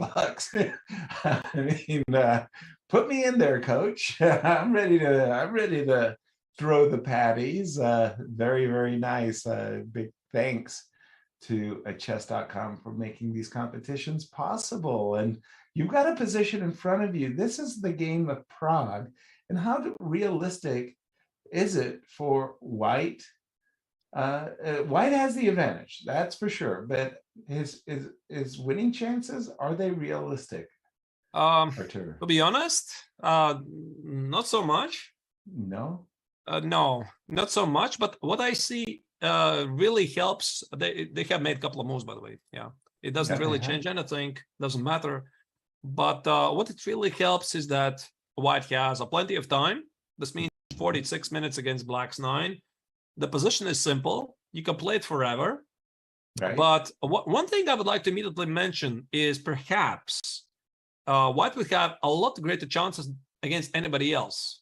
Why do I say this? Because in the fresh memory is Prague's recent game against Yannick Pelletier, whichever round it was. I mean, maybe Yasti It was remember. the Switzerland, maybe round 2 or so. There was Team India with a 3-0 result, and Prague was suffering. Prague was suffering, and he suffered, and then he slowly equalized, and then he won the game. So the kid is extremely resilient, and it's not like let's say you put this position, let's say White against anybody, maybe he's going to outplay him. I'm not sure how much chances he has against the young Indian, but one thing is clear: he's going to play it. He's going to play it forever, because we already saw during the break Sheriff resigned. Gukesh played another model game, and he is not only over 2,700, he's storming to the world's elite as we speak. Very, very, very impressive. By the way, I think that was the first result in the game of Spain, right? I mean, no, there was a draw as well. There was Sarin made a draw as well. Yeah, I saw this moment where there was like, all 4 games are going, and then suddenly, Team India 2, your danger squad, your squad that you said, hey, wait a minute, I'm not convinced that India Team A is any better than India Team B. Yeah, and I just noticed that also Adi Ban has won the game, and this means that it does not really matter.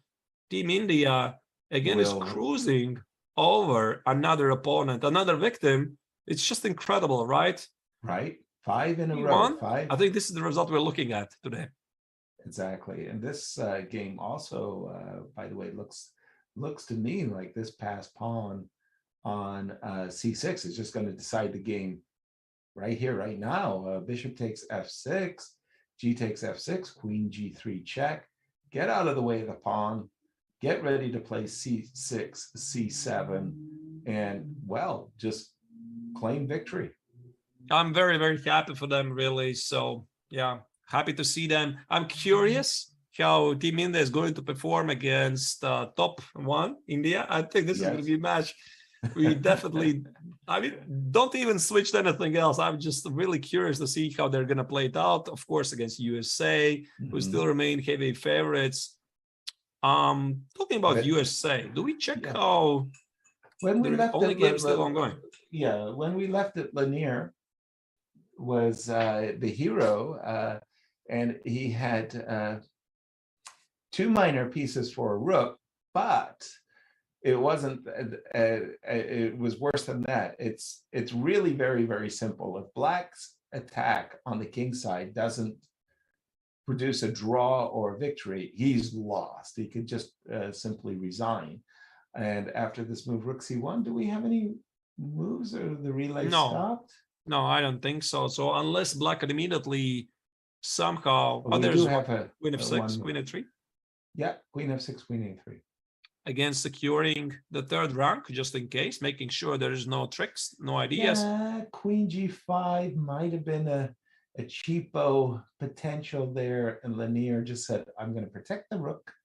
I'm going to protect the pawn on g3. And well, again, White has a huge material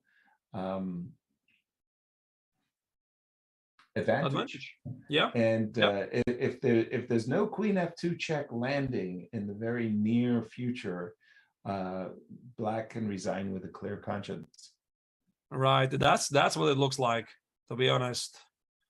So that is Team United States, most likely they're going to score a victory. India, second team, is getting the better of Spain. First team of India, we already checked it some time ago. Yeah, this looks like crushing victory for White. Those 2 bishops combined with 2 pawns. These pawns at the queen side don't matter at all. Don't look at them. Don't matter at all. Don't matter. That's right. Because everything is decided here. and that would mean that also the first team of India is going to win it. Then there's the team of England against Armenia, Yes. and this is something we haven't checked for a while, have we now? Let's check in on the boys, the lads from England. So there's one draw. I see that Michael Adams has played a draw against Gabriel Sargsyan. Okay. David Kabel has played a draw against Samuel Tersakakyan. So we have two more games where maybe let's start with the second board. Hrant Melkomyan is playing against Luke McShane. Oh, look at that. Well, Endgame specialist, rejoice. I like White's chances very, very much here. This 3 versus 1 majority and this outside pass pawn on, I've won these types of endings so much in my career. I tend to feel that they're winning, but here the pawn is pretty darn far advanced. B3. So if I take it, right? King takes. Oh wait, the bar doesn't like that for whatever reason. And I want to play rook b7, e6. Somehow Exactly. wants those pawns. Maybe even sack this pawn. Yes, precisely. Using the h5, h6 pawn as a decoy in order to get the two connected pass pawns, e5 and f6 going, should be winning for White.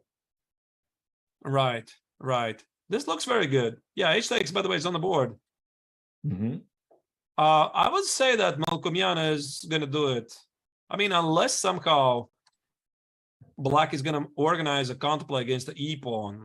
Let's say rook e3, check, right. e6. I just played h5, h6. How do you stop me? I may not be able to, actually. Yeah, that's the point, right? I honestly, how do you stop it? Exactly. Maybe this is just winning. It sure looks very good. And on the fourth board of team Armenia against England is Robert Hovhannisyan against Gavain Jones. And by the way, you sometimes you should just tell me who's White. Yeah, so Robert Hovhannisyan is playing with White against Gavain Jones. I'm slightly surprised. I think we're missing. Oh, there you go. Just a second. What's that? Something just happened. I'm not sure. Okay, some weirdness is happening here, but the game is still ongoing. We're gonna maybe check this game in a moment. Later, either way, big result perhaps for Melkomyan. So at the moment, it looks like Armenians are favorites. That's what it looks like. White's 2 pawns up. Unless White is going to lose the same game with 2 pawns. No, I think we're missing some mostly. Yeah, something's wrong. All right. Let's jump forward. Okay.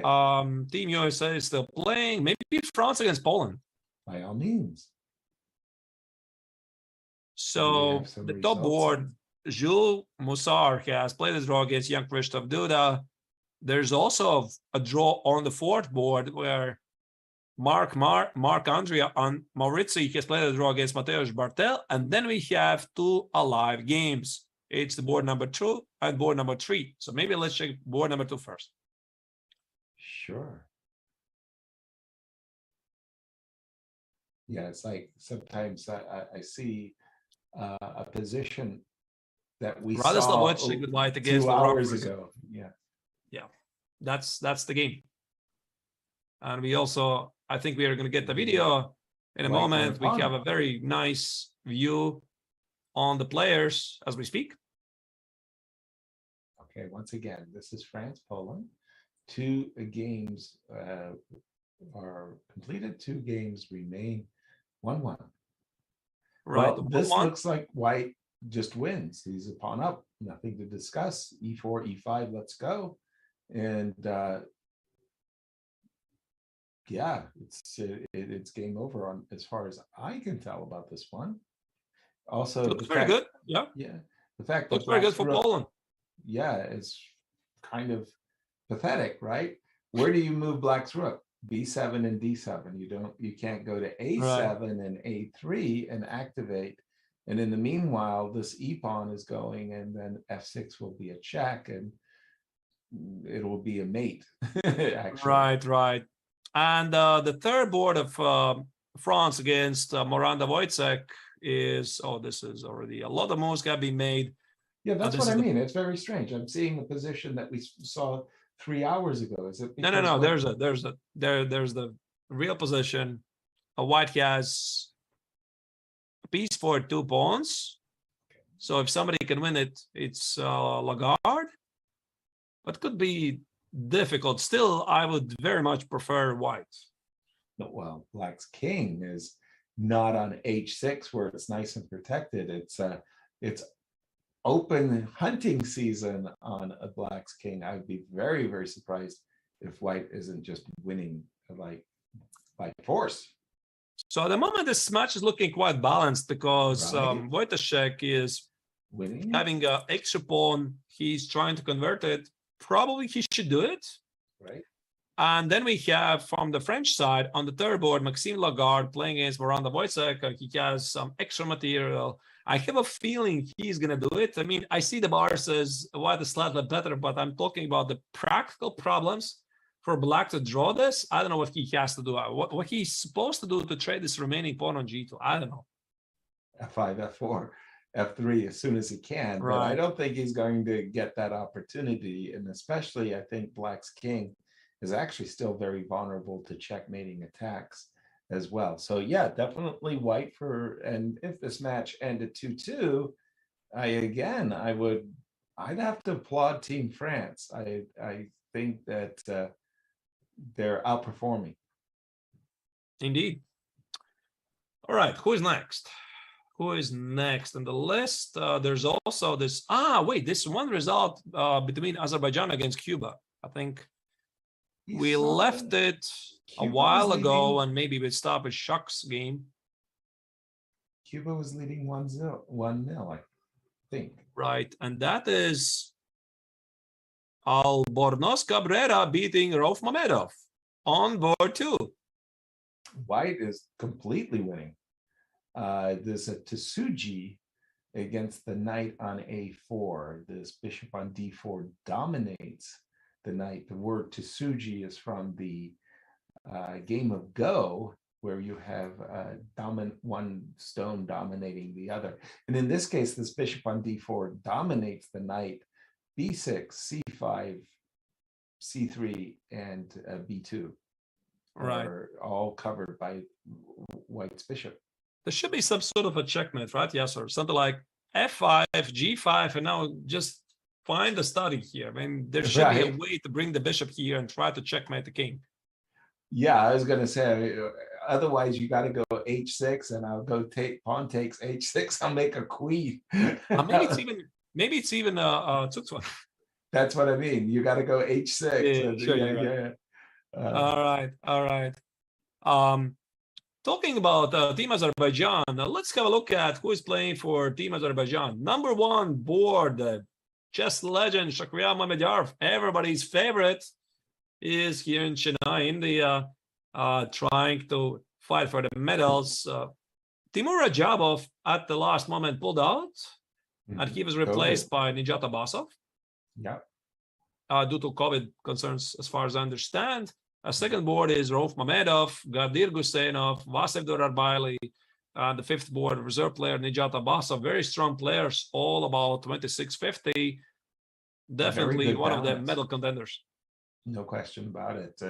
Even though with Timur's withdrawal, they slipped from 3rd to 6th in terms of ranking coming into this competition. They're dangerous for everybody. They're very, very, very dangerous squad. Look at this, Yasser. I mean, this is amazing, right? I mean, all pawn grabbers, pay attention. So white can take the pawn on F6, right? So bishop takes an F6. The knight goes out. Yeah. So what Shak is saying here, sometimes there are more important things than winning a pawn.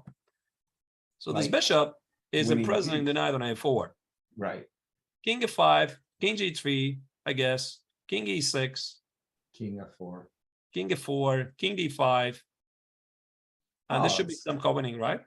Yeah, pause right here, because it's sort of like now that we've got the active white king, now might be the time to just go bishop takes f4, king g5, and cash in the chips, because we've got to pass f pawn, and we can finally release the knight.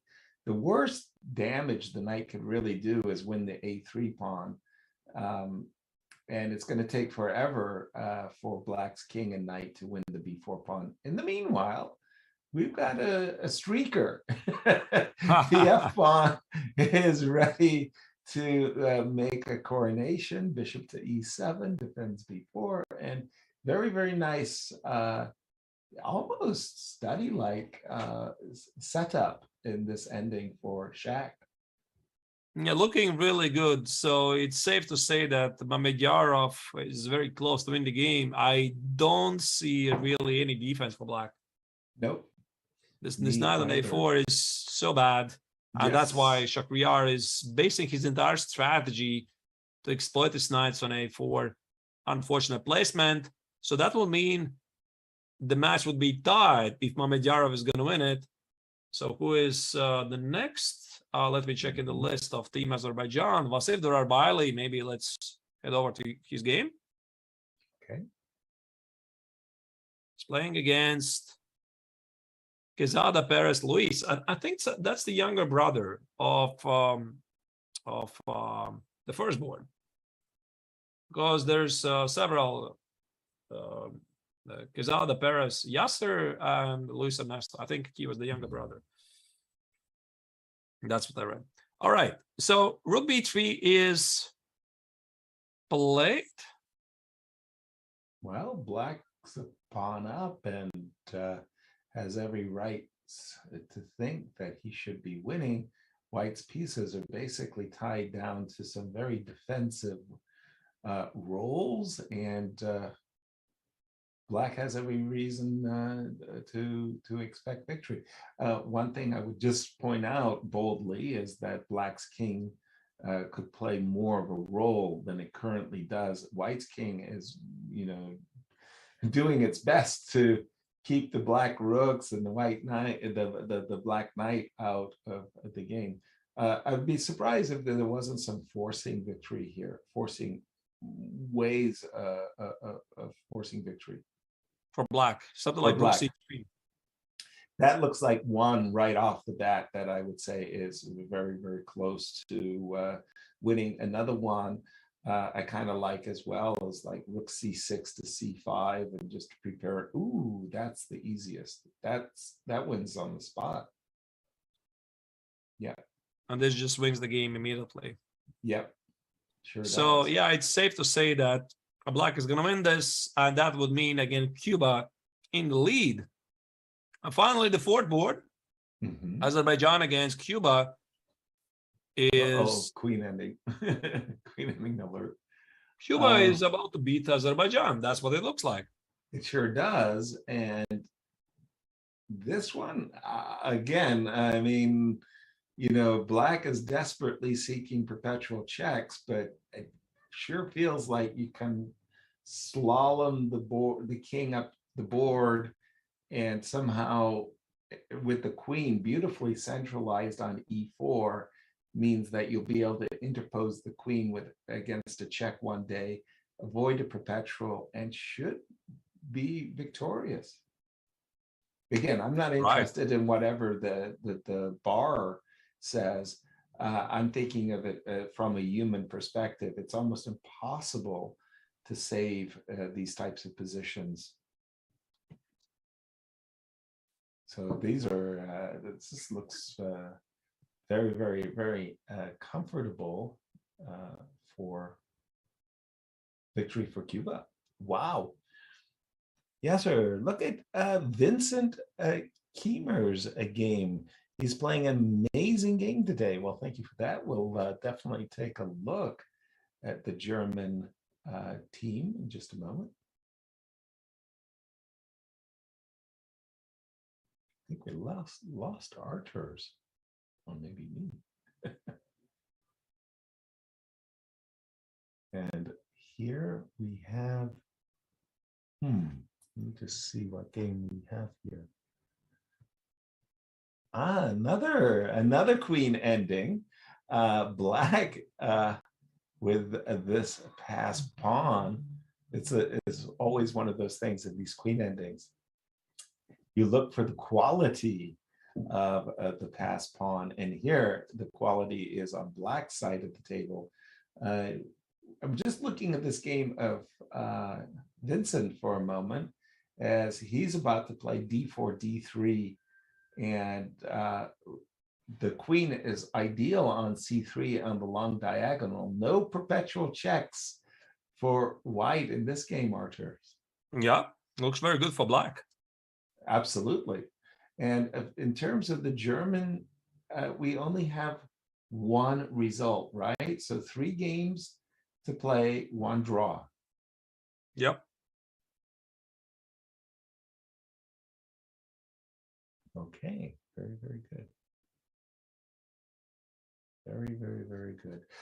Can we just take a look once more at the ladies section and to see what? Oh, I'm sorry. I'm being told that the transmission with the ladies is just having a trouble at the moment. So we're going to stay with the open sections. Where would you like to go, Arthur? Maybe you choose. Maybe I should choose. Right. Oh, you're giving me the power. I feel I feel that I have to do something very special with this power. I don't always get to tell us where we should drive. Now we think that Lanier has clinched the match for Team USA. We saw that Netherlands had a 3-0 result against Canada. It's very, very hard to adopt a team. Can we see the remaining game between the Netherlands and Canada? Let's move on to the game. Which game is it? It was one remaining game. I'm not too sure which one. All right, let's check it out, because Anish Giri has beaten Eric Hansen. Raja Pajwani has lost to Jordan Van Forest. So who else is there? Let me check. Benjamin Buck, most likely. Definitely. The man with the terrible haircut. We were thinking that Benjamin is in need of a good attorney, that we could start a lawsuit on his behalf and claim all kinds of money. Right. Okay, here we go. So far, Team Netherlands is looking to score. Benjamin is white. Benjamin is white. Yeah, Benjamin is white. So the pawn on g5 is weak. Of course, Benjamin could just call it a day, join the team, but the pawn on g5 is a weakness. So I would expect something like king g4. But there might be no progress, because after king g4, there's rook a4 check. And as much as you want to win the pawn on g5, this is what we call helpmate, rook h4, and white is busted. So you can't do that. Correct. So if you can't do that, what do you do? Well, I liked very much what you were saying there. King g4, rook a4 check, king h3. So now you're going to have to go back to yes.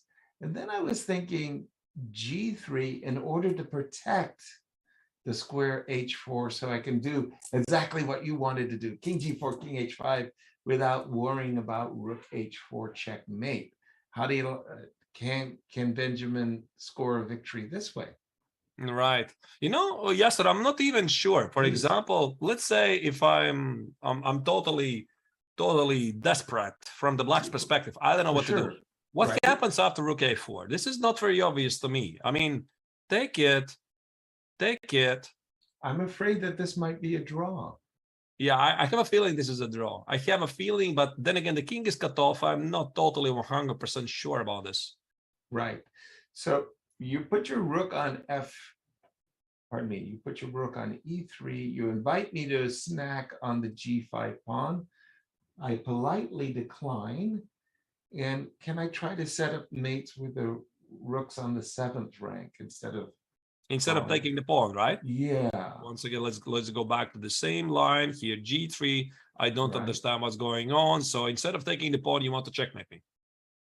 Yes, but hold on. How would I best set up? Yes, so I want to do something like rook to the 7th, what you have shown already, rook b7, and then yes, I want to somehow slowly rook f6, rook f7, and set up the checkmates we're all familiar with. Right. Yeah, Still, maybe. you know, the problem with the 2 rooks ending is so many times when I win a pawn, it's not enough. The problem with the 4 rook ending is whose king is more vulnerable. With 4 rooks on the board, I have these checkmating nets that I would never have with 2 rooks, and that's a problem for black. Of course, I could always force hand for white and play g4, invite you to take it. But, you know, I tell this also from the perspective as a player, because if you had the possibility not to give away a pawn like that, you never want to test it, right? You never really want to go there, because after rook g4, king g4.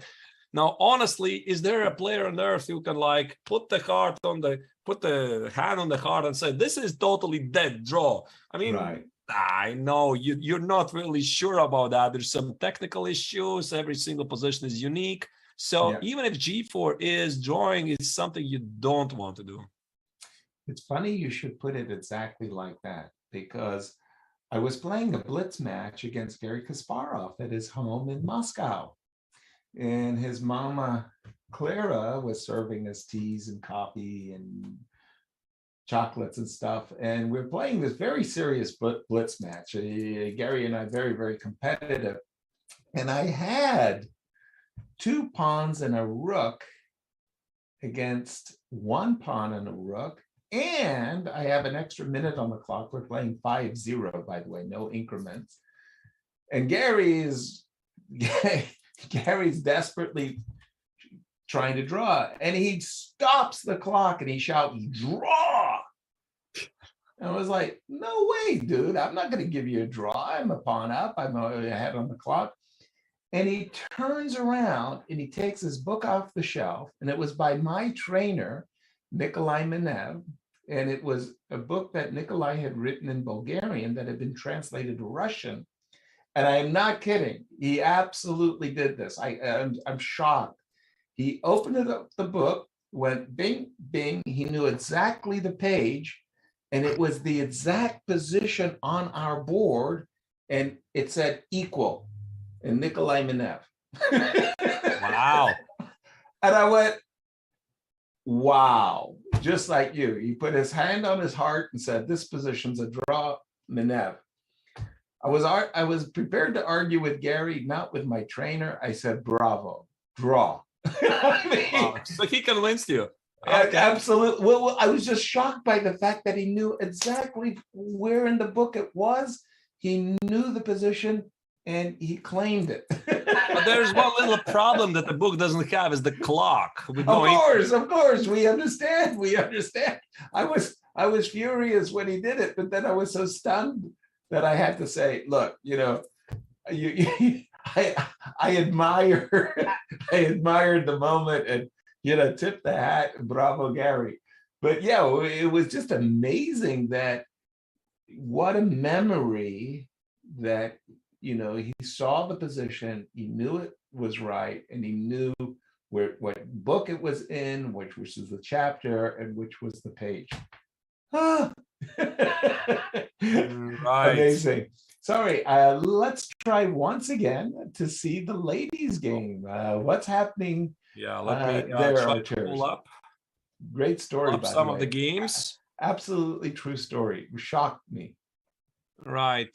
It seems that okay, now it's back working. Maybe we try to find some ongoing games in the ladies section. By the way, the games that when we have seen the games of Tanya, we talked about one particular player who's having an outstanding tournament performance rating, Murphy. Tanya, I think, has won all of her games. Maybe I will have to be corrected on that, but if she has, she's got a pretty terrific TPR as well. Right, and we have some of the results here available. So you see that India has beaten France already 2.5 against 1.5, and Azerbaijan 2-2 draw against Ukraine. Georgia has 2 points, actually, the second Indian team. Okay. Poland losing to Romania 1-2, and Kazakhstan getting the better of Cuba with 3 against 1. So definitely want to follow the games of India's second team against Georgia and Poland against Romania. And here and it looks I like think we've got a hero game between Poland and Romania. I'm seeing 1 point for the Polish ladies, 2 for Romania with 1 game remaining. Right. Let's have a look. I opened already the game of Nina Batsashvili against Padmira Ruth. So Georgian team is leading against the second Indian team, one of the hosts. I mean, yeah, again, probably we'd have to talk about once again about how much effort has All Indian Chess Federation put in to make this happen. Really fantastic Olympiad so far. But here, Georgian team is just cruising to the victory because Batsashvili has extra pawns. How many? Just 1. But I think the big idea is Queen E5, Rook C8, Rook H8. Correct. So it looks like either way, I think Georgia is going to cruise to the victory here. Indeed, as they do lead 2-0. On the 4th board? Yeah, this is the 4th board. Agrawal, Vantika against Nana Zagnidze. Okay, there's not much to see here. This pawn is never going to make it here. Right. So that's a draw. It's a textbook draw. Like Garrett Kasparov, I could like open right a Dvorkovich book and no, not Dvorkovich, but Dvoretsky's book. I have it by the way here. Yeah. Yeah. No, the endgame manual. Sure. Page 225. Right. I bring it up. I know all of this. Okay, this is a draw, obviously. Yes. All righty, and they also this one of the teams we want to check is Team Poland remaining game. Whichever board is it? I don't see it. By the way, from here. Or India, Team India, top team. That's their 5th consecutive win. Who's going to stop the Indian ladies? Whoever it is going to need a bravissimo performance. It's got to be outstanding to stop this cruising Indian ladies team. What's this one? That is Alina Kashlinskaya here playing against Irina Bumaga. She's not going to win this, is she? Just a second. I mean, let's delve into this position. First impression is that white wins because it's a king and pawn endgame where you don't go king c5, king b5, a5. No. What you do instead is you go king d7, king e8. You use your h pawn as a decoy, and you go king takes f7. Yeah, this is what I just noticed. Yeah, my first process, as you said, go for the a pawn, and then let's say king c5. Oh, even black is the move. Yeah. King c5, king h5. So I try to make somehow this work. But you can't win the knight. You can't. Yeah, the knight is always ready to sacrifice itself, and oops, you end up losing. Yeah, the black king is faster. But yeah, you're very, very good point indeed. King e7, h5, h6. Exactly. You use the h pawn as a decoy. Once you get to play king takes f7, hey, you're a hero. Because no, but this should be bad for white. No? Winning for white. No, winning. Bad for black. Let's say I play king g6, king e7, and now I need a smart move. Yes. Some kind of a smart move. Let's say I give a check. King goes here. King e8, yeah. And I play at least f6. Oh, I found the losing move. Yeah. It wasn't difficult. It wasn't difficult. I made normal moves. Right. But if I do nothing. You By play the h5? Yes, that's what I was saying. Take. Yeah, but is this Why not? winning? Well, king there walks into knight c4 check. So king there, right? Push. This could be, should be very precisely calculated. Oh my gosh, don't tell me you make a draw. Oh. No, but you know, yes or I don't know. No, that would be a miracle that you would make a draw. I don't know. I think this is a highly interesting endgame. Absolutely. Highly interesting. So king e7, h5, h6. Very important game because Team Romania leads against Poland 2 against 1. Mm-hmm. And Kashlinska needs to score a point here. So Bulmaga, if she would offer to be a draw, instantly accept. Right. Okay, what do we do here? Once again, I play. What did I play? King g6, I think. King g6. I went king e7. You went knight check. I went king f8. You went knight a5. You waited for me to play the move h5. Maybe there's a way to be smart. What if I play knight b7 or knight b3? It's exactly the same. So you play h5 here. And my big point is I'm going to give you a fork now on c5. Bravo for you. In any case, I was going to take on e6. And you can give me a fork and I'll go king f. Somewhere, yeah? Yeah, where do I go? King. I'm not sure. Yeah.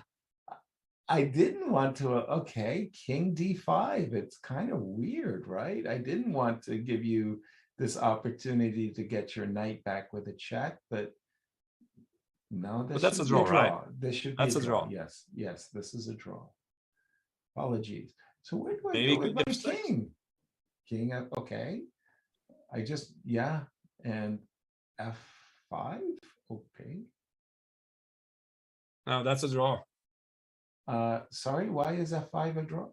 F5.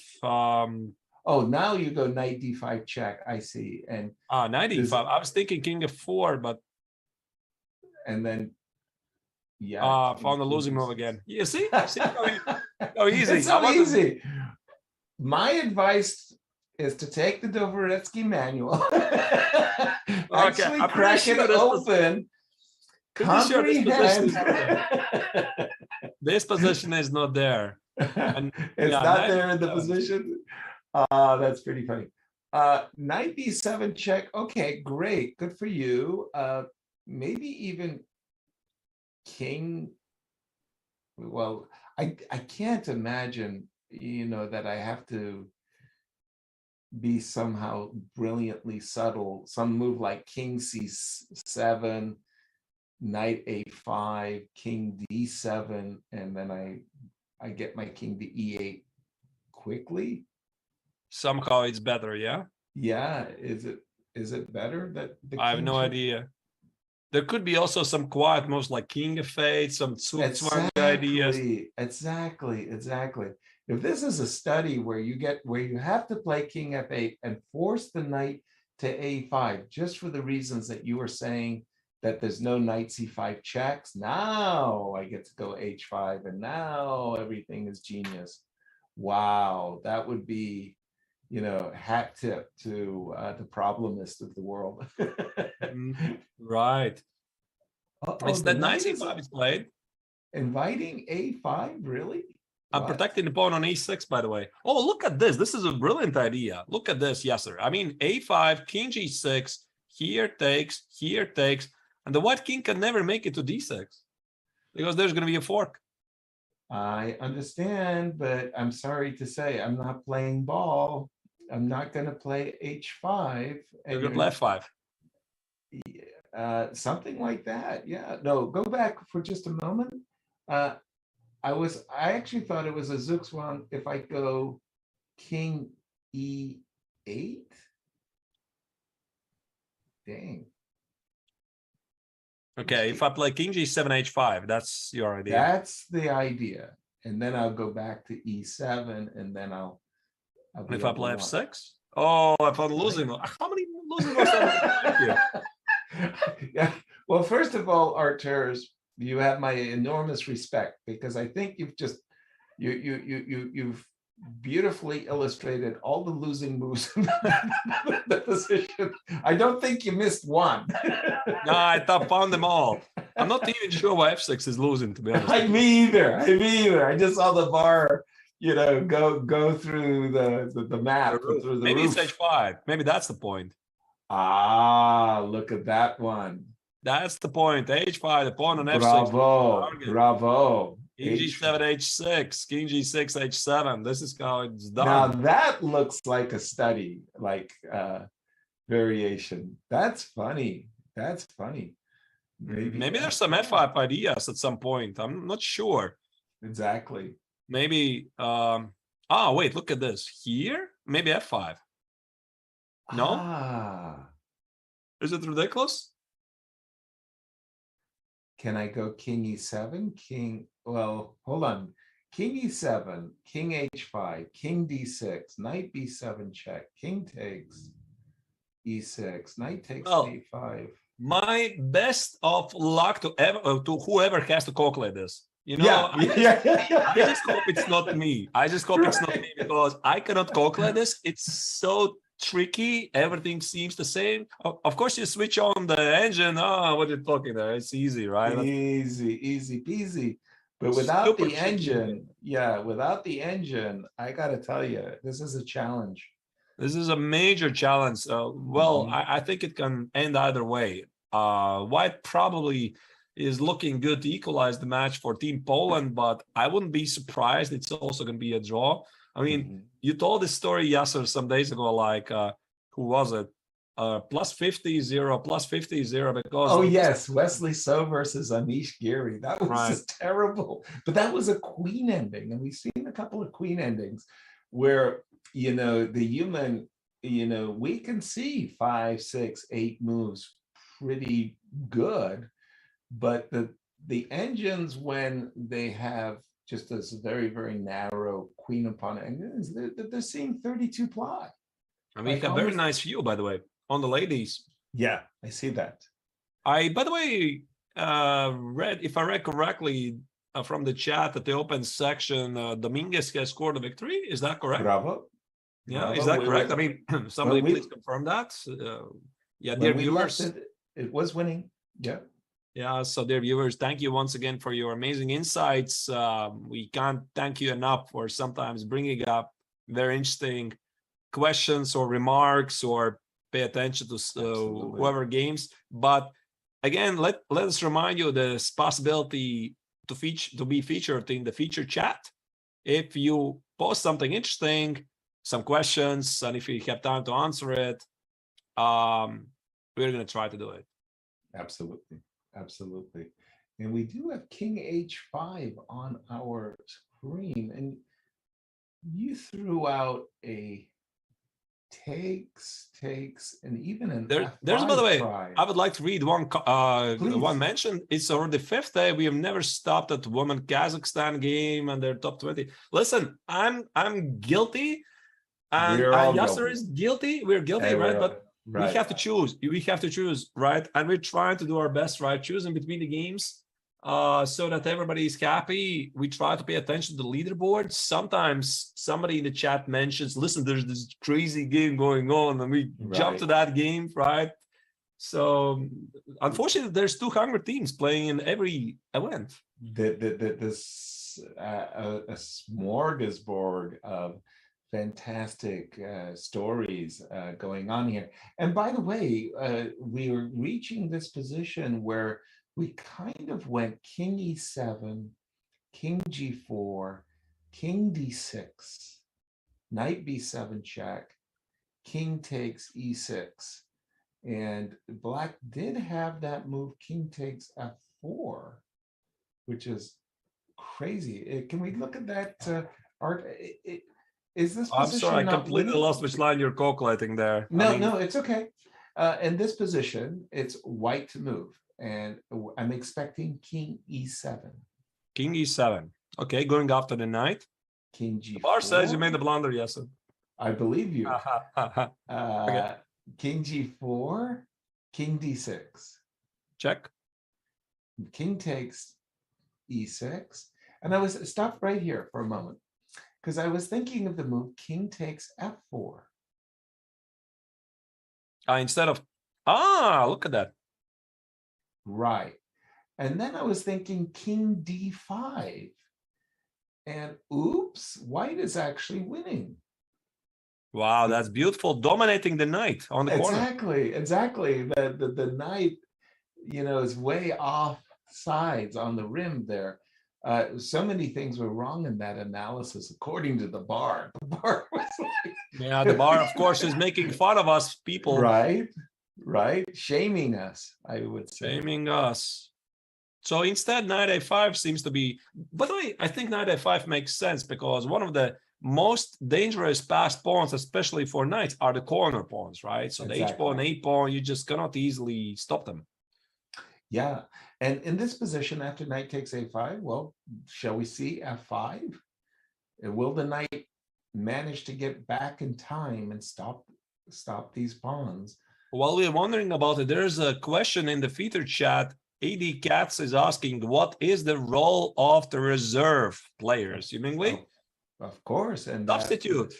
That's the role. Self-evident that you somebody on the top 4 boards is ill, is not playing well. That player will step out. The reserve player always plays board 4. The reserve player does not switch with the first board or the second board. Everybody moves up a board, and the reserve player comes in and plays on the bottom board. Yes, sir. I'm actually wondering, it would be fun to see a slightly different setup for the event, because it's a bit predictable, especially if, let's say, you can only substitute the 4th player. I know that in some international chess leagues, what they do is that the players can freely rotate within something like, I don't know, 100 elo point difference, and you have like 8 boards. Right. So good luck. Try to guess, right? It's funny you should say that. That was so much fun. It was Russia versus the world.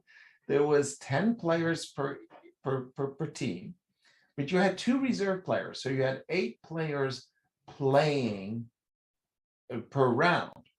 But now I have these 2 reserve players. I was the captain for the rest of the world team.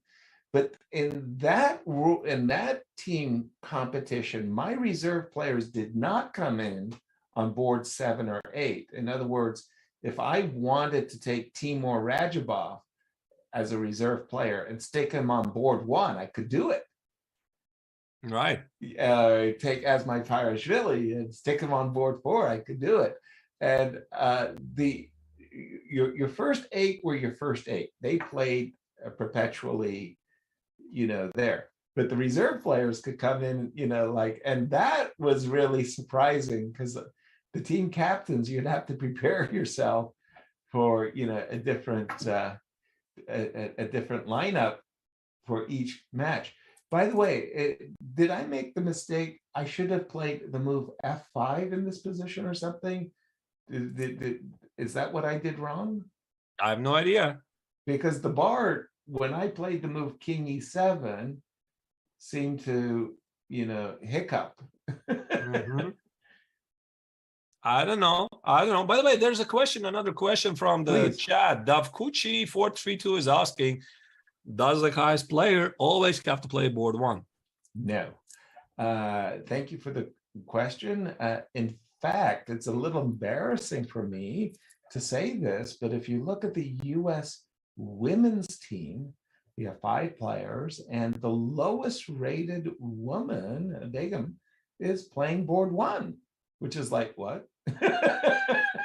They're in our little profile picture of our 2 US teams. You see, we've got this wonderful arena crush with the highest rating, and Begum is playing board number 1. So no, but once you do fix your lineup, then you can't change it. So actually, there's a team strategy obviously involved, and some teams do it like that. They put obviously the big guns, the big names to the top board because they're expected to meet other big guns that they clash. Exactly. But some teams do it like this. For example, they put on the first board the brick wall. For example, somebody who is going to hold, and keep the game to a draw. Very solid player. And for example, from Team France, I'm a bit surprised not to see Laurent Fressinet as the top board, because he's usually very, very solid, very tough to beat. And this time, I think he's board number 2. And I remember, then they put on, I remember this happened to me in Chengdu in China. It was the World Team Championship. So there I was, I happily retired, got dragged in by the Americans to play, I don't know, it doesn't matter, board 3. So then we get this a matchup, United States versus Azerbaijan. And there I am on board 3, expecting, I don't care, Ralph. And Shakhriyar, the number 1 team player for Azerbaijan, was on board 3 because they had put Timur and Ralph ahead of them, saying, okay, you guys make draws on board 1 and 2. Shakhriyar is going to go ballistic on table number 3, scored 9 out of 9. And this is how we win the World Team Championship. So there I was expecting some nice, easy opponent.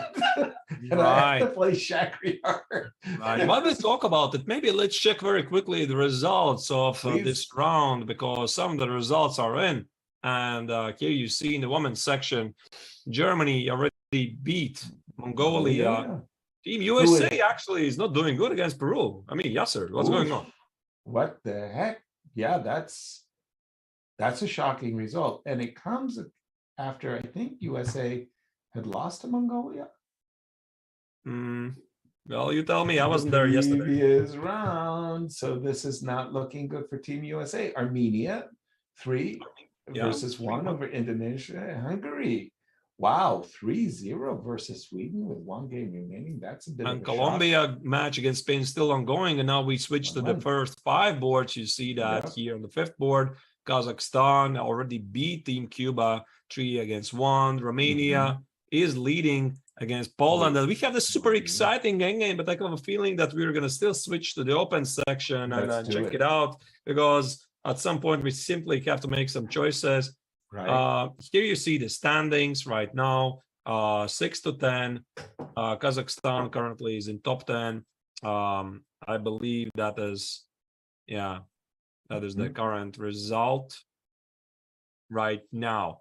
All righty. Going back to this game, what do we do? What do we do? By the way, Yasser, I have a proposition. I wanted to go back to the open section, but I don't want to lose sight of this game.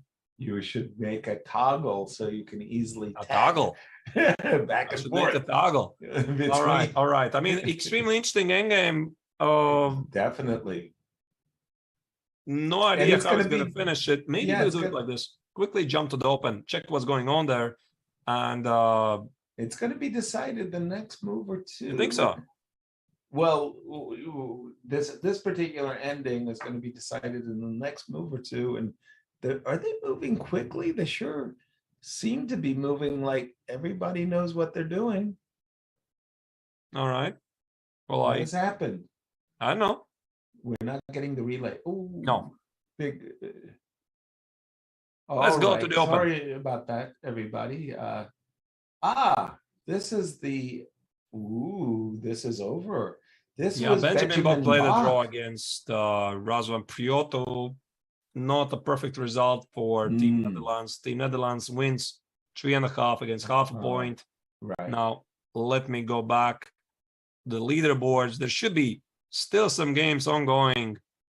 I see that Poland against France, no? Yeah, I was going to say Germany had a big result, beating Slovenia 3-1. Wow. All right. Let me just select a game. For example, this one where Radoslav Wojtaszek is still trying to get better from Laurent Fressinet. Now it's indeed winning. Yeah, these corrected pass pawns should do the job, right? Clear. No Yeah, question about F5, it.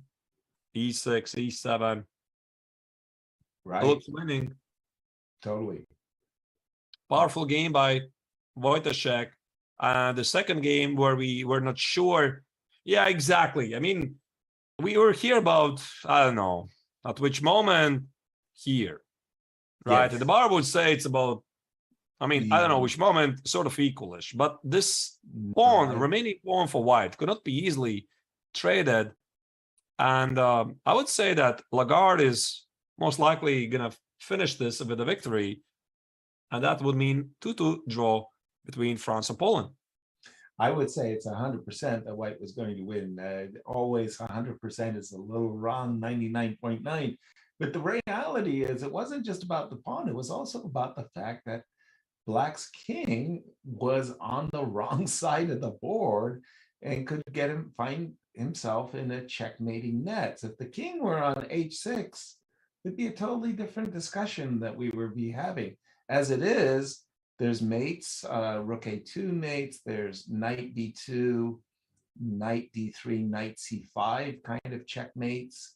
And finally, there's knight b2, rook c8, rook a8 mates. So it's not just the fact that, you know, it's this nice, good pawn on g2 that protects white's king. It's the fact that, gosh, Black's king is actually being checkmated. And there we saw the final of that marvelously complex. And they finished in a draw, right? So let's jump back to that, to the ladies tournament, if I can find it. Yep. No, we're not getting it. You see on the board. Yeah, you see that the game is finished in a draw. Why are you so sure? The center. That's a draw. That's a draw. Okay. That's a draw. So this means that Bulmarga managed to save the game, because those of you who are not familiar with the placement of the kings in the center, what does it mean? This is a signal you send to the operator, somebody who is operating the digital boards. So the king on e4 and king on e5, this means it's a draw. If the kings are on the white squares, this means white is winning. If the kings are on the dark squares, this means black is winning. It's really so simple. Excellent. All right, so this game is finished. Jumping back to this game. Again, maybe let's check once again very quickly. Yeah, let's go to the Freycinet against Wojciech. I think they're still playing. That was hopeless. We expected resignation. It should be hopeless, but they're still playing. They are still playing. Oh, wow. Okay, I thought resignation for sure would have occurred. Right. I think a couple of moves can be made, but what does it mean? It means, again, Team Poland against France most likely is going to finish in a draw. Do we have, by the way, updates on some other results? I wonder. You tell me. While we're looking at this game, yep, here we see the board 6-10. Cuba, look at that. I mean, 2-0 against Azerbaijan. Wow, we lauded the Azerbaijani squad as coming in ranked number 3. Timur Rajabov had to step out. They slipped in the ranking at the start to number 6. We still considered them a formidable squad. And Cuba upsetting the apple cart there with a 2-0 lead with 2 games remaining. And now we go to the top 5 boards. Here you see is that India, first and second team, they won their matches. India's second team impressed me, to be honest, most this round. So sooner or later, there's going to be a matchup. England. Yep, Armenia defeated England 2.5, 1.5, and we squeaked by Israel. Very tough Israeli squad. I think America will feel very good about its victory today, even though it's a slight. How do you say it? Win's a win. Regardless, yeah, win's a win. Even if it's only 2.5, 1.5, it's still 2 match points. Right. Okay. Let me check. I think I recognize this player on the camera. No. Okay. The game of Wojtaszek against Fresenek has finished. Here you see the kings are placed on the light squares. This means only one thing, not a big surprise. Wojtaszek wins. And that means I think the match is already finished in a draw because the second board, Lagarde against Miranda, let me try to pull it up. That was the two. Should be also finished. In the knight versus the two. Yeah, I don't see them playing at all. Yeah, so definitely they're finished. Since Lagarde had such a winning position a couple of months ago. That's 2-2. Yeah, Poland, France, 2-2. Well fought, draw, very interesting, very exciting. And that's it. That's it. And that's it. And that's it. Well, I guess we're getting ready to close our show, broadcast for round 5, but we're going to just take a break and then see what all the results are, and then finish up our final thoughts for this compelling round 5. We'll see you on the other side of the break. See you soon.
Hello, everyone, and welcome back to our live coverage of the 44th Chess Olympiad in Chennai.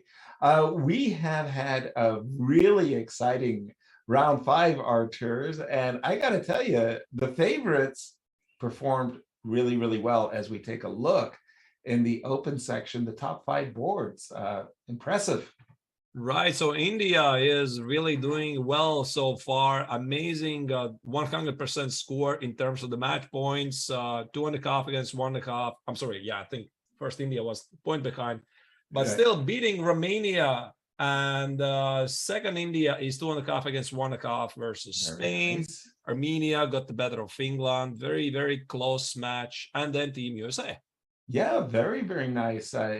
Team USA bouncing back against a powerful Israeli squad. Let's remind our viewers of the remaining schedule.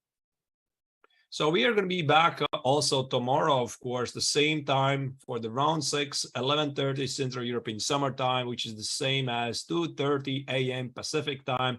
After round 6, we are going to have a rest day on Thursday, and then things continue as usual. Yeah, we got to make room for the Bermuda party, don't we? And I also have to mention this very special thing that chess.com has prepared for you, because Chess.com is very, very proud to announce the fall 2022 and spring 2023 collegiate chess league seasons in partnership with NACE Star League. So make sure to sign up to represent your school in the Premier Chess League for college students. Check it out. $50,000 prize fund makes me want to go back to school for sure. Also, I'm going to do something that, well, we haven't done. We've edged away from it. Just peeking ahead for tomorrow's key matchups.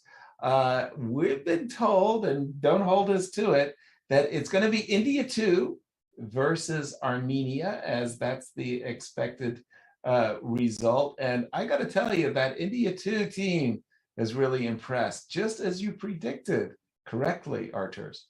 I had a feeling they're going to do so well. I didn't really expect it so well. Everybody from the second India team is performing awesome. Also, Team Armenia has shown in the past they have amazing team spirit. Now Levon is not playing for them anymore, but they're still very good teams. So it could be an exciting match ahead tomorrow. Absolutely. So once again, I thank you, each and every one of you, for watching our broadcast. Do us a favor, tell everybody where you're hanging out, and we're going to see you all tomorrow for round 6. Come back tomorrow.